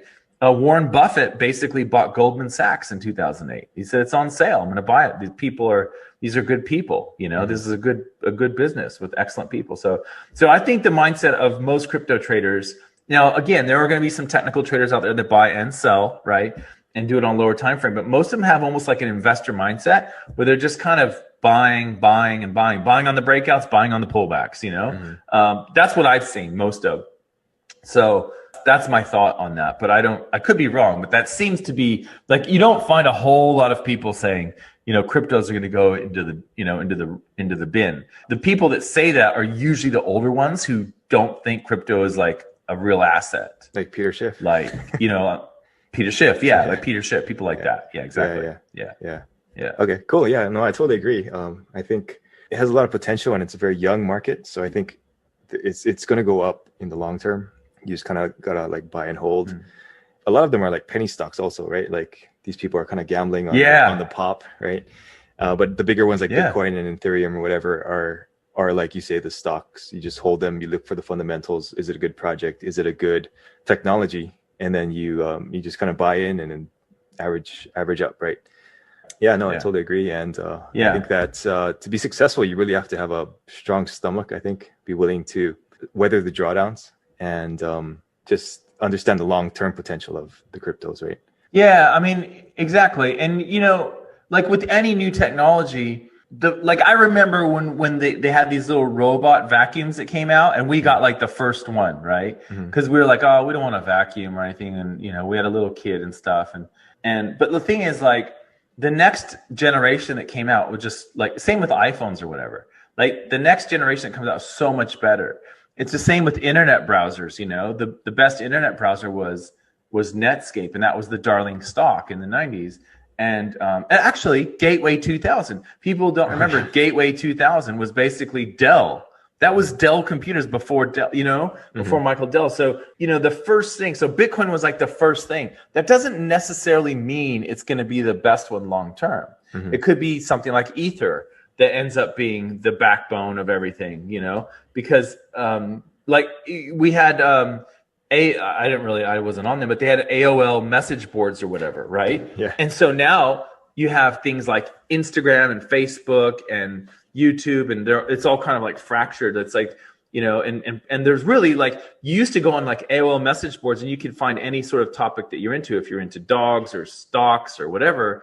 And then now the internet's so fractured, it's like you have to kind of really dig down and go into the forum that's about Doberman pinchers or whatever, you know what I mean? Do you know what I mean? It's so like specialized now and so deep. So to me, I find it really fascinating that, you know, when people say things like Bitcoin is going to, because we talked about it before. I said, I think, you know, Bitcoin probably will go to 40,000. But I think in 2017, we talked about it. I said, I think Bitcoin will go to 40,000, but it has to go back down first, right? Mm-hmm. And that was when we had that first wave up to 19,000. And people just forget that there are ebbs and flows to it. And as a trader, like if you trade the 4-hour charts, you understand that. If you trade currencies, you understand that. It's one of the advantages we have over stock traders, where the majority of them are only just buying. They're not thinking of the downside. I mean, they do think of the downside, but they don't ride the downside. Whereas we can ride both sides of it. So that is, in some ways, an advantage for us. In other ways, it's a disadvantage, because all they have to ever consider is, when should I buy? And when should I sell, right? Whereas we have to think, should I buy or should I sell? Or, you know, it's the number of opportunities to shoot yourself in the foot, right? Exactly. Yeah. We have way more opportunities. So it's a bit tricky. I'd be interested to hear your thoughts on Bitcoin. Do you think it's like a outdated, I mean, I think it's going to go up still, but do you think it's an outdated technology? Or? It's a great question. I don't know enough about it. I know just enough to be dangerous. And what I would say is, it seems like the people who are smart are pointing out that it's a bit clunky. It seems like it takes a lot to manage it and all that. Like in terms of like accepting it. Like if I was an online store and I accepted Bitcoin, it seems like it's not the best version of blockchain technology. Yes, it's not for that. And maybe something like Ether is. But the other side of that is people say, well, you can store it. It's value because there are not unlimited. There's only 20 million of them, and a lot of them have been lost or whatever. So there isn't really ever going to be 20 million once they mine it all out. And so, the other side of it is it could be a store of value. So I don't know. I think it will go up. I think it needs to go down again, like the first leg. I think this third leg needs to go down probably a bit further than it is now. I don't even know what it is now. Do you know what it's at? Is it like 30 grand or 30,000 or something like that? 30,000. Yeah, I think it's around 30,000 as we record this. Yeah. So my guess is it'll probably fall to 20 or something like that, 22 or, you know, whatever. But before we see that fifth leg kick in, you know. Interesting. Yeah, I never thought about that. I think Kiyosaki's mentioning like 25 is his buying point. So yes, that's what I saw on YouTube today. Yeah. The people were saying, I'm going to buy a bunch at 25. Maybe that's where they got it from. Maybe they got it from Kiyosaki. Maybe. Yeah. But like, if you follow the if it's true, like what I say about the Elliott wave, it shouldn't go lower than the first leg's high.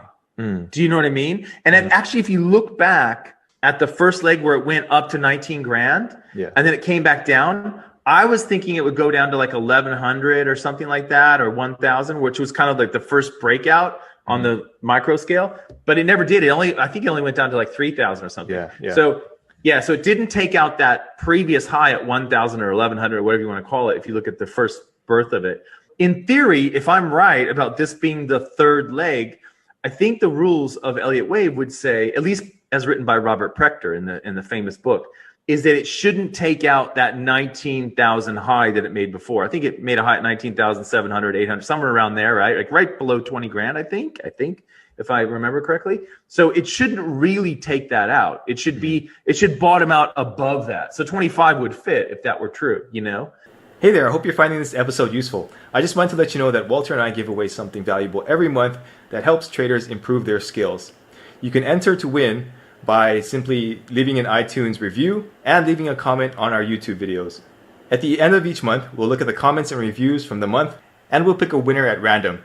Each comment and each review counts for one entry during the month that it's submitted. So if you're interested in that, be sure to enter after this podcast is over. All right, back to the episode. Yeah. If that were the case. And then, of course, then it would take out the high that it made, I don't know, was it at 60 or 65? Yeah. It would take that out on the fifth leg and really like it would just be acceleration, like unbelievable. Like everyone would go, oh, it's over. We're going to 200 grand, you know? And then of course it would collapse again. No, I think this dip during this summer is maybe like a good time for the institutions to get in. They're kind of bringing the price down, get the institutions in and boom, right? So Yeah, we'll see. Yeah. we'll see. Yeah. All right. Thanks, Walter. Cool. Thanks. All information in this podcast is for educational and informational purposes only and is not trading or investment advice. I used to get nervous, like when I was younger, talking to people. And at a certain point, I just discovered, just ask about them. Hey, it's Walter here, and you're at the Think Profit podcast, where we're going to help you develop a rock-solid trading confidence and avoid the potentially endless cycle of system switching. Right, Hugh? That's right. We're going to help you develop a wealth mindset, develop a trading strategy that fits your core personality, and help you overcome the obstacles that stop over 90% of traders. All right, Hugh, sounds good. You ready to go? Yeah, let's do this. Hey, Walter, what do you know about game theory and how it applies to trading?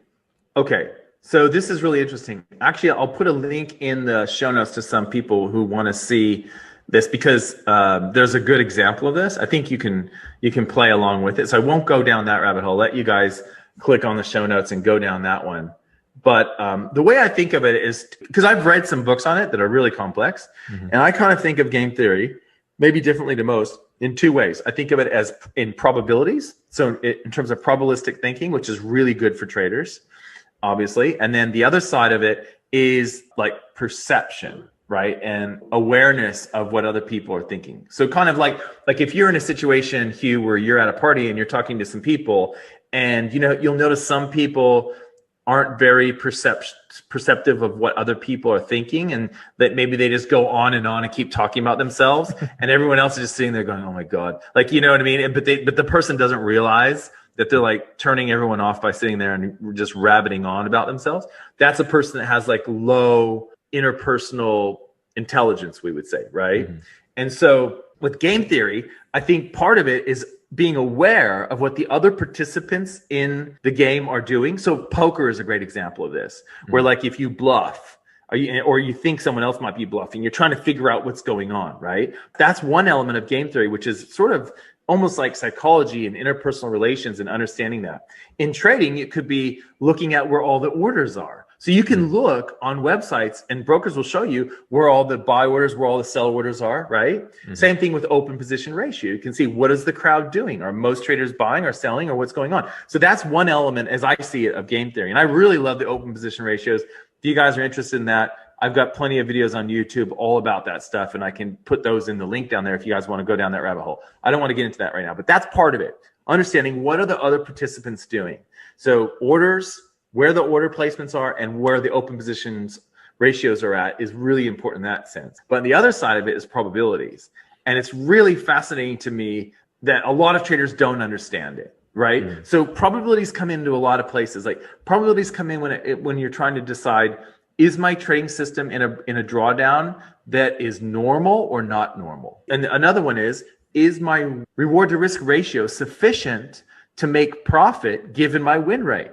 That's another thing, right? So all of these elements of probabilities are very important. And so, like, for example, let's say you like to trade trendy kangaroo tails, which is just a pullback after the market's been going up, right? And it pulls, let's say it's good or down, either way, it goes up after the market's been going up. And it's a signal that says, okay, the pullback's over, right? Now, let's say you like trading those, you've back tested them, you get a certain win percentage, it's 58% or whatever. But you find that if you add another element to that, which is understanding where the orders are placed on the charts to your kangaroo tails, trendy kangaroo tails, you actually really improve that strategy. And that probably would be the case. Like if you saw a whole lot of people who had their orders were basically on the other side of your kangaroo tail, right? Then that means that you would know that there's a lot of people thinking that it's going to break out and it's going to go the other way, right? Or if there's a lot of orders down where your order is going to be, right? Or if there's a lot of orders where you take profit is going to be, that'll be like a magnet, and the market will, if it gets close, it'll really want to get there, right? So all of those things I think are really important in terms of game theory. So to me, game theory is thinking about what are the probabilities, right, that this is going to go this way or that way, and so what should I do for my overall, I'm trying to make profit here. And the other thing is, what are the other people doing? And trading is so different because it's not like a closed system like a poker game where you only have 5 people, and there are a limited number of possibilities, although there are many, with all the different hands and everything. It still is limited. Whereas with trading, it's kind of like an open system, and these things can come in and impact the markets in really drastic ways that sometimes we're not even aware of. But I think just understanding what your other market participants are doing and what they're thinking, and understanding where the probabilities lie, is probably the most important thing in terms of thinking of trading like a game. What are your thoughts about this? I actually don't have too much input on this one. I haven't really looked into game theory that much, so I just wanted to get your ideas on this one. Well, yeah, the thing is, like, if you get in some of these books, they're like super mathematical, right? And they don't. And really, a lot of game theory is just thinking, what is my opponent, or what are the other participants doing? And if I do this, what are they going to do? It's really just that. Like, and so I think you can really simplify. I'm a big fan of the 80-20 thing, right? Where you just cut it down and go, just do this much to get maximum. You know what I mean? And that's sort of. I like that approach, and some people won't. They'll want to get deep into it and whatever, and that's fine. But I think just thinking in terms of what are the other people doing, that's a big part of game theory. Hey there, I hope you're finding this episode useful. I just wanted to let you know that Walter and I give away something valuable every month that helps traders improve their skills. You can enter to win by simply leaving an iTunes review and leaving a comment on our YouTube videos. At the end of each month, we'll look at the comments and reviews from the month, and we'll pick a winner at random. Each comment and each review counts for one entry during the month that it's submitted. So if you're interested in that, be sure to enter after this podcast is over. All right, back to the episode. You can map it out and make charts and everything, and choice charts and all that stuff. But it really comes down to thinking about, where do the best probabilities lie? What is likely to happen versus unlikely? Which is not always the way we think. Like, a lot of times we think that what's likely to happen is what happened last time, And that's not true. That's not necessarily true at all. So we're not really set up to think mathematically. We're more emotional creatures in general, and reactionary. So I think if people just start, like, just a real simple task would be, if you have a trade and you go, okay, I'm going to buy here. What are the people thinking that are going to sell? In the exact same situation, what do they see? Just trying to break out of your filter and the way you see the market. That's a really big part of it, I think. Just a lot understanding of crowd psychology, you think? Yeah. And just going, okay, like, I look at, sometimes what will happen is a kangaroo tail will print, and I don't take it. And I explain in my videos the reason I'm not taking it, because let's say there's a resistance level right here, right? And the kangaroo tail goes through it like this. Okay, so you have a big kangaroo tail. Well, there's a big difference between having a kangaroo tail that, like, starts here and goes across that level, that resistance level, versus one that's kind of on top of it and sitting on top of it. Because the one that's on top of it is a breakthrough and a bounce, and it's going to go higher. But the one that's sitting below it just penetrates it, and it's going to go lower. You know what I mean? And it's sometimes hard to see the difference. But, like, understanding that the people that see that kangaroo tail on top of the support resistance, they think it's a reversal. And then I'm the guy that thinks it's a trend continuation pattern. You know what I mean? Like, thinking in terms of that and knowing the difference between the two is, I think, really important, because it just helps you out in life. Just thinking about other perspectives. You'll be a better conversationalist. You know what I mean? If you can get in the head of somebody else. People like it when you ask questions about themselves, like, as you've noticed, like, they do, they really do. It's a great way for people to go, oh, I really like that Hugh, he's a good guy. Oh, really? What'd you like about him? Well, he just seems like a real friendly guy.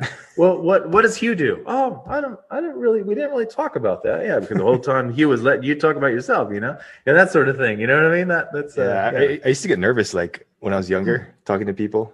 And at a certain point, I just discovered, just ask about them, and then they'll do all the talking, and it's all good. Yeah. So I was the same. I would always, like, deflect off into, like, they would say something, oh yeah, blah blah. What about you? Like, I would always do that. And now I'm so old, I'm just like, whatever. Like, I don't even like. I can see, when people start doing that to me, I can see it a mile away, and I'm like, yeah, okay, man, yeah, all right. Like, I'm just whatever. Yeah, I don't even care. But, like, when I was younger, I was really aware of it, like you say, and I would always just kind of, like, shift it back because I didn't want the spotlight on me, Yeah. All right, cool. Thanks, Walter. Thanks. See you. See ya. All information in this podcast is for educational and informational purposes only and is not trading or investment advice. experiment with different things and figure out what works for you. Hey, it's Walter here, and you're at the Think Profit podcast, where we're going to help you develop a rock-solid trading confidence and avoid the potentially endless cycle of system switching. Right, Hugh? That's right. We're going to help you develop a wealth mindset, develop a trading strategy that fits your core personality, and help you overcome the obstacles that stop over 90% of traders. All right, Hugh, sounds good. You ready to go? Yeah, let's do this. Hey, Walter, people talk a lot about like the flow state and how that contributes to success in a lot of different areas, especially trading. How do you get into the flow state? What do you think about how people should get into the flow state? And I just wanted to hear your experience with that. For traders, I think it's probably that analogous situation, like with like an athlete getting ready to run the 100 meters. So I used to do that in high school, and I always did a lot of work on getting in the right state of mind, to get the right start, and stuff like that. So like basketball players, anyone who's done athletics like that, even at like the high school or college level, you would have some thoughts definitely around there, probably at least a routine to do. And so you can certainly do that when you're looking at the charts. If you're like a longer term chart trader like me, you would just want to be in that state of mind when you look at the charts. However, I think it more applies to like the lower time frame sort of in and out scalping type traders, where they really need to be on point in terms of what they would say is a flow state, I think. However, having said that, I think that when it comes to trading, there are some things that come up that you probably don't think about when you first get into trading. I'll give you an example. The fear of pulling the trigger. So if you're trading a system that has a lower win rate, let's say it's a 39% win rate, and you're going to have a lot of losing streaks. And so you might get into a state of thinking, gosh, I've had 9 losers in a row. I don't want to have a 10th loser sort of thing. I don't really want to take my next trade. Of course, you don't take it, and then that's the big winner, right, for the month or whatever. So yeah, that's a typical. So I think one way to kind of get into the right mindset for trading, it doesn't really matter what style of trading you have. Essentially, like, there's a really good story about this guy who wrote a book about risk. He hung around traders and professional poker players and stuff like that. And there's some really good insights from that. And what he was saying was that the traders, or actually the gamblers, it's funny that I would mix that up, but the gamblers were saying they kind of look at themselves as having like an infinite lifespan. If you think about it, what happens when you do that is you would see the world differently. If you knew that you were going to live, 1,000, 2,000 years, you would make different decisions in your life. And that's what he said about these people. The way they saw risk is they'd have these little tiny edges, but of course they saw that and that they were so valuable over the long term. And so any one individual trade, you can just kind of throw it out. Who cares, right? In fact, 10, 20, 30 trades, who cares? Because it's the long-term gains. And as Einstein said, right, I don't know if he actually said it, but people say that he said it. It's attributed to him. It says that compounding is the 8th wonder of the world. Well, that's really true when you look at risk from like a long-term point of view. So I think probably one of the easiest ways to get into a pro trading mindset is for any trader to think of yourself as living a long, long time. And what would that mean for you and your trading system if that were the case? What would you do? Because you would not take giant risks, would you? Right? You would not put 10% of your account on any given trade if you knew that you had an edge, and then the edge was going to play out over thousands and thousands and thousands of trades. So I think that's a really valuable way to look at trading. It's almost like you just live forever, and that you want to be around, you want to have your trading account around to live through those good times. Right. So that's kind of, and I know it's not exactly what you're talking about, because flow state is more kind of like in the now sort of thing, like, feeling the market and understanding where it's going to go and stuff. That's kind of sort of like the shorter term traders world or whatever. How do you see that when you're looking at flow state? Yeah, no, first of all, I think it's really important that you have some sort of a routine, I guess, like you said. Like in high school, I didn't understand why we did the same exercises over and over before a game. And that's all it is, getting you in the right mindset, right? And so I think if you could do some sort of meditation, or you have an app that can calm you down, I think that's a good start. But yeah, what you're saying makes a lot of sense. And I guess I never really thought of it that way. Hey there, I hope you're finding this episode useful. I just wanted to let you know that Walter and I give away something valuable every month that helps traders improve their skills. You can enter to win by simply leaving an iTunes review and leaving a comment on our YouTube videos. At the end of each month, we'll look at the comments and reviews from the month, and we'll pick a winner at random. Each comment and each review counts for one entry during the month that it's submitted. So if you're interested in that, be sure to enter after this podcast is over. All right, back to the episode. In that, if you know that you have this edge, even if you aren't in the flow state in that one session, like it really won't matter, right? Because you're like, okay, I'm factoring in a bad day into my system, into my numbers, and I'll just learn from this and go on to the next one. So that makes a lot of sense to me. And I think you're right in that the flow state really is more important in like day trading or whatever, instead of like if you're swing trading, then it's not so much, in my opinion. But yeah, I think you have to just kind of experiment with different things and figure out what works for you. And it might be meditation for some people. Some people might need to take a nap before or something like that. So just try a bunch of different things and see what works. Yeah, and you really want to be in a situation where it's like it's hard to shake your confidence, right? Yeah. And so that's preparation. Preparation is the key there. Yeah. I talked about that before, but yeah, that's critical. So what's the app that you use? Because you were saying, I know you use Muse, right? That device that links up to like the app. Is there anything else that you use in terms of that meditation stuff? Because I know you're big into the meditation. Yeah, it was the let's see, Inner Balance by HeartMath. Inner Balance, right? So they have a little thing where you stick it in your ear and then you do the breathing. And then if you're in a certain zone in terms of heart rate variability, once you're in that zone for a little bit, then I consider that, calm and collected. And then I'll take it off and then go into trading or whatever. Right. That makes sense. Yeah. I keep getting these ads for, because I think they know that I'm into this stuff. I keep getting these ads for an app called Headspace. I don't know if you've seen that one, but that's that's pretty popular. Yeah. Headspace. Yeah. I keep getting that ad. Like this week especially, so they must know. You know how they follow you around, they know what's going on. Like yeah. All right, cool. Yeah. Thanks, Walter. Okay, see you. Yeah. All information in this podcast is for educational and informational purposes only and is not trading or investment advice. My neighbors keep putting their rubbish in my rubbish bin. I keep looking out the window and go, why are you putting your rubbish in my rubbish bin?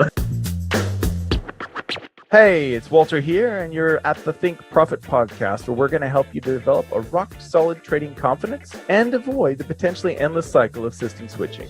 Right, Hugh? That's right. We're going to help you develop a wealth mindset, develop a trading strategy that fits your core personality, and help you overcome the obstacles that stop over 90% of traders. All right, Hugh, sounds good. You ready to go? Yeah, let's do this. Hey, Walter, I'd be interested to hear your experience with hypnosis and hypnotic therapy. Mm-hmm.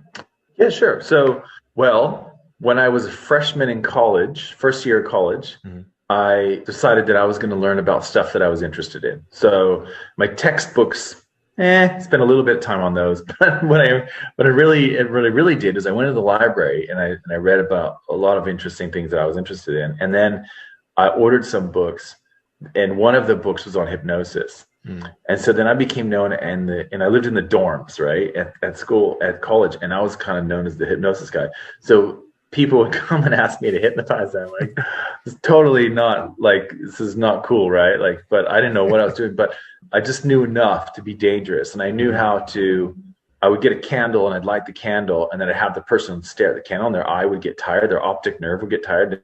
I knew that was one way to get someone to relax and stuff. And so I did that. And a lot of times, like, girls would be like, oh, I want to eat vegetables, or whatever. So I would hypnotize them and to put these suggestions in, for them to eat more vegetables or whatever. So that was kind of my introduction to it. And then, I did it for myself too, for different things. Like I wanted to improve my surfing, or I wanted whatever, whatever I wanted, whatever sort of thing I was working on. And then when I came to Australia, I found a hypnotherapist too. And I wanted her to help me with my surfing too. And it was interesting because she asked me, have I had experience with hypnosis? And I said, yes, I've hypnotized people. She said, oh, really? What did you do? And I told her the story I just told you, right? Well, then she goes, oh, there's much more efficient ways than looking at a candle. I'm like, oh, this is going to be good, Hey there, I hope you're finding this episode useful. I just wanted to let you know that Walter and I give away something valuable every month that helps traders improve their skills. You can enter to win by simply leaving an iTunes review and leaving a comment on our YouTube videos. At the end of each month, we'll look at the comments and reviews from the month, and we'll pick a winner at random. Each comment and each review counts for one entry during the month that it's submitted. So if you're interested in that, be sure to enter after this podcast is over. All right, back to the episode. So then she recorded this session and she gave me like a CD of her voice, and so that you could use it, you know what I mean, for any goals. You would just think of the goal and then listen to the hypnosis thing. And I thought that was really fascinating. And I used it quite a bit. And then I got into the more tailored ones for like trading, and I got one of those, and it was pretty bad because it didn't really apply to Forex traders. So then I wrote the guy, actually we had a mutual friend, and I said, can you please like make one for Forex traders, because your one for traders sucks for Forex traders. Like, it's no good, you know. It's just the way that the suggestions aren't quite right for Forex. And he goes, okay, well, do you want to write it? And I go, yeah. So I helped him write it out, and that one's at Hypnosis Download. So it's Hypnosis for Currency Traders, I think is the name of it.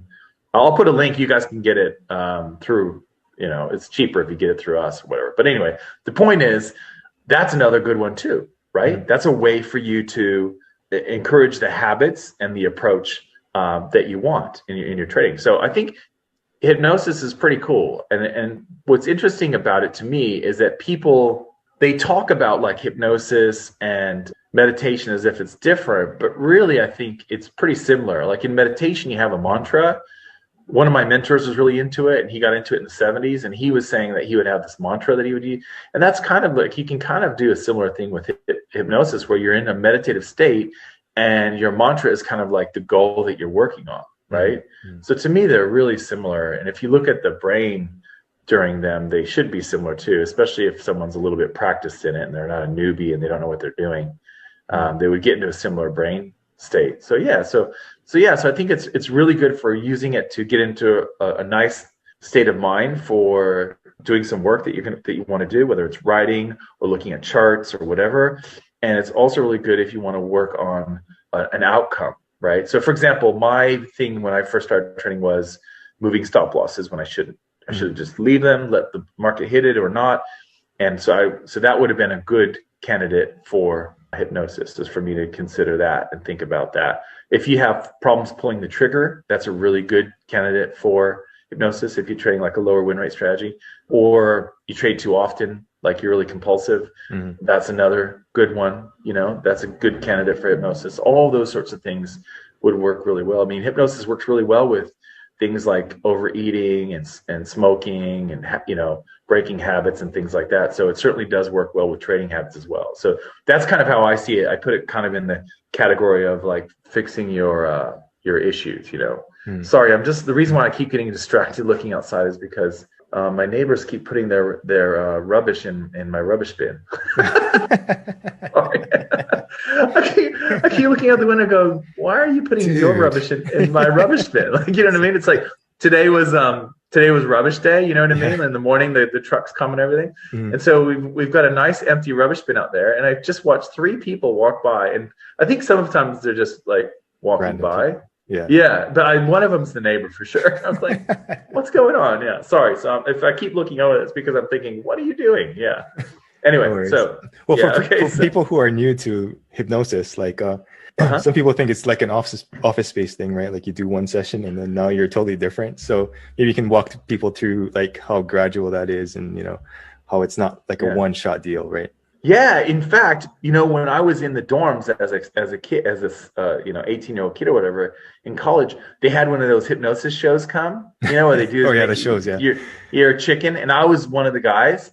Like, he got me up there, and I remember him saying, he said it will last 30 days or whatever, like, or you know what I mean? Like, you kind of have to, it kind of wears off or whatever. But and one of the first hypnosis CDs that I bought, they would say you got to listen to it every day for like 30 to 60 days. It's kind of like it's sort of like you know, when you're a kid and you keep hearing money doesn't grow on trees, money doesn't grow on trees, money doesn't grow. Your parents say that's repeated over and over again, and then you get that in your head. It's kind of the same thing with hypnosis, where you get these suggestions. You can't just say to someone, oh, it's rare that you would meet someone one time they would say something to you, Hugh, and you would remember it for your life. It does happen, but it's pretty rare, right? The things that you usually remember are the things that are kind of repeated over and over, and those become like, committed to memory, and you rely on it. It's your programming. It's your programming, basically. So it'd actually be a little scary, right? If somebody told you to do something once and then you start doing it. Imagine that. Imagine if that were the case. We would be a mess, right? We would be a mess. Literally every time we went to like the DMV or to like a restaurant or whatever, someone says, go sit in the corner, and you're like, oh, then every time you go into, you go sit in the corner or whatever, you know what I mean? Like, imagine if that kind of thing happened, it would be a mess. So so it's good that we don't take direction well. Okay, cool. Thanks, Walter. Thank you. All right. All information in this podcast is for educational and informational purposes only and is not trading or investment advice. You're not going to get shot. You're not going to be attacked by a lion or whatever it is, right? You're just going to lose some money. So, hey, it's Walter here, and you're at the Think Profit podcast, where we're going to help you develop a rock-solid trading confidence and avoid the potentially endless cycle of system switching. Right, Hugh? That's right. We're going to help you develop a wealth mindset, develop a trading strategy that fits your core personality, and help you overcome the obstacles that stop over 90% of traders. All right, Hugh, sounds good. You ready to go? Yeah, let's do this. Hey, Hugh. So I was talking to a trader today, just before we got on. He was asking about fear and how do you deal with fear? If you've got a lot of fear in your trading, what do you do about it? And I guess kind of the question was, where does it come from? So I kind of equated it to one thing, but I'd like to hear about what you think about fear. Like, what does fear mean in trading? How do you deal with it? What are some techniques to wrap yourself around the fear of taking trades and trading in general? So I'm interested. Yeah. Well, in reality, there's nothing to be afraid of in trading, right? You're just going to lose some money. You're not going to get shot. You're not going to be attacked by a lion or whatever it is, right? You're just going to lose some money. So any type of fear is irrational. So you have to ask yourself, okay, where does that come from? Is it fear of losing all your money? Or is it fear of being wrong? Or is it fear of your ego being bruised? Those are kind of the biggest ones that I think a lot of traders run into. Once you can identify that, then you can start working on it. But then if you're still afraid, then you have to figure out what the source is. Otherwise, you're kind of just like going to be afraid all the time. And once you identify it, then you can start to work on it. That's what I think, at least. What do you think? Yeah, I agree. Yeah, so I think about like these coaches in the NFL, right? These gridiron coaches, right? So what they do is they have these stories, and they wear the stories like a patch on their sleeve. Oh, I slept in the office. I get up every day at 3:30 in the morning and go and watch film. And they have these big, this is their thing, right? Well, thinking about it, why do they do that? Why do they spend so much time watching film of their opponent? The reason why is preparation. Because when come game day, if they feel like they've prepared their team to the point of where they can kind of expect anything and they know what to do in any situation, they've prepared the other coaches so they know what to deal with it, and they have a plan for what's likely to unfold, all that preparation reduces the anxiety. The more prepared you are, and it's the same with trading, right? The more prepared you are, the more you've seen your system through different types of markets, through your back testing or demo trading or whatever, or live trading, if you've been trading for decades, then the more likely you are to be able to sit through it and be able to feel like, I can do this. Like, I've got it. Now, here's the thing. So fear comes from uncertainty. So I had this experience where I was surfing back home in California in December. I think it was the day before Christmas. Might have been Christmas Eve, right? And it was, rainy. The water was brown from all the dirt rush, in the rivers rushing into and I was surfing this reef, and it was pretty big. The waves were pretty big. Got held down onto the reef, kelp everywhere, right? This thick Northern California nasty kelp. Held down onto the reef. It's black down there, and I couldn't get up, and the next wave came and held me down. Okay, so it's the dreaded 2-wave hold down, right? You don't want to have like multiple wave hold down because you start running out of air, you start panicking. And so finally I came up, and then I let the waves wash me in, and I was kind of shaken. And I was sitting on the beach, and I was thinking, I really should go back out there, because if I let this fear kind of fester for a while, then I'm going to have that in the back of my head when I go surfing, especially if I go surfing at this place again, right? So I forced myself to go back out there and pedal back out there and at least get one wave and then come in. You know what I mean? So I can say that I did it. And really, I think that's where it comes from. I think the fear of the uncertainty, not knowing what's going to happen. But as you said, you're absolutely right. What's going to happen in trading? You're going to lose some money, you're going to make some money, or it ain't nothing going to happen and you ain't going to lose money or make money. That's it. That's it. Now, might you get gapped? Might the market move fast and get you out beyond where your stop loss was and you lose a little bit more than you were expecting? Absolutely. But the same thing, if you use like a trailing exit or something, the same thing can happen. You get more than you expected if you allow that for yourself at the other end. So to me, I think this idea of being fearful, it can come from a lack of preparation or a misunderstanding of the unknown. I mean, in a lot of ways, the unknown is what makes life so exciting. Imagine, Hugh, if you got up and every single day you knew what was going to happen. It was Groundhog Day, right? Like that Groundhog Day movie with Bill Murray. So every day you have the same thing for breakfast. The people say the same things. You go to work, the same things happen. That would be so boring. So being alive means embracing uncertainty. And being a trader means getting paid for embracing uncertainty.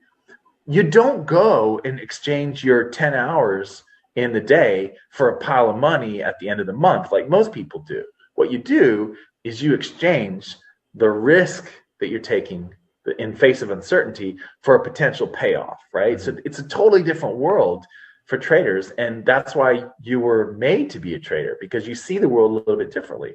And so that's what I would say to everyone listening. That's really part of what makes trading so great, is that we get paid for uncertainty. We get paid for doing that. And I think it's great.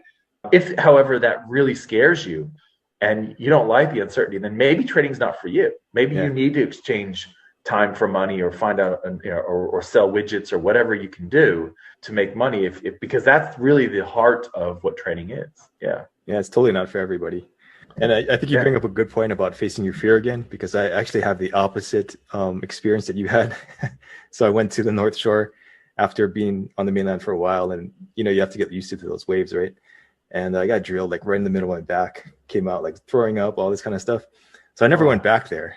But like you said, in reality, I probably should have gone maybe like the next week and then just faced that again so that I, didn't have that issue. But I think it's the same thing in trading, right? You maybe have a bad week or whatever, then you just get back up on the horse. Maybe you do a demo account or something, but just get back in there and not be afraid just because of that one experience. Yeah. I mean, I agree. I mean, you just don't want it to control you, right? You don't want it to dictate your life. And in trading, that's really important.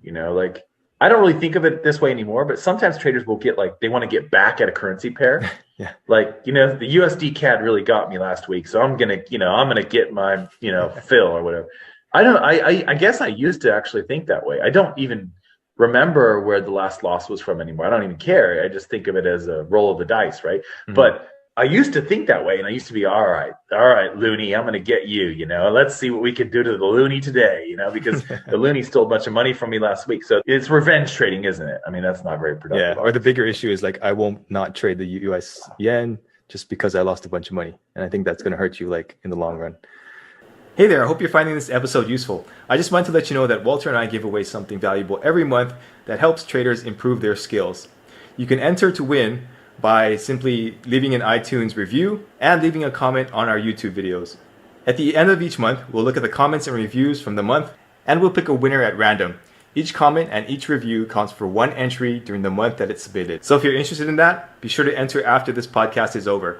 All right, back to the episode. Yeah, it's like saying I'm never going to talk to a girl with blonde hair because the last girl with blonde hair slapped me or whatever. You know what I mean? Like, what? Like that's not, doesn't make sense. Yeah, exactly. Yeah. Cool. Cool. Thanks, Walter. See ya. Technically, brilliant people are notoriously bad at explaining how something works. Hey, it's Walter here, and you're at the Think Profit podcast, where we're going to help you develop a rock-solid trading confidence and avoid the potentially endless cycle of system switching. Right, Hugh? That's right. We're going to help you develop a wealth mindset, develop a trading strategy that fits your core personality, and help you overcome the obstacles that stop over 90% of traders. All right, Hugh, sounds good. You ready to go? Yeah, let's do this. Hey, Walter, from a psychological standpoint, do you think that traders should start with a demo account? Yeah, I think so. I mean, I actually think you should start with a simulator first, because you can get more trades and you can get more data. So my preference would be to start with a simulator like Forex Tester or something similar. There's lots of them out there now. And that way what you can do is you get your data first. The demo helps. Demo, I think, is a good next stage, like because then you see the trades kind of unfold in like real time as they would in a real account. I don't think you can get the experience as fast in a demo account, right? So the advantage of a demo account is that it teaches you the patience that you need in real life, right? Waiting for the setup to unfold and all that, and then waiting for it to come to a resolution, good or bad. And then also it feels more real, I guess, when you have, even when you have a demo account, it feels like it's, so I always say, like, you do a simulator, then you do the demo, then you do a small money account, and then you can graduate to a larger account and stuff like that. But yeah, I mean, there are the disadvantages of a simulator is that sometimes you're just not trading as you would with a demo or a real account. The advantages are you get a lot of trades under your belt. So what you have to do is kind of time parse, like make sure that you're not dumping like all of this data into your simulator account, over 2 hours. You gotta break it up and be more vigilant with the way that you approach it. That's my opinion. What about you? What do you think about that? Yeah, I think a demo account is definitely useful, but I think a lot of people have the tendency to not take a demo account too seriously. So I think it's probably actually more beneficial to throw like $100 into a nano lot account and then just trade that for like a penny a pip or whatever. But I think the demo account is necessary because you should understand the mechanics of it, how to enter, exit trades, how to place pending orders and stuff like that. But I think at that point it's really up to you. Yeah. Is your personality such where you can take the demo account seriously, or do you need at least a little bit of money on the line?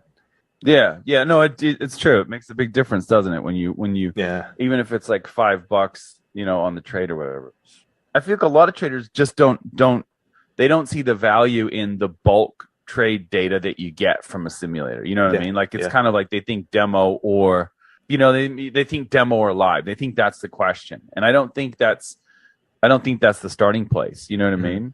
The other thing that happens, I think, is that you get really excited about a system when you first demo it or first run it through Forex Tester, and you kind of need a cooling off period, I think. To sort of put it aside and then come back to it. There's lots of issues when you get into that.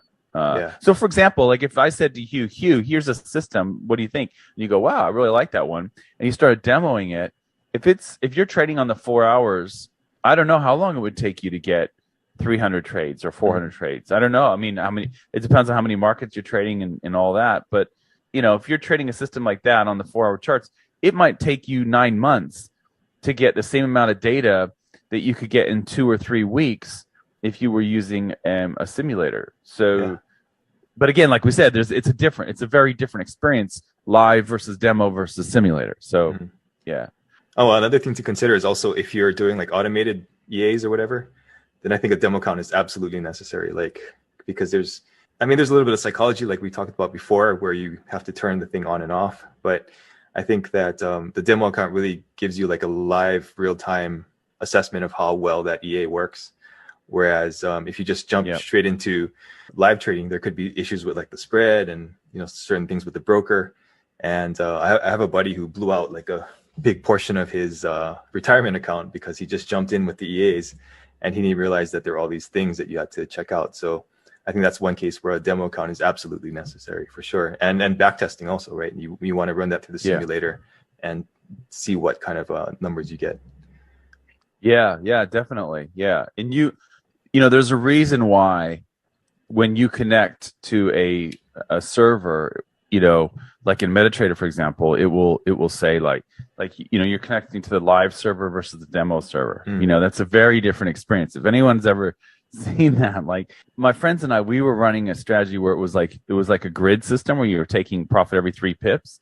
Like on demo, that was great. That was awesome. And then it was only about 3.5, 4 weeks into it on live account when everything fell apart and we started getting slipped like crazy. And if you're taking 3 pips profit and you get slipped a pip, then you're losing a third of your profit, right? So it's unsustainable. Yeah. But anyway, it was just really interesting, seeing that. And a lot of traders have seen that, right? You see the different experience on live versus demo. So it's tricky. But yeah, for EAs, you need to know exactly how it works. And a lot of times I think people, like, they'll get an EA and they think they know how it works, and then they don't actually test it on, like, they think they know the settings or whatever. Like, if you have someone code it for you and they explain it to you, you go, yeah. But, or if someone gives it to you or whatever, and then you just don't know. Like, I always say, why not just put it on a 1 minute chart and test it out and see if you know what it does? You know what I mean? Like, it's ridiculous. On a demo, 1 minute, that's all you have to do. Like, it doesn't matter if you're going to trade it on the daily. Put it on a 1 minute demo account and see what it does, and if it does what you think it's going to do. So, yeah, no, that's totally. a And big like, one, I think sure. technically brilliant people are notoriously bad at explaining how something works. So I think you really have to not take their instructions for granted, and just like you said, test it out and see if it really works the way you think it does.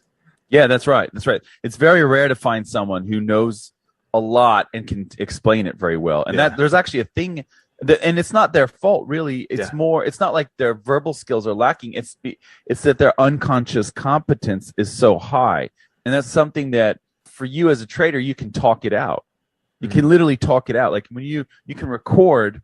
Now it's so easy. I used to print it out and scroll and write on my charts that I printed out when I took trades. But you can actually talk it out now. You can just record it on your computer or whatever and talk about why you're taking a trade, and then why later on why you get out, or why you manage move to break even, or whatever you do. That can really help, because that brings out what's happening in the background in your head. That brings it out. And that's why I find it really useful for me to talk about charts, to an audience, because things that I'm thinking about, I don't realize that I'm thinking about them unless I actually say it out loud. You know what I mean? They go, oh, that's what I'm. Do you know what I mean? It's really weird. It's so bizarre. But they have, like, that's a known thing in cognitive psychology. It's a known thing where they say, like, the best teachers are those people that are not quite at expert level. So they're not novice. They're kind of in that intermediate area where they kind of they learned it, but they've only learned it recently, and they're pretty, they're good at what they do, but they're not at unconscious expertise level, because then it's just almost like automatic. And same thing with driving. Think about it. Think about how hard it was for you to drive when you were younger, because everything was conscious. Okay, I got to look at my mirror, I got to do this and that, turn on the signal and do this and that, all that. And then, but now, if you try to teach someone how to drive, you'd really have a problem, because you'd have to think about what you're doing all the time, It's tough. It's really tough to think about all the calculations, like, okay, that's an idiot over there, I got to slow down because he might, you know what I mean? Like, you're like all these hazards and stuff going on in your head, and it's just like totally, like, you're almost unaware of it, really. It's just happening. So anyway, I find it in trading, I think, is similar, like all skills, really. Yeah, totally. I mean, when I learned to drive, I think it was my mom who said, line that side of the car up with the line. So the whole time I was like concentrating on that side of the car, lining it up with the center line, and then I wasn't like paying attention to other stuff. So, but now you can do it just without looking, right? So yeah, exactly. Yeah. All right, cool. Thanks, Walter. See ya. All information in this podcast is for educational and informational purposes only, and is not trading or investment advice. The obvious answer is you jump in late and you try and catch the end of it, right? No, I'm just joking. That's funny. Hey, it's Walter here, and you're at the Think Profit podcast, where we're going to help you develop a rock-solid trading confidence and avoid the potentially endless cycle of system switching. Right, Hugh? That's right. We're going to help you develop a wealth mindset, develop a trading strategy that fits your core personality, and help you overcome the obstacles that stop over 90% of traders. All right, Hugh, sounds good. You ready to go? Yeah, let's do this. Hey, Hugh, so here's a question. How do you deal with missing out on a really excellent opportunity? So you knew it was coming, it shows up, and then you miss it, right? So I've had a few of these the last couple of weeks, actually, more than a few, where, like I was going to sell the USD Swissy. I was sitting in front of the chart waiting for it to happen, and it didn't retrace quite enough to where I wanted it to go. And then it just went, you know what I mean? Just like, and that happened like 3 days in a row, right? Where that happened. And it's kind of really frustrating. So what do you do when, because it's like, there's no moral victories in trading, right? Like it's Yeah. like you missed the trade. Okay. Doesn't matter if you knew what was going to happen. Doesn't matter if you were ready, you missed it. Okay. So how do you deal with that? What do you do? Well, the obvious answer is you jump in late and you try and catch the end of it, right? No, I'm just joking. That's funny. Well, I mean, like that's what we tend to do, and that's what I've done in the past. We've all done that in the past, right? So, yeah. But yeah, I think it's just not getting too down on yourself. I think number one, I think once you start beating yourself up, that's really the slippery slope that leads to other like over trading and stuff like that. Number two, just realizing that there are other opportunities coming up, so just be aware of those. And then number three, I would say review why you missed it. You know, were you distracted? Were you doing other things? Maybe you should keep your chart up on a separate screen or something so that you can watch it. And yeah, those are the three things that I would say. How about you? Yeah, I mean, journaling, like writing out your emotions and stuff can really help. Obviously, we all have things that we need to work on, like you said, like chasing a trade or revenge trading or failing to pull the trigger. Like there's certain things that we all need to work on as traders. And one of the things that happens with the fear of missing out is a big one, right? Yeah, that's a huge one. And that actually is, I think, if you look at it, that's a big driver in the markets themselves. Like if you look at the big macro picture, a big reason why you have things like blow off tops, right? That's what we would call it in a charting sense, a blow off top, where the market just kind of makes this parabolic move. I'll draw it the other way. So parabolic move like this, and then it keeps getting steeper, and then it just collapses. The reason why you get those sorts of things is because the last group of people who are getting in on that trade, who are buying that asset or whatever it is, that stock, or getting in on that trade in currencies or what have you, those people are the ones that have the fear of missing out. And this is universal. This is like a psychological cycle that you can see in any market, where it gets really, I mean, Bitcoin is probably one of the easiest ones to see this at, just because it's so pervasive in our culture. Like it's always kind of in the news sort of thing. Well, I guess you do overseas. If you're in the States, it may not be as obvious, but when you're in other countries, like they're always talking about the exchange rate, the pound versus the dollar, the Aussie dollar versus the US dollar. So that this is kind of part of the nightly news or whatever. You know what I mean? It's always out there.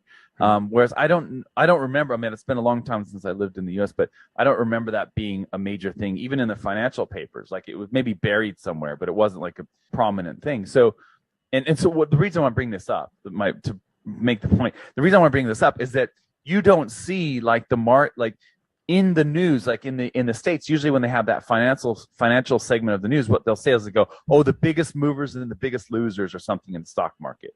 Yeah. Or they might not even have that and just say the Dow was up today, or the S&P was up, or the NASDAQ was up, or whatever, 2% or whatever. And that's it. That's all you get, right? They don't say like, oh, Facebook went up. They rarely would, like if it's an IPO or something, they say, oh, Facebook had their IPO today and it went up, 300% or whatever.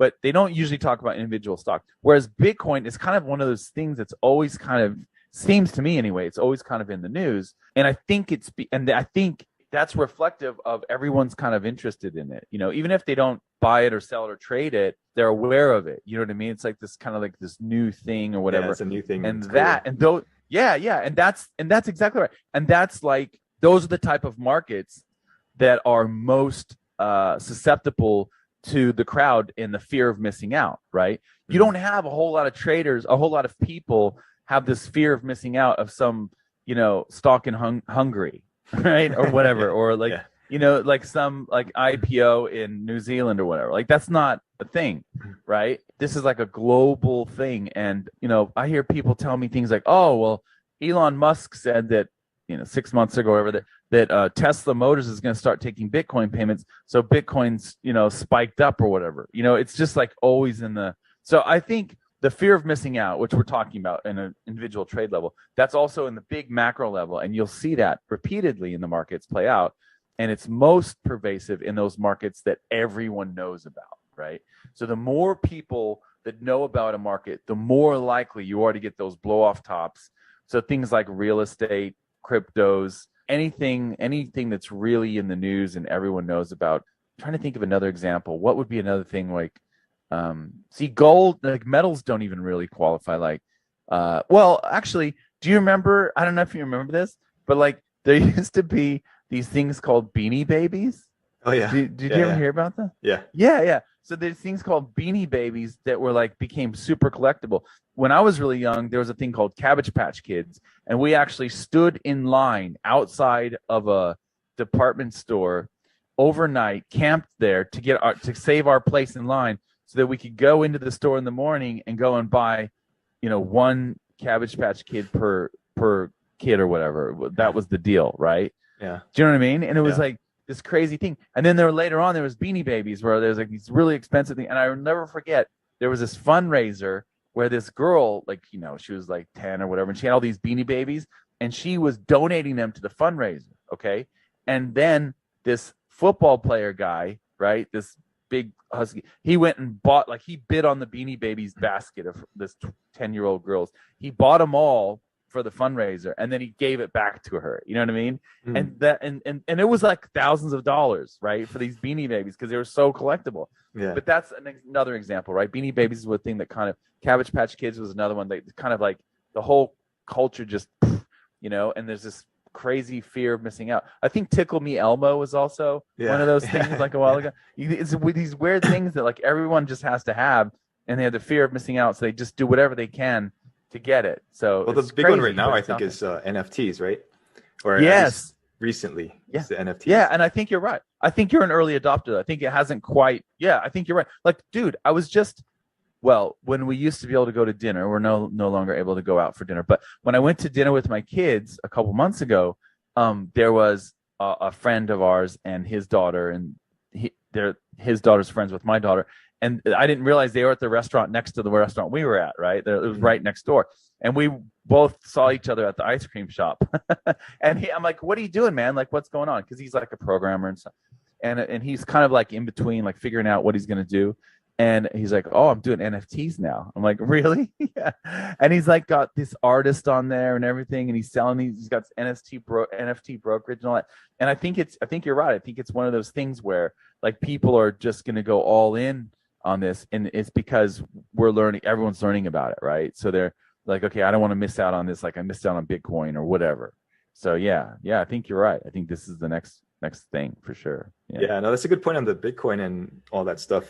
Also, because like in cryptocurrencies, even if you miss that big run, like you can always get in at a better price, right? And I try to scale in, scale out, and I always don't get the best price because it just keeps going down and down and down, and then you're like, oh, okay, that's a base, and it's going to go back up.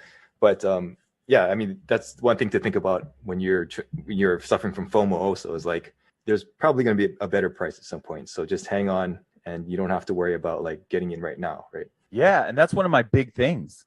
One of my big rules is exactly what you said. If you feel like you're going to miss out, remember, you can always wait one more candle, one more day, one more hour, one more. Do you know what I mean? Like you get a little bit of extra information with that extra candle, and it's often the case. And because of the cycles, like in the markets, we kind of have these cycles where certain times of the day, there's a lot of volume and then it kind of tails off and that. So you can kind of like, if you like, let's say, for example, you were trading the pound and you saw the pound ramp up during the London Open and you felt like, darn, I really wanted to get in on this reversal, but now it's blasted up again and I missed it. You can always wait for the next cycle. You know what I mean? Like if it's a bullish trend, if it's really strong, you're going to see it eventually do those pullbacks, like you say. And so and you're always better off, I think, waiting for those pullbacks. I mean, you could trade the breakouts, like if it's basing up or whatever, you can trade the breakouts and stuff like that. A lot of trend followers will do that, and there's nothing wrong with that. But if you're trying to, have a tight stop and all that sort of thing, you got to wait for the pullback. And if it's already gone, like that happened to me last night. Last night for 24 hours, I had been waiting for these trades to happen. Right? Yeah. On the pound Swissy, the Aussie Swissy, all these trades totally wait. I'm like, okay, tomorrow, London session. Early, going to go in. I'm going to find these are going to peak up after they're going to retrace during Asia, and then they're going to go. And all of them did that. However, all of them did that an hour before Frankfurt. So Frankfurt opens an hour before London, and they actually did it like at the open of Frankfurt. They made their highs, and so it was I was a little bit late. Basically, I was 2 hours too late. So I came in and all the charts had gone. I'm like, well, there's nothing I can do. Yeah. Like, I'm not going to get in now because it's going to retrace now. And it did. It did retrace. It retraced all during the New York session, all of those. So yeah, you just have to wait. So it's like, okay, well, I'll just wait for the next. There's always another opportunity. That's the great thing about the markets. There's always going to be another opportunity. And that's something I think we should tell ourselves when we're worried about missing out, for sure. Yeah, no, totally. Well, on that note, that's a great place to end. So thanks, Walter. See you next time. All right. Thanks. All information in this podcast is for educational and informational purposes only and is not trading or investment advice. That's not necessarily the best way to make money. Hey, it's Walter here, and you're at the Think Profit podcast, where we're going to help you develop a rock-solid trading confidence and avoid the potentially endless cycle of system switching. Right, Hugh? That's right. We're going to help you develop a wealth mindset, develop a trading strategy that fits your core personality, and help you overcome the obstacles that stop over 90% of traders. All right, Hugh, sounds good. You ready to go? Yeah, let's do this. Hey, Walter, this is the classic question, but how do you know when to take profits? Well, it's probably not when you think you want to take them, right? Exactly. Yeah. Definitely not. There's a guy in the Market Wizards book. I don't know if his name is Larry Hite, but one of the guys in the Market Wizards books, he says, theoretically, I would have made much more money throughout my trading career, but I just couldn't help but, and I'm paraphrasing, but I just couldn't help but to hear the cash register ring. So he would just keep cashing out of these trades, even though he knew if he had waited a bit longer, right? And in the Reminiscences of a Stock Operator, which is the biography of Jesse Livermore says there's plenty of, and again I'm paraphrasing, there's plenty of traders out there who have been, bullish at the exact perfect time and been bearish at the exact perfect time. They've timed the market perfectly, but it's very rare to find the trader who has the patience to hold on to those positions. And that is so true. Mm-hmm. It is so true. The thing that we beat ourselves up with as traders is either like we have the fear of missing out on a big profit by taking profit too early, right? So we made $1,000 on a trade, but we could have made $6,000 if we had waited. Or it's that thing where you had $6,000 on your trade, right? But you waited so long to get out that it kept going against you, and you kept waiting for it to go back, and it never went, and then you ended up with $1,000. And so as traders, I think you need to decide which of those is more painful. Having $6,000 literally in your equity as just as an example, right? Just pulling a number out of there, and then watching that go all the way down to say, let's say 3,000. Okay, so you had 6,000 in the bag, you never got out, it went down to 3, or you have 3,000, you cash out because that's where your profit target was, and then you watch it go another 3,000 in your favor without you, and you're like, in both cases it's the same thing, right? In both cases you've lost 3,000, you've quote lost $3,000, but which one is more painful for you? Because that will determine how you should exit. If you are okay taking 3,000 and saying that, more okay with losing out on that extra 3,000 after you've cashed out at 3, then that's fine. Then you use targets. You're a target trader. If, however, you think that it's more painful for you to, or it's better for you to, you're okay with having 6,000 and then watching the market retrace against you and finally getting out at 3,000, then you can use trailing exits, right? And loose trailing exits at that. But yeah, so it's really, you can do both too. You can do both. I like to do both. You can have a target and you can have a trailing exit. That way you kind of feel like you're always right. But that's not necessarily the best way to make money. It's not necessarily going to make, and that's where we get tripped up. We think, we need to figure out the best way, the most profitable way. No, you need to figure out the way that you're going to stick with. You need to figure out the thing that you can do, right? Mm-hmm. Not the thing that's going to make you the most money, because the thing that's going to make you the most money may not jive with your psychology. So yeah, so that's my take on that, is that you can do both. This is really simplified, right? There are lots of ways to go. You can use timed exits, right? You can use exits based on the time, like lunchtime. They're all going to lunch in New York, so we're going to get out now because the volume's going to, or get out at the end of the day, or get out after X number of days, or get out if the market hasn't gone after X number of days. So there's lots of timed exit you can use too, which I think is a really cool thing. But at a basic sense, it usually comes down to letting the market go as far as it wants to, some sort of trailing exit, or letting the market cash you out at a predetermined level, which is your targets. So how do you see that? Yeah, no, I totally agree. I think it's you have to specialize, right? You have to understand what your edge is, and it's kind of like trying to be a doctor and a lawyer at the same time. That's not going to work. So you got to pick one. So you're going to be the short target guy, you're going to be the long target guy, or you're going to have something in between. But I think one of the biggest issues with traders is that they try to do all of the things at the same time, and they lose out on one trade because they missed a bunch of profit, and they say, oh, I'm going to switch back to the other thing, and then the other thing doesn't work, and then they take a small profit again, and then they say, oh, I missed out on this profit again, so I'm going to switch back to that. And that's where you get into that, that cycle of losing and switching and losing and switching. And also, I think they fix the last trade. So you have a trade that you take, and then something happens. You watch the market go, and you're like, oh, wow, I only took 2R on that trade, and it went 6R. So next time I'm going to use a trailing exit. Of course, what happens next time? Well, the trailing exit loses you 0.2R, 0.2R, whatever. You know what I mean? Yeah. So that's the problem I think we have as traders is we're always trying to fix the last thing, and that's not the way to do it. We need to take groups of data, and if you're going to make changes based on chunks of data, not just 1 or 2 or 3 trades. You need a big chunk of trades that show you something, and then you go, okay, well, maybe I should do this based on the last 50 trades or the last 100 trades or what have you. Yeah, and I think that's just hardwired into us, right? Like it's like you put your hand on a fire and you get burned, and you're like, oh crap, I'm not going to do that again. So it's the recency bias, I guess, right? The last thing that happened is kind of what we emphasize the most. Absolutely. Yeah, totally. Exactly. And that serves us well. Like that serves you well in the jungle, but not so well in the markets. Yeah. True. All right. Yep. Thanks, Walter. Thanks. All information in this podcast is for educational and informational purposes only and is not trading or investment advice. No, totally. I think people beat themselves up too much, or they think it's an insult on their intelligence if they lose a trade or they have a losing streak, right? Hey, it's Walter here, and you're at the Think Profit podcast, where we're going to help you develop a rock-solid trading confidence and avoid the potentially endless cycle of system switching.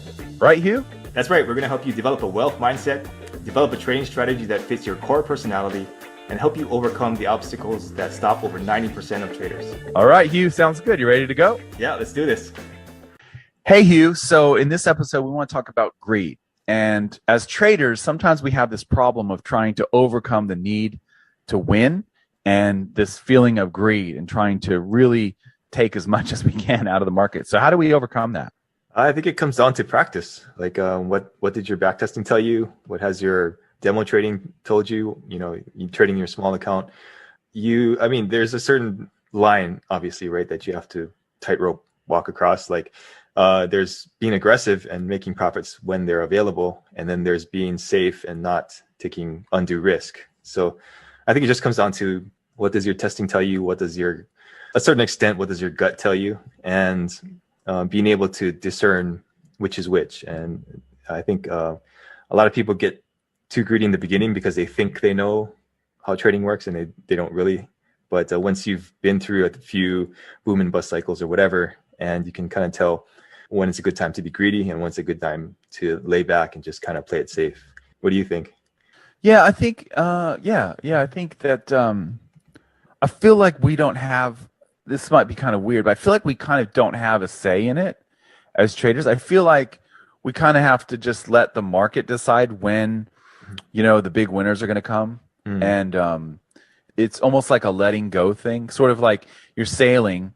Today's not going to be a windy day, so you're not going to go very far, right? Like there's nothing you can do about it. You can put your biggest sail up, I guess, but that's all you can do really, and just kind of drift along. And I feel like part of my growth as a person, as a trader, has been learning that I need to just focus on what I can, which is the rules of the strategy. So whatever strategy I'm using, I execute those entries and those exits exactly as I should, exactly as I've back tested, and I don't deviate from that. And that's why I record all of that data in my journal. However, there are times when you're going to do everything perfect And the last couple of weeks have been really rough for me, like in terms of win rate. And I have to examine that and go, well, what, it's not that I want to change what I'm doing. No. I just want to make sure that my exits and my entries have been where they should be, right? Is that what's going on? I mean, you've probably seen this, like when you're at your best, when everything's rolling and everything's clicking and you're making lots of great trades and all that, the markets are really, you're really locked in with the markets and you're doing well. Those periods are often when you're really ripe for making mistakes, right? It kind of sows the seeds for greed or mistakes or whatever in the near future. So to me, that has to be part of the awareness too, is like how am I feeling today in terms of my trading prowess? Where am I at on a scale of 1 to 10? You can go back and look at that too in your journal. You can see, do you tend to make mistakes when you've had a winning streak and you're feeling really confident and your number's really high?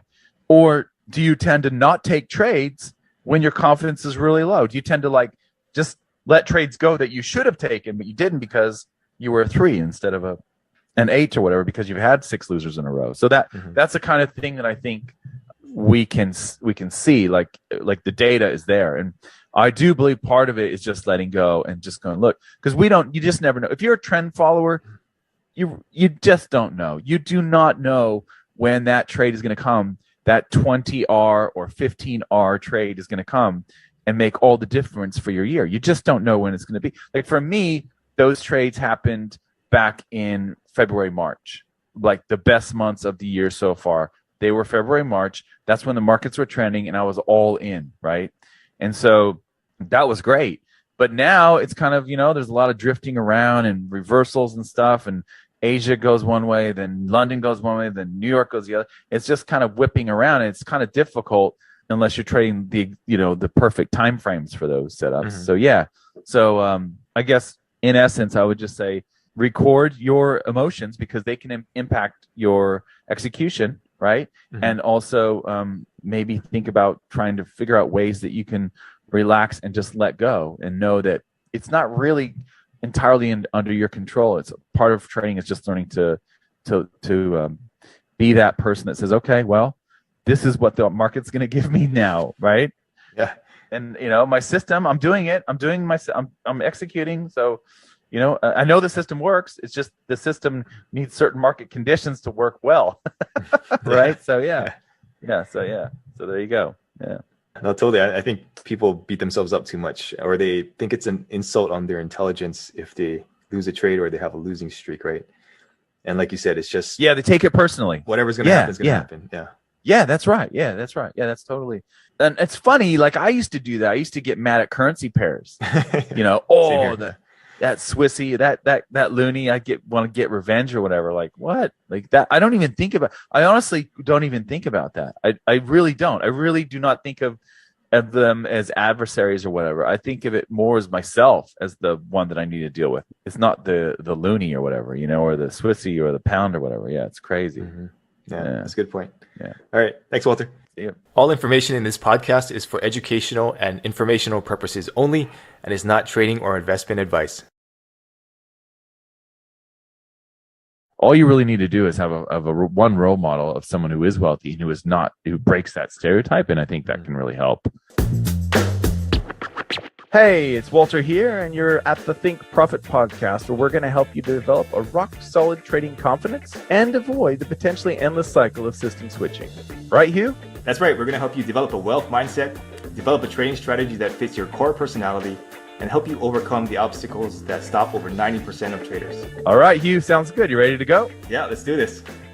Hey, Walter, why do we think rich people are bad, and how does that affect our trading? Well, for me, I don't know about you, but for me, a lot of times, and a lot of traders I know, their ideas, their stereotypes, it comes at a young age, So like I remember when I was a kid, I went to a birthday party of a friend of mine, and she was in my class, and her dad owned all the McDonald's, like all the McDonald's restaurants in the area, which is kind of is a rural. I grew up in a rural area, so it's spread out, over maybe like say 50 miles. This guy had all the McDonald's restaurants.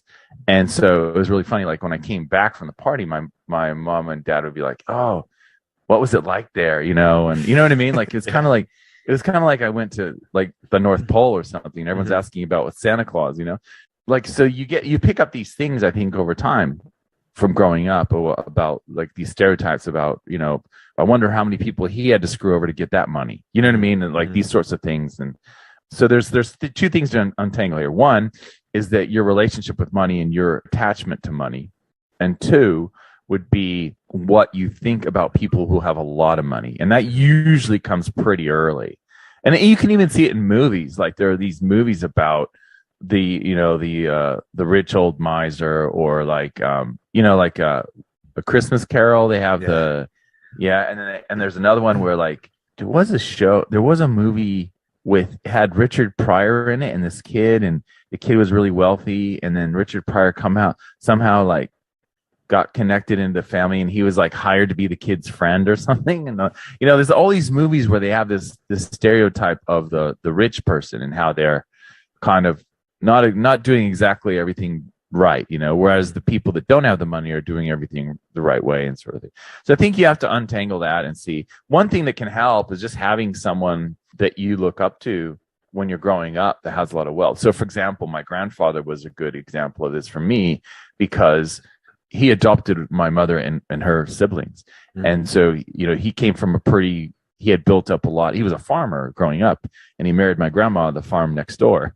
But what was interesting was, he kind of built up his wealth over time and started making more money than the president of the company that he worked for and all this stuff. And so there's a lot of issues with that. And then he had these vacation homes and different islands and stuff that I got to visit as a young grandchild. And so I saw a really good example of someone who had done pretty well, in his life. Like there was nothing bad about him. You know what I mean? Everything we knew about him was great. And so it was kind of nice to have that role model, someone. But I think allowing your kids to have a role model, someone that they can look up to that knows the game of money, because it is a game, and you can see that for who they are and not, pigeonhole them as someone that's negative. So I think a lot of it has to do with the stereotypes that you grow up with. So, and being able to find a mold or find a role model, someone that you can relate to and learn from that has already kind of done that in a good way can be really helpful. And that's always something that I want, my kids, and I feel like, even young adults growing up, there's a lot of indoctrination in stories and in the school system about what it means to be wealthy. And I think, all you really need to do is have one role model of someone who is wealthy and who breaks that stereotype. And I think that can really help. Otherwise, it's a lot of deprogramming. What are your thoughts? Yeah, no, I totally agree. I think a role model is definitely the best thing, right? Because when you see it in action, then you can say, hey, this guy's not that way. So not everybody's like that. But I think I was doing some thinking on this recently, and I kind of realized that, okay, that's something that we have to distance ourselves from as traders, because if you want to be wealthy, you have to think of wealthy people as being good. Some are good, some are bad. And, but I think throughout history, I think really wealthy people, there have been more than a few really wealthy people who have abused their power, right? Like you're talking about kings in the medieval times, or certain politicians, in other times. And I think that has carried forward into our like collective psyche. And I think that's kind of where that comes from. So you got to kind of realize, okay, that's not always the case, but there were a few bad examples, and that probably has led to where we are now, thinking that most rich people are bad, right? So I think once you can kind of see where that came from and distance yourself from it, I think it's really beneficial. Yeah, exactly. Yeah. And I think like the younger generations coming up behind us aren't going to have as much of an issue with that, because it's almost like we're the fish in the fishbowl. We can't see the reality of what money is. You know what I mean? Like money is a centralized thing. However, that's changing, and money is becoming a decentralized thing. And it's going to completely, like, that is not in the future. It's already here, right? With cryptos. So in the future, what's going to happen? Well, actually, if you go back in the past, think about this.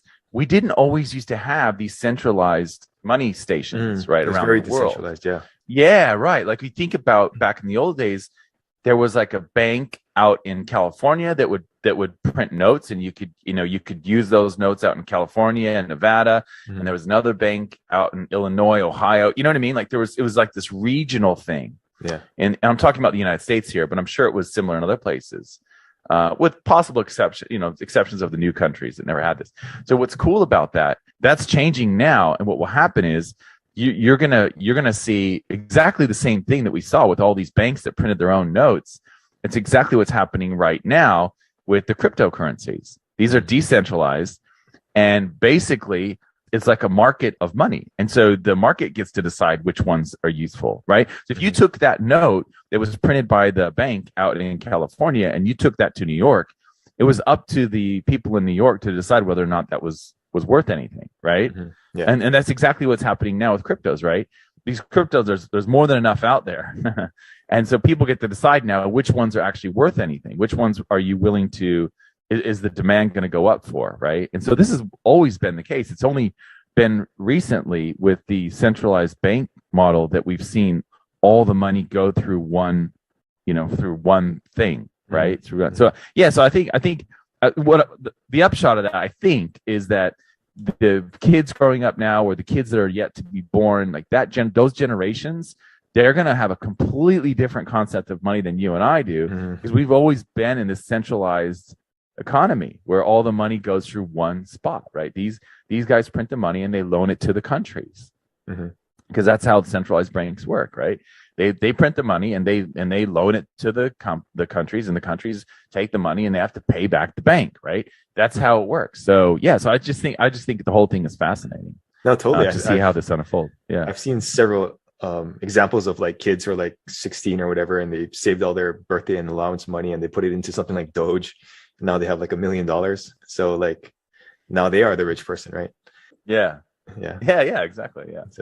So right, cool. That's awesome. Yeah. Thanks, Walter. See ya. Yeah. All information in this podcast is for educational and informational purposes only and is not trading or investment advice. You kind of just quiet your mind, you sit there, and then you imagine yourself moving out of your body and looking at yourself. Hey, it's Walter here, and you're at the Think Profit podcast, where we're going to help you develop a rock-solid trading confidence and avoid the potentially endless cycle of system switching. Right, Hugh? That's right. We're going to help you develop a wealth mindset, develop a trading strategy that fits your core personality, and help you overcome the obstacles that stop over 90% of traders. All right, Hugh, sounds good. You ready to go? Yeah, let's do this. Hey, Walter, somebody wrote in and they're asking, why do I keep making mistakes after a string of losers, and what can they do? Right. So there's a couple of things that I would look to. I would look to your emotional context when you're making these decisions, and also the mechanical aspect of your system and how you're executing. So you need to score yourself on how well you are entering your trades and exiting your trades, also managing your trades if there's management decisions like moving to break even, and then having a journal where you're writing about your feelings and your thoughts during the time. You can probably pinpoint other things going on in your life that may be impacting your actual trading execution. So that those are two pretty common things. You might find, for example, like some traders like me, we get really overconfident when things are going well. So right now I'm currently in 4 trades and they're all going quite well. So it would be easy for me to see another potential 5th trade and get excited. In fact, I did this morning and get excited about, you know what I mean? And maybe even take it if it wasn't up to par, right? Yeah. According to your rules. Whereas other traders, so that's an issue for me. Now, the other side of that is that, you have a lot of losing trades, and then you might want to just make all that money back, right, as quickly as possible. So you might add too much risk onto a subsequent trade or something like that, right? So there are lots of ways to look at this. Typically, it's the emotion that's impacting the execution, right? And so what happens is you get attached to the outcome of those trades. You've had a lot of bad outcomes, and so that impacts your decision making. Or the other side of that, which is you get attached to the outcome of those winning trades, and that again impacts your emotions and your decision making when you're deciding on how to execute the next trade or the next following, chunk of trade. So that's how I look at it. What are your thoughts? Totally. It all comes down to is if you're executing correctly, like you said, and if you're not, then figure out why. And if you are, then keep going. But beyond that, I mean, yeah, it's easy to get into that spiral of, oh, poor me, I'm just gonna try and make it up quickly, right? Yeah, the catastrophic thinking, right? Where Yeah. you just say, "Oh, I'm never going to make it. It's never going to work for me." Blah blah blah blah, and exactly right. So that, and you can stop that with logical thinking. You can have a trading accountability partner to talk to about that, and they can help pull you out of that. But there are lots of techniques. Actually, I've been thinking about making a course on this, just on this issue of, building up your resilience and stuff, because I think it's a really important thing. I think it actually, in some ways, like fortitude and the desire to make it work, trading work for you is important. And also with that would be like resilience, and they're kind of related in a way. I think if you have those things, then you will figure out the system, you will figure out the risk management, you will figure out the psychology, as long as you have the fortitude, the desire to make it work, and then also the resilience, the ability to withstand those really difficult times. Although, winning streaks can be painful too for people who, for example, you took a trade and it only made 50 pips, and then you watched it go another 690, you know what I mean, without you. Yeah. Those can be difficult too. Yeah. Right. So there's a lot there. But yeah. So yeah, I think you're absolutely right with that idea of, feeling like it's a downward spiral, catastrophic thinking. That's a big one for sure. Yeah. Yeah. And one exercise that I found useful, I think I read it in a book a long time ago, but you kind of just quiet your mind, you sit there, and then you imagine yourself moving out of your body and looking at yourself sitting at your desk or whatever you're doing, and kind of evaluate yourself from like that third party perspective and say, hey, it's easier to evaluate somebody else than yourself, right? So when you kind of change your perspective, I think that helps also. Yeah. That reminds me, what you just said, it reminds me of like an NLP thing I read about like in 2003 or whatever. And I started using the exact thing, which is, so it's kind of what you said, right? So you imagine, like let's say you're sitting there trading at your trading station, right? So you imagine that you're like a fly on the wall looking at you. Mm-hmm. So from that perspective, like what would the angle be from the height? And then what you do, so the way that you do it is you view yourself from another's perspective. It could be like from the top, like as if you're looking down, like from a drone or whatever, looking down on your head, doing the right thing, like doing everything right, executing as you should, right? And that's in full color, the sound, everything is as realistic as possible. And then if you want to kill a habit, what they said was you would look at it, you would see yourself making a mistake. Okay, so making doing the thing that you want to get rid of from another perspective, right? But it's in black and white, okay? And it's really kind of grainy and almost not like an old movie or something, right? So it's in black and white. It's not as vivid as the one that when you envision what you want to happen. And then you watch that film, and then you actually take that film, right? That black and white film of the recording of you doing the wrong mistake, and you like throw it into the fire, or blow it up with dynamite, or you know what I mean, like put it in front of the train tracks and let the train run over, or whatever, flush it down the toilet. And so that's a way of kind of like purging yourself of that. So anyway, that's a technique if people want to try it out. Let me know how it goes. Yeah, no, that works really well. I think I heard that from Anthony Robbins somewhere, and he probably got it from NLP. But NLP probably, yeah. Awesome. Okay, thanks, Walter. Okay, cool. All right. All information in this podcast is for educational and informational purposes only, and is not trading or investment advice. You just need to set up the routine of when you check your charts. Hey, it's Walter here, and you're at the Think Profit podcast, where we're going to help you develop a rock-solid trading confidence and avoid the potentially endless cycle of system switching. Right, Hugh? That's right. We're going to help you develop a wealth mindset, develop a trading strategy that fits your core personality, and help you overcome the obstacles that stop over 90% of traders. All right, Hugh, sounds good. You ready to go? Yeah, let's do this. Hey, Walter, somebody wrote in and they asked, can you guys speak about how being in front of the computer intraday as a swing trader can be sabotaging? How being in front of the computer intraday? Yeah, like I guess they're in front of the computer for quite a while during the day, but they're a swing trader. Oh, so like I guess it sounds like they're kind of getting into the trade. So basically they shouldn't be fiddling with the trade, but they are, sort of thing. Yeah. Is that so. Is that how you interpret that? Yeah. Yeah, I had that too when I first had the when smartphones came out before iPhones. I had like a smartphone, and it was the same thing. I put MT4 on it, and I was always looking at it. Stuff was stupid. So yeah, I mean that's definitely a case. I mean, it really comes down to discipline with that sort of thing. So if I don't know if it could also be a similar question would be like I'm spending too much time in front of the screen. Well, I guess it's sort of the same thing. Like if you're a swing trader and you're trading, let's say 4-hour charts, there's really no reason to be watching the charts, 8 hours a day, right? You could check in every 4 hours, essentially, right? In theory. The problem is the candles change, right? So, for example, I've been trading the 12-hour charts lately. And so I look at the 12-hour chart during Asian and I go, holy crap, the market's going against me, right? And then, of course, and then London comes around and the 12-hour candle closes and it completely goes the other way and goes in my direction, And this has been happening for the last couple of days with my trades. Yeah, and so the problem is you think that the candle that you see right now is going to be the candle that prints on the chart, and that's never the case. They always change towards the end, right? It doesn't matter if you're looking at a 5-minute candle or 1 hour or a daily. They always, at the end of the candle, it always changes quite a bit, and something for you to check out yourself. So discipline is really the solution here. So what you need to do is set up a routine.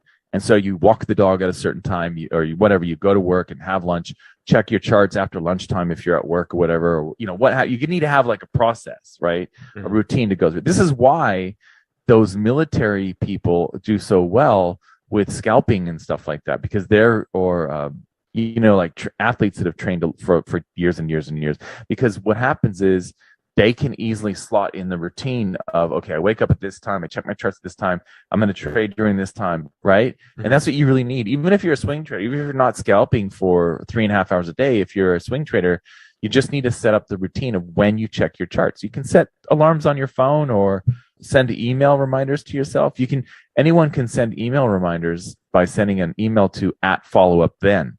So if you want to remind yourself to do something on a certain day or time, or whatever, you can just send it to, tomorrow @followupthen and put the headline in the email and it'll come right back at you, right? So these sorts of things are all there for you. You can set alarms on your charts even. You can do whatever you want, but the idea here is that you need to set up your day in a regimented way so that you have a process that you go through every single day, and that allows you to, okay, now it's time to check my charts, right? I can't check my charts until it prints. If I'm a 4-hour chart trader, I can't make a decision on this until that 4-hour candle prints at 2 o'clock. When does the next one? Okay, at 6 o'clock, and the next one at 10 o'clock. That's it. I can't, that's the way to do it, I think. And if you can't be there right when the candle prints, then you have a schedule based on, an hour after it closes or whatever. So for example, you might not get off of work in time to check the 4-hour chart, and you're busy with work stuff, so you have to do it an hour after it closes or whatever. But you can find that. You can make that work. It doesn't matter what kind of life you have. If it's too hard, then you're trading the wrong time frame. Move to a 8-hour chart, whatever, right? So yeah, no, totally. Yeah, and I think that's what I would do. At least my psychology behind that was I was trying to become successful faster, and I thought that looking at the chart would speed that up. So I think if you realize that that's what you're thinking also, then you have to understand that that's not how it works. You just have to, like you said, look at the chart when you should and not look at the chart when you're not. Yeah. And if you want to get better faster, like you said, I know people they tend to say things like, back testing is a waste of time. Well, you get a lot more under your belt if you spend time back testing the last 3 years, right? Than if you watch the last 3 hours. So in that amount of time of sitting there watching this candle just do this, you could have taken 30 trades, right? You could have taken 30 trades in Forex Tester or some simulators so that you have that experience under your belt. So to me, that's a better use of time. So totally. All right, cool. Thanks, Walter. Thanks. All information in this podcast is for educational and informational purposes only and is not trading or investment advice. If you just look at how the world works, right? Things go in cycles. Hey, it's Walter here, and you're at the Think Profit podcast, where we're going to help you develop a rock-solid trading confidence and avoid the potentially endless cycle of system switching. Right, Hugh? That's right. We're going to help you develop a wealth mindset, develop a trading strategy that fits your core personality, and help you overcome the obstacles that stop over 90% of traders. All right, Hugh, sounds good. You ready to go? Yeah, let's do this. Hey, Walter, there's a thing called Bitcoin maximalists, as you probably know. And, they're all about Bitcoin. They think that only Bitcoin's the only thing out there. It's the best thing. And they're going to stick with it no matter what. So what do you think about that? What do you think about the psychology behind that? And do you think that's dangerous to be stuck in just one thing, like, just trading the euro, US dollar or something like that? I don't know about Bitcoin Maximus, but I believe you. Look, I only know enough to be dangerous on that side of things. But like, here's my understanding of the crypto world: is there's different things, there's different coins and tokens, and for different reasons, and you know what I mean. Like they all have kind of different uses and stuff.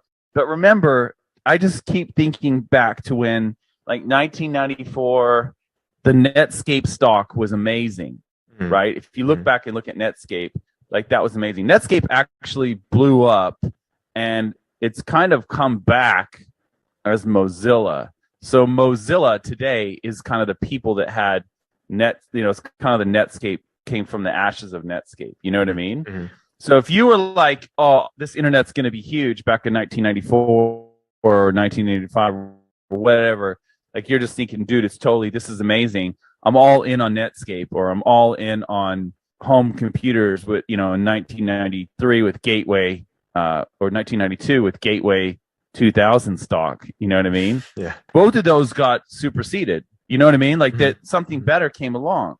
I don't know. Maybe Ether is better than Bitcoin. Maybe Ether is actually going to be the thing, but they have different uses. You know what I mean? Like Bitcoin, as I understand it, is more like a storage, like gold, like holding value. Whereas Ether is a little bit more, well, my programmer tells me that in the future, the internet's going to run on Ether. That's what he tells me. I don't know, but that's what he told me. So, it's a different thing, altogether. But your point is a good one, which is, sometimes I will say though, I know a trader in Africa, and every year he locks in on one currency pair, and he just trades it the entire year. Like one year it might be the pound yen, for example, right? And that's all he does. And he's made enough money to get to the point where the authorities don't want him to leave the country because his contribution to the federal budget is so great. You know what I mean? So and that was a big deal for him. Like, how am I going to get my family out of the country? So there's something to be said for that. But what you're saying is it's kind of like someone locks in on something and they're just like, I'm only going to do that for life. I think it could possibly work. I don't know why you would want it to work, because I remember in 2003, I used to trade the EURUSD. I don't trade it anymore. The EURUSD used to move around quite a bit, and now it's just, I don't like the look of it. And actually, I trade the Aussie Kiwi a lot, but I don't like the look of the chart as we record this on the Aussie Kiwi. It's too wicky, it's too choppy. There's certain nice. So I can understand why you would want to become a specialist, but I think as a buy and hold sort of thing, that can be a bit dangerous, which is kind of what you're getting at. I think like a buy, if I were to just buy Netscape and hold forever, I got no money now, same thing with Gateway. I don't know. Well, I don't know. Maybe Gateway, I think Gateway 2000 became Gateway, and then Dell Computers took over and kind of squashed, like they're the leader in that sort of niche now. So yeah, I don't know, man. I mean, I think you could do it, but as a buy and hold strategy, I mean, that in gold though, is you and I both that are like, I'm just going to buy gold and I'm never going to, like you can go to these guys that have the coin shops and stuff, or the gold, like kind of like / pawn shop / gold coins, like, these guys, and they'll tell you like, no, we don't sell gold. We just buy it. You know what I mean? Yeah. Yeah. So, I mean, look, I understand, but I think you need to be mentally flexible overall if you're going to be a trader. If you're going to be an investor, even, you need to be, because you got to have, even as an investor, you got to have a point where you go, okay, yeah, this isn't working. I need to get out of this. So you always have to have your limits. It's just like, as traders, we know when we get in, where do I get out? If it goes good or if it goes bad, like what's my rules in terms of that? Even if it's a trailing exit, there's got to be something that happens that kicks me out of this trade. Yeah, no, totally. I agree. And I think that if you just look at how the world works, right? Things go in cycles. There's the tides, there's the stock market goes in cycles, all this kind of stuff. And there's the weather. So why won't investments go in cycles, right? So I think that, you could make a case for buying Bitcoin or maybe gold super, super long term. But I think in the end, especially in technology, there's going to be cycles where the next technology comes in and that's going to be better than the last one. And those guys are like the old fogies saying, back in my day, this and this was the best thing, and I'm going to do that forever. I think really kind of locks you into something that might not be working 10, 20 years down the line, right? Yeah, that's right. And remember, like this dollar cost averaging idea of buying every year or buying every month or whatever, that was manufactured by the brokers. to keep clients. Makes sense. Yeah. You know what I mean? Yeah. Yeah. I mean, in Asia, they came up with that idea to keep clients in the game even when the markets were down. Because as you and I both know, when the market, like especially when the stock market is raging, there's a lot of interest in trading, right? And funnily enough, the other time when there's a lot of interest in trading is when it absolutely crashes. Like those are the two. Do you know what I mean? Yeah. If it's just kind of doing nothing, just chopping around, there's the interest wanes. It's only when it's absolutely at a peak, or if it's completely crashed. Yeah, totally. Yeah. Or is it because you want to convert it to something else that's more useful? Because I can't, like, if I take my gold coin to across the street to the sushi shop, they're not gonna, like, they're gonna go, huh? You know what I mean? Like, Well, maybe if they were that smart, they changes, would I take don't know, it, right? But But yeah. but not Dude, most places. have you seen? Yeah, exactly. Dude, there's actually, I'll see if I can find it and put it in the show notes. There's this guy that went around and he was trying to sell like a gold coin. It was on YouTube, and he was trying to sell a gold coin to people for like $20 or whatever, and you know, and it was worth like 1,500 or $2,000 or something. You know, it was worth a lot of money, and nobody took him up on it because they're like, no, I'm not going to give you $20 for that. You know, and he couldn't get anyone to buy it. It was so funny. You know what I mean? It just shows you the disconnect between what, like, people like you and I, like, what's the market? You know, the people that are kind of in tune with the markets versus the general public. There's no utility for something like that in the general public. You know? Yeah, it's funny. No, totally. Yeah. But hopefully that'll change soon. All right. See you, Walter. See you. All information in this podcast is for educational and informational purposes only and is not trading or investment advice.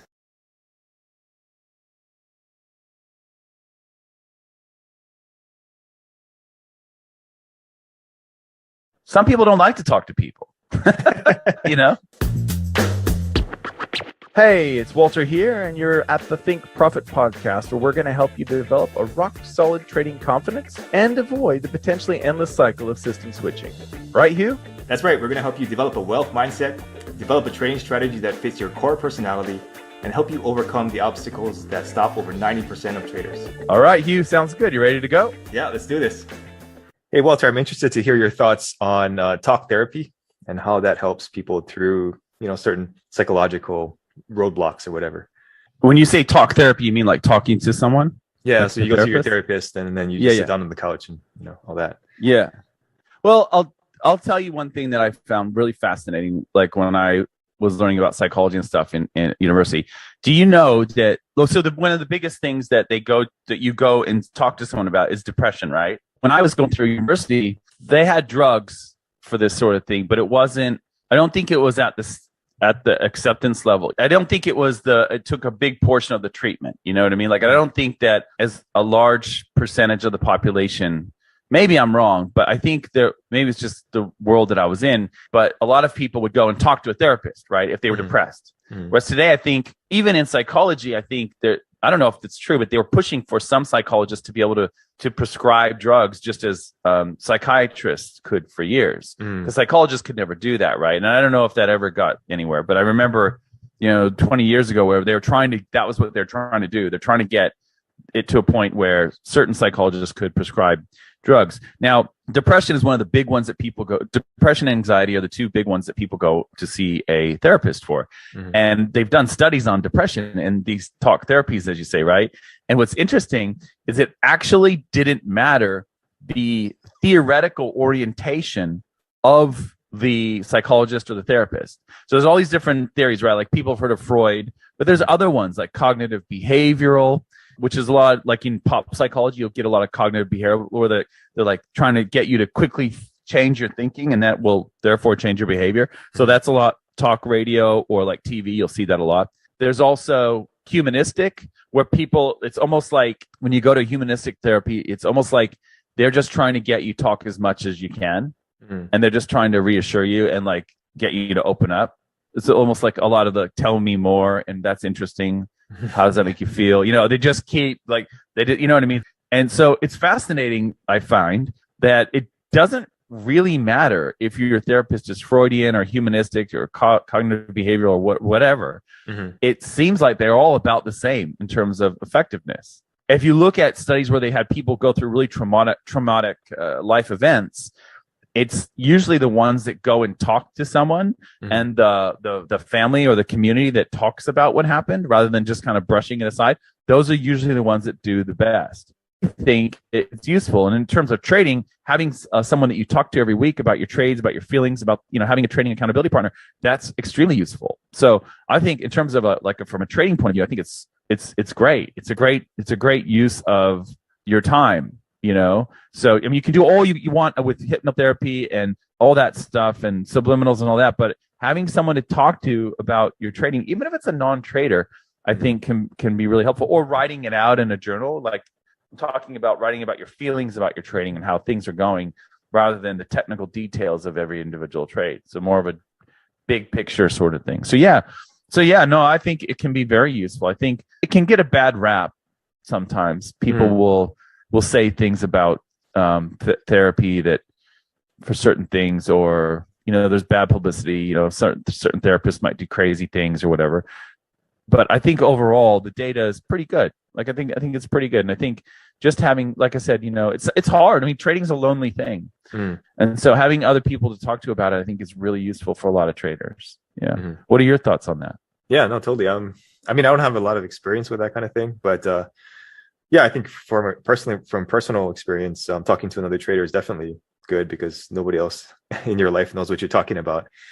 I think a lot of people, especially in our modern culture, they shove their emotions down. So I think talking about it is definitely helpful. At a certain point, you have to kind of say, okay, is this working as well as it did in the beginning? And if not, maybe I should try something else. Because I know some people who have gone to therapists for 10 years, and they're kind of at the similar spot they were in the first 6 months. So that's something to consider too. But I think it's helpful overall to talk about things. Yeah, some therapists, that's their design, right? So the Freudians, they kind of want you to go through this huge process that takes years, and they'll tell you, it's just like you go to some chiropractors and they'll be like, well, it's going to take 15 sessions. You know what I mean? So they're like, okay, it's good marketing for them, okay, you can't just come in once and I'm going to crack your back and you're all good. We gotta really work on this, sort of. Yeah. And sometimes it's true, but. Oh, absolutely. Yeah. No. If you believe the Freudian thing, or if you believe in what the chiropractor is telling you, yeah, exactly. I mean, there's reasons for what they say. But the cynical people can say, oh yeah, you're going to a Freudian. Well, to get to the point of what's called transference, it could take decades. You know what I mean? Literally. I mean, is your therapist going to live that long for you to get to the point? If you have an older therapist, you got to start doing the math. You know what I mean? Am I going to have to am I going to go to a new therapist before I get to the point?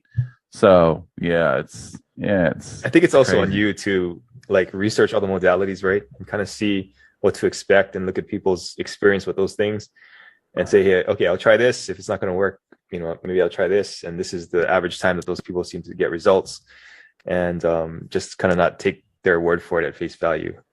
Yes, absolutely. Yeah. And, our friend Adam, he did he knows the whole the tapping thing. Oh yeah, the EFT.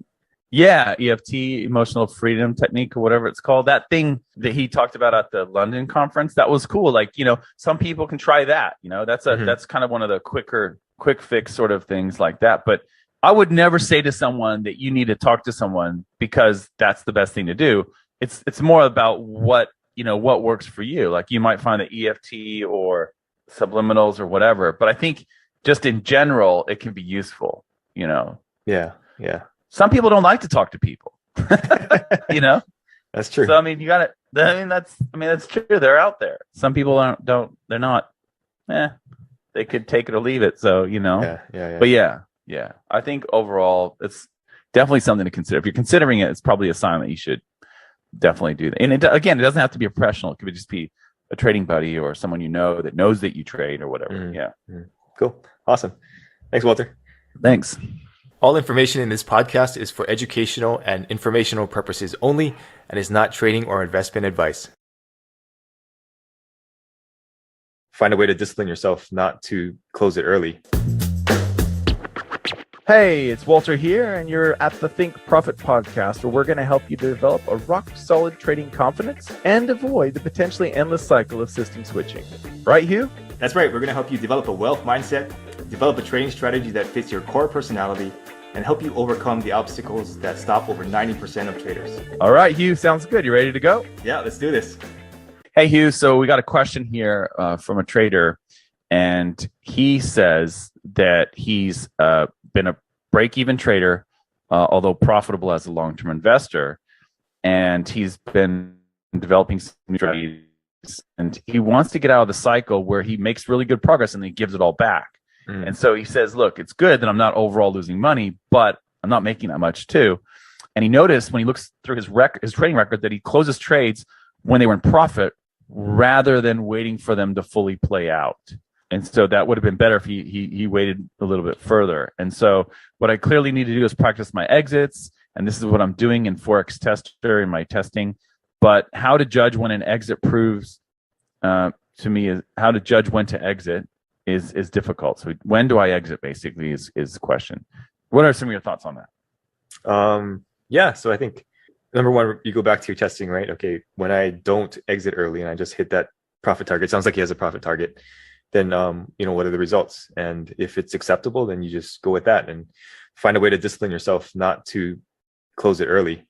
Second thought on that is that maybe you're just a better investor. Maybe you should just stick to like long-term investing and, kind of double down on that instead of trying to spin your wheels with trading. Maybe your personality is such that it's not quite suited to trading. But I mean, if you want to do that, obviously, then, that's your choice. But I think going back to your records, looking at what happens when you do close it early versus when you hit the take profit. What do you think? Yeah, no, that's great. I hadn't thought of the you should just be an investor thing. That's actually a good point. Yeah, that's a really good point. It's tricky though, isn't it? Like, sometimes everyone's a really good investor in certain markets. You know what I mean? Like, yeah. I think back to when I was trading stocks in the early 90s. Like, I was a really good investor. So was most people, right? Yeah, until 99. Yeah. So, So anyway, but yeah, and I'm sure it was the same in the 80s. Like, if you got into investing in 81, it was great until 87 and all that. Yeah, it's interesting. I kind of think that I almost feel like everyone needs to take a side or decide to be on both teams. And what I mean by that is, I think it's really important to consider what's more important, like what's more painful for you to have 100 pips and then watch the market go another 200 pips and go, oh, I lost out on 200 extra pips. I could have had 300 pips on that trade. Or watching the market go 300 pips in your favor and you're high-fiving yourself, and then it retraces and goes against you 200 pips and you get out with only 100 pips. One of those is probably going to be more difficult. And depending on your answer to that, that means that you should probably focus on profit targets if you find it okay or relatively okay to hit a 100 pip target and then watch it go another 200 pips versus, the idea of having 300 pips and giving back 200 of those. So you only get 100. That's so painful for you, which is obviously the trailing exit scenario. Then you should probably, go with just targets, but you can do both. And that's what I do. So you can have a trailing exit on half your position or a third or a fourth or whatever. And then you can have targets on the other bit. So I usually have a target and then trailing exit, or I have 2 targets and a trailing exit, depending on sometimes I'll have just a target, but that's kind of rare. Although my yen trade yesterday was just a target, and that was just because it was kind of in a range, and I had no reason to suspect it would get out of the range, So I just will use a target in that instance. But so that's what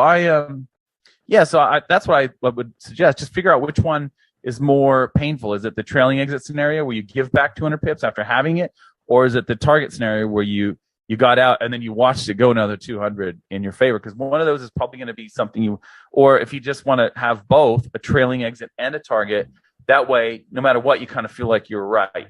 Yeah, it's tricky though. I think you might be right. Like, it might be something to look at. Am I even cut out? Is this something I should do? Do I still want to do this? Make sure that you have good records and that you're knowing it. If you're taking the trades as you should, like you're getting in as you should, you're getting out as you should, you're following all your rules, because that's really important. So so that's basically, that's it for me. Yeah, that's my thoughts. Yeah. Yeah, no, great points. Thanks, Walter. Thank you. All information in this podcast is for educational and informational purposes only and is not trading or investment advice.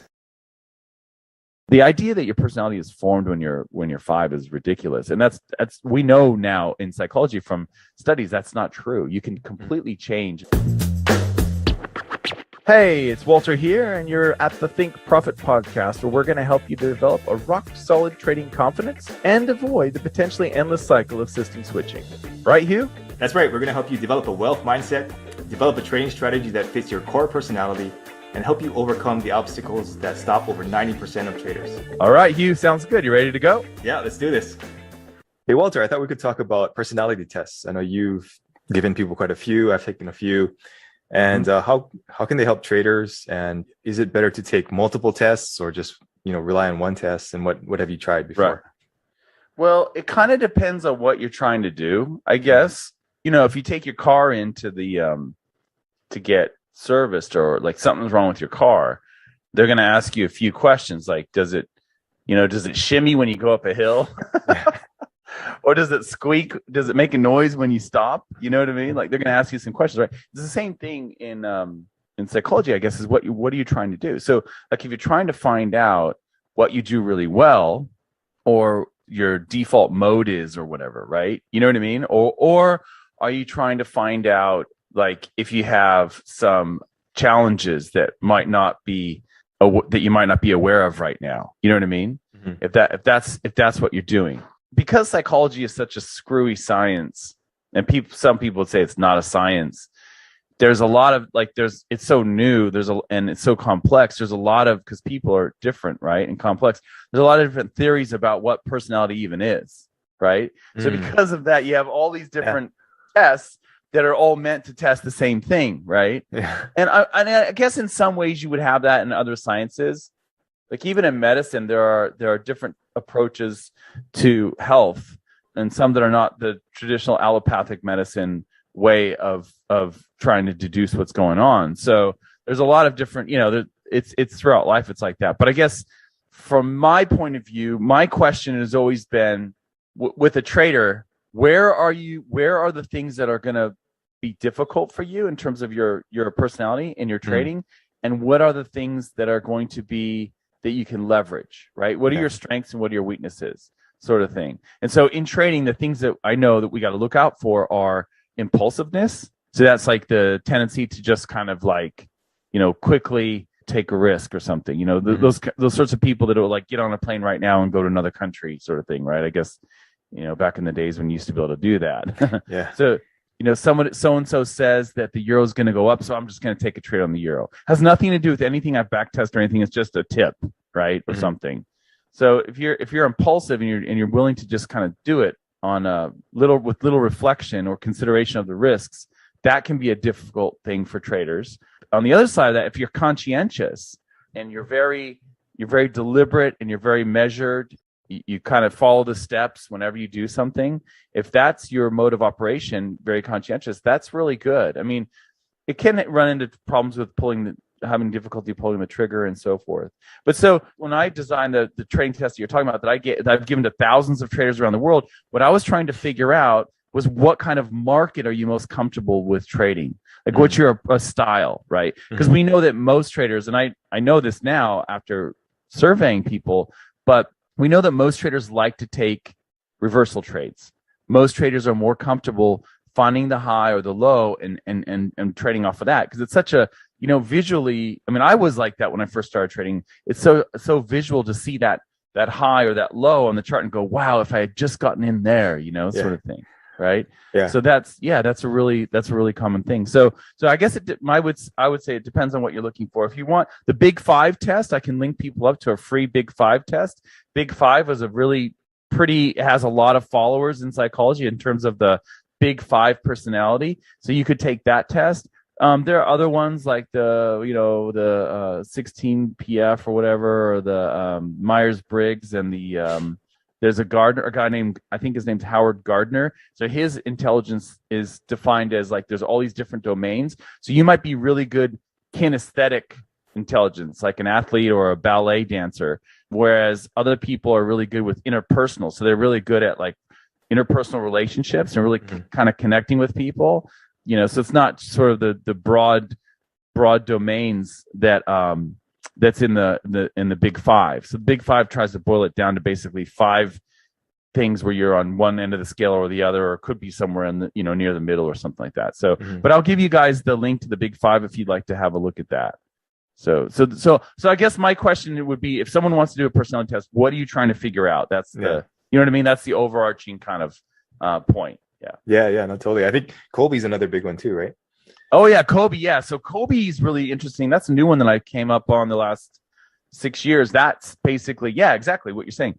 About 7 years ago, I found that one. So that one is, what do you do well, right? So it's kind of like, this is the interesting thing about Kobe, because the psychologists have been talking about things about personality in terms of how you think and how you think about the world. So an introvert sees the world very differently to an extrovert. Extrovert sees crowds, lots of action, parties, a restaurant where lots of people are talking and there's a lot of, stuff going on. They get energy from that. Whereas an introvert gets energy from just sort of like decompressing, being alone, that sort of thing, right? So they see the world differently. But with Kobe, that is about what you do in the world. So it's not really about what you think, it's about what you do. It's not academic in a sense that I think it was designed like in the workplace to find out, for managers to figure out how, what am I going to do with this person in my team so that I can get the most out of them? You know what I mean? I'm not sure if that's true, but I'm guessing that's where it probably came from. That sort of that it's called IO psychology, industrial organizational psychology, where it's kind of like applied to business sort of thing, right? So I think that's where that came from. So so that's a really good one too for people who are trying to figure out, how do I do things? How do I do things in the world? So it's not about thinking or considering or the way you see the world. It's actions. So that's really good for people who are trying to come up with a trading plan and figure out an approach to the markets and all that sort of stuff.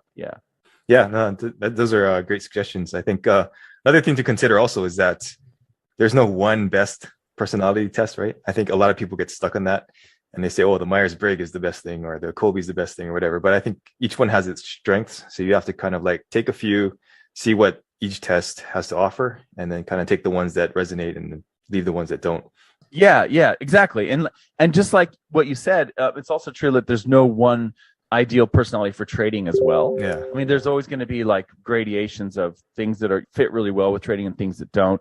So like you'll find on the internet people talking about the INTJ personality, which is the Myers-Briggs INTJ. So that's introvert, neurotic, I don't know what T is, something, and then J, justice or something. I don't know, but that I'm not up on the Myers-Briggs, but they say like that's the perfect personality for trading. So I wouldn't get caught up in that if you take the Myers-Briggs and you find out. I can give you guys a link to the Myers-Briggs too, but that you're not INTJ or whatever, right? Like that's just, do you know what I mean? Like that's not. I think I am INTJ. I think I took it on. I'm either INTJ or INT. The other thing that's not J. I'm not sure. INTF or INT, whatever the dichotomy is with J. But so I mean, it's not. I don't like. I wouldn't like. It's the same thing like your horoscope or whatever. You get the because personality changes. That's the other thing. Like people will say to you, "Hey, Hugh, your personality was formed when you were 5," or "Hey, Hugh, you got to be really,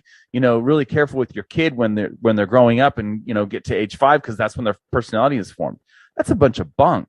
Like anyone who knows that, like if you've ever been someplace, actually you've been someplace in a certain situation and then you move to another area and then you have new friends and a new environment and you actually change and then you move to another place, right? And that's why I think I've always liked moving because you get to be like a new person. You know what I mean? You go to these places and you kind of adapt and you learn from other people and stuff. And so the idea that your personality is formed when you're 5 is ridiculous, and that's we know now in psychology from studies that's not true. You can completely change and become I became very outgoing when I went to graduate school. I was pretty introverted up to the point where I went to graduate school, and I became more outgoing than I was before. And that was like a deliberate attempt for me to kind of become more extroverted, become more like sensation seeking in the world. You know what I mean? So so that's another thing to remember, that if you score a certain thing and you think, oh no, you can become more conscientious if you're worried about that. If you worry that your conscientiousness score is low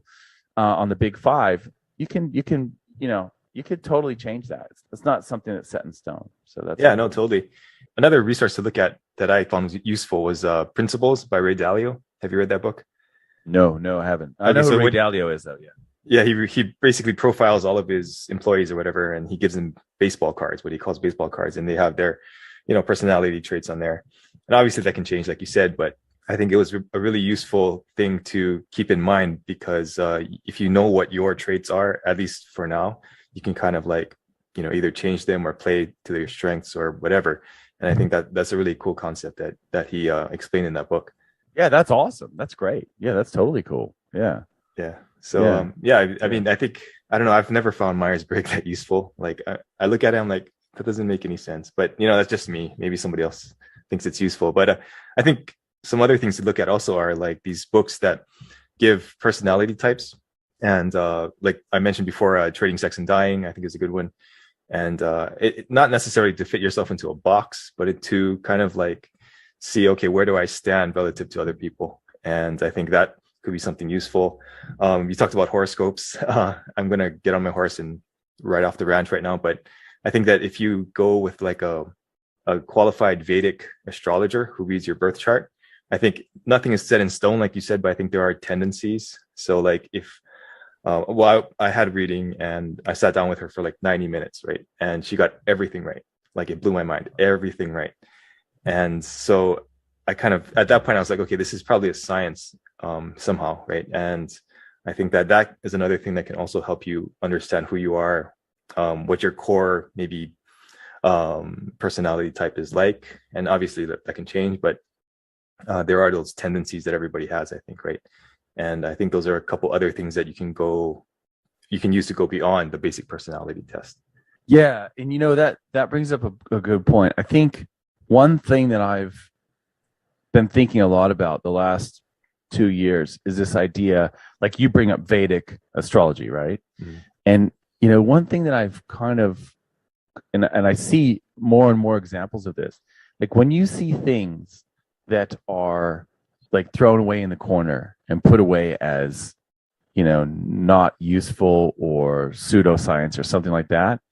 Like if you go back and look throughout history, a lot of times what's happening is there are really good things, really useful things that are kind of shunned for whatever reason, to the advantage of some other group or, domain, like another approach. Do you know what I mean? Yeah. Like you can go back in time and see the direction that medicine has taken, or like you say, like astrology, or there are certain forks in the road where it's like, wow, we could have totally gone down this other path, but we ended up here. And it's the same in anything, right? Like with a country, the way that a country ends up could have totally gone different if there was just a slight, you know what I mean? If there was just a slight difference at this key juncture. And I think I'm at the point now where I am, because I look back, like when I was in academia, when I was in teaching courses in college and stuff, and I was doing my degree in psychology, my doctorate in experimental psychology.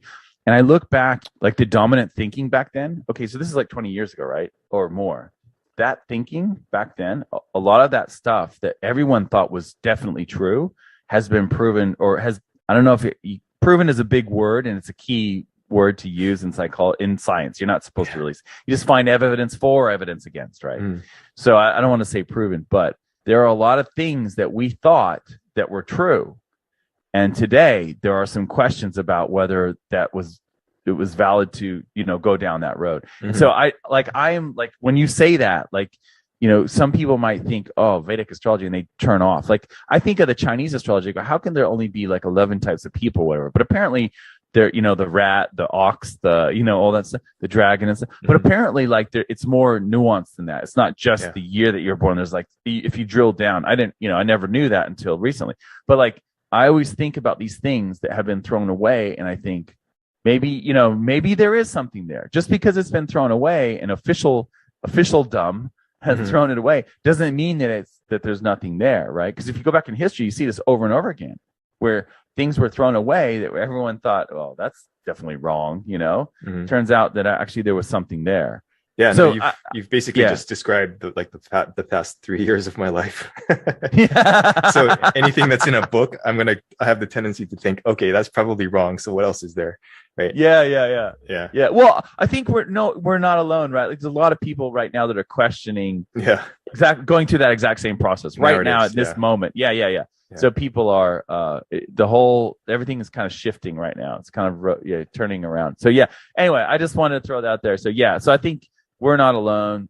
A lot of people listening to this are probably doing the same thing. Things that were thrown away and thought of just ridiculous are being re-examined from a slightly different light, going, wow, maybe that's interesting. Maybe there is some, that sort of thing. So I just want to, I think, because that's a personality trait in itself, openness. Yeah. The openness to new ideas, the openness to new experiences, openness, right? Like that openness idea. How open are you to, and how dogmatic are you versus how open are you to new ideas? Like that's another thing to consider. So anyway, I think that if there's a personality test that we haven't mentioned, or if we have mentioned one and you don't think it's valid or whatever, just give it a try. Try it out and see if it works for you or not. And I think that goes for anything in life. Exactly. All right. Thanks, Walter. All information in this podcast is for educational and informational purposes only and is not trading or investment advice.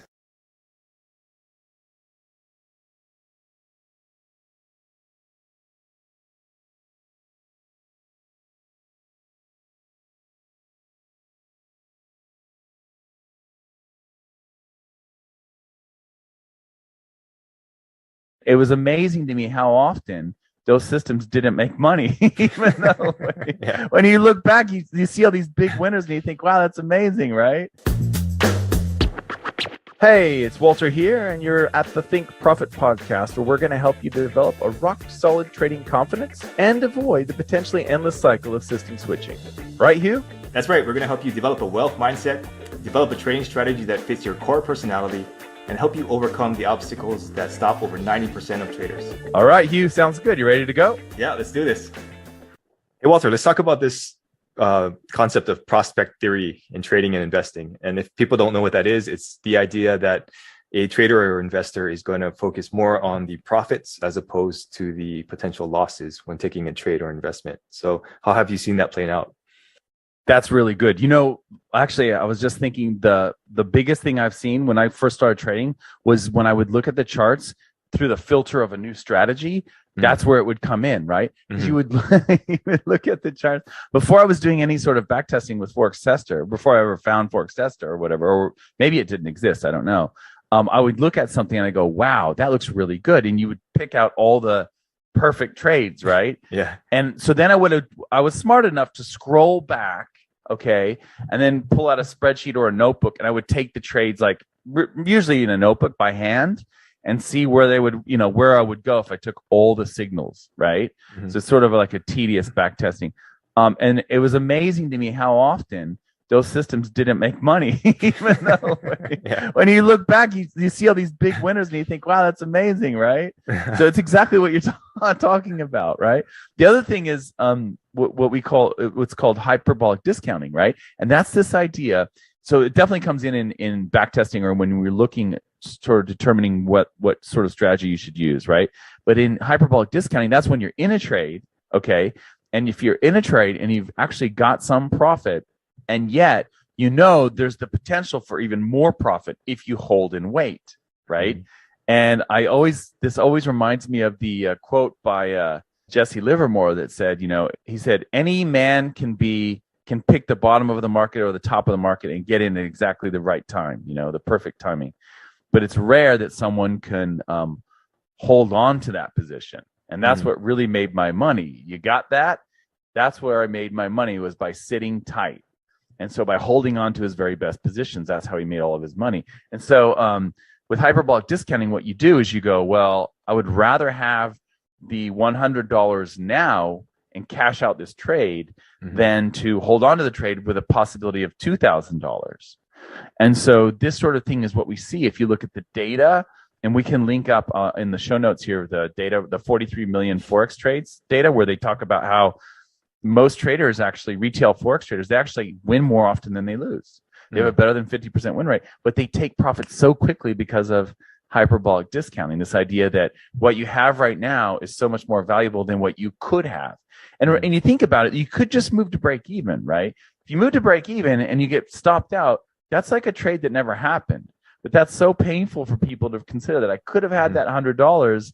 Why did I move to break even? I could have just taken that $100. Next time I'll take the $100. And that's what happens over and over again. That's why we see these traders. The standard retail trader has a better than 50% win rate on all the currency pairs, but it's that those losers are so much bigger than the winners, and that's the killer. And so, yeah, to me, though, that's the big one, right? Those are the two biggies. You fool yourself into trading something that's better than it is, and then once you are in a trade and it's a winner, you fool yourself into thinking it's better to take profit because you can't go broke taking a profit, right? That's what they always say. You can't go broke. That's exactly how you go broke. So, yeah. I think it's interesting to see, like back when you used to be able to go to trading conferences, you see everybody open their laptops, and the manifestation of this, I guess, is you can tell the beginning traders because they have a Ferrari on their desktop wallpaper. And then so they're really focused on those short-term gains, right? So I think that's and then you see those guys who've been trading for a while and they got something else on their desktop or whatever, and that's one clue that you can kind of tell the psychology of the person. So I thought that was interesting. Yeah, that's really interesting. That's super interesting. I found that. Yeah, it's fascinating. So how do you think this relates to trading, the prospect theory idea? Like, what are your thoughts on that? I think the prospect theory might be only half right. I think before you get into the trade, most people are generally looking at the benefits, right? But I think once you're in the trade, I think the losses become more painful than not having the gains. So you might stay in the trade longer and it might be more painful, but then that could get you to stop trading ultimately. So I think that there's two sides to that prospect theory. And I think the pain, like the painfulness stuff, like that's kind of, you can almost see it on the charts, like in support and resistance, when you see like a support resistance level. So you can see where, like, let's say you have support and the price comes down to support, right? So there's traders that thought, okay, that's definitely support because it was support, back in the past. So it's going to be support again. So they buy there, but then it falls through that support. Okay. And then it comes back up and touches that support level from below. So now it's resistance. And that's where all the traders get out there, right? So then it falls again. Those traders that were long, they just want to get break even now. They're just like, oh, just come back to break even, please. And it comes back to break even, and then they get out and then it falls. You know what I mean? It's so fascinating, like that you can see almost like the psychology on the line, like literally just on the line chart. Just looking at the line chart, you can see the psychology of the crowd and what they're doing, Yeah, no, totally. Yeah. All right, cool. Thanks, Walter. Thanks. All information in this podcast is for educational and informational purposes only and is not trading or investment advice. They say there's nothing really new in trading, but I think there are certain advantages that you can come up with for yourself that could be new for you. Hey, it's Walter here, and you're at the Think Profit podcast, where we're going to help you develop a rock-solid trading confidence and avoid the potentially endless cycle of system switching. Right, Hugh? That's right. We're going to help you develop a wealth mindset, develop a trading strategy that fits your core personality, and help you overcome the obstacles that stop over 90%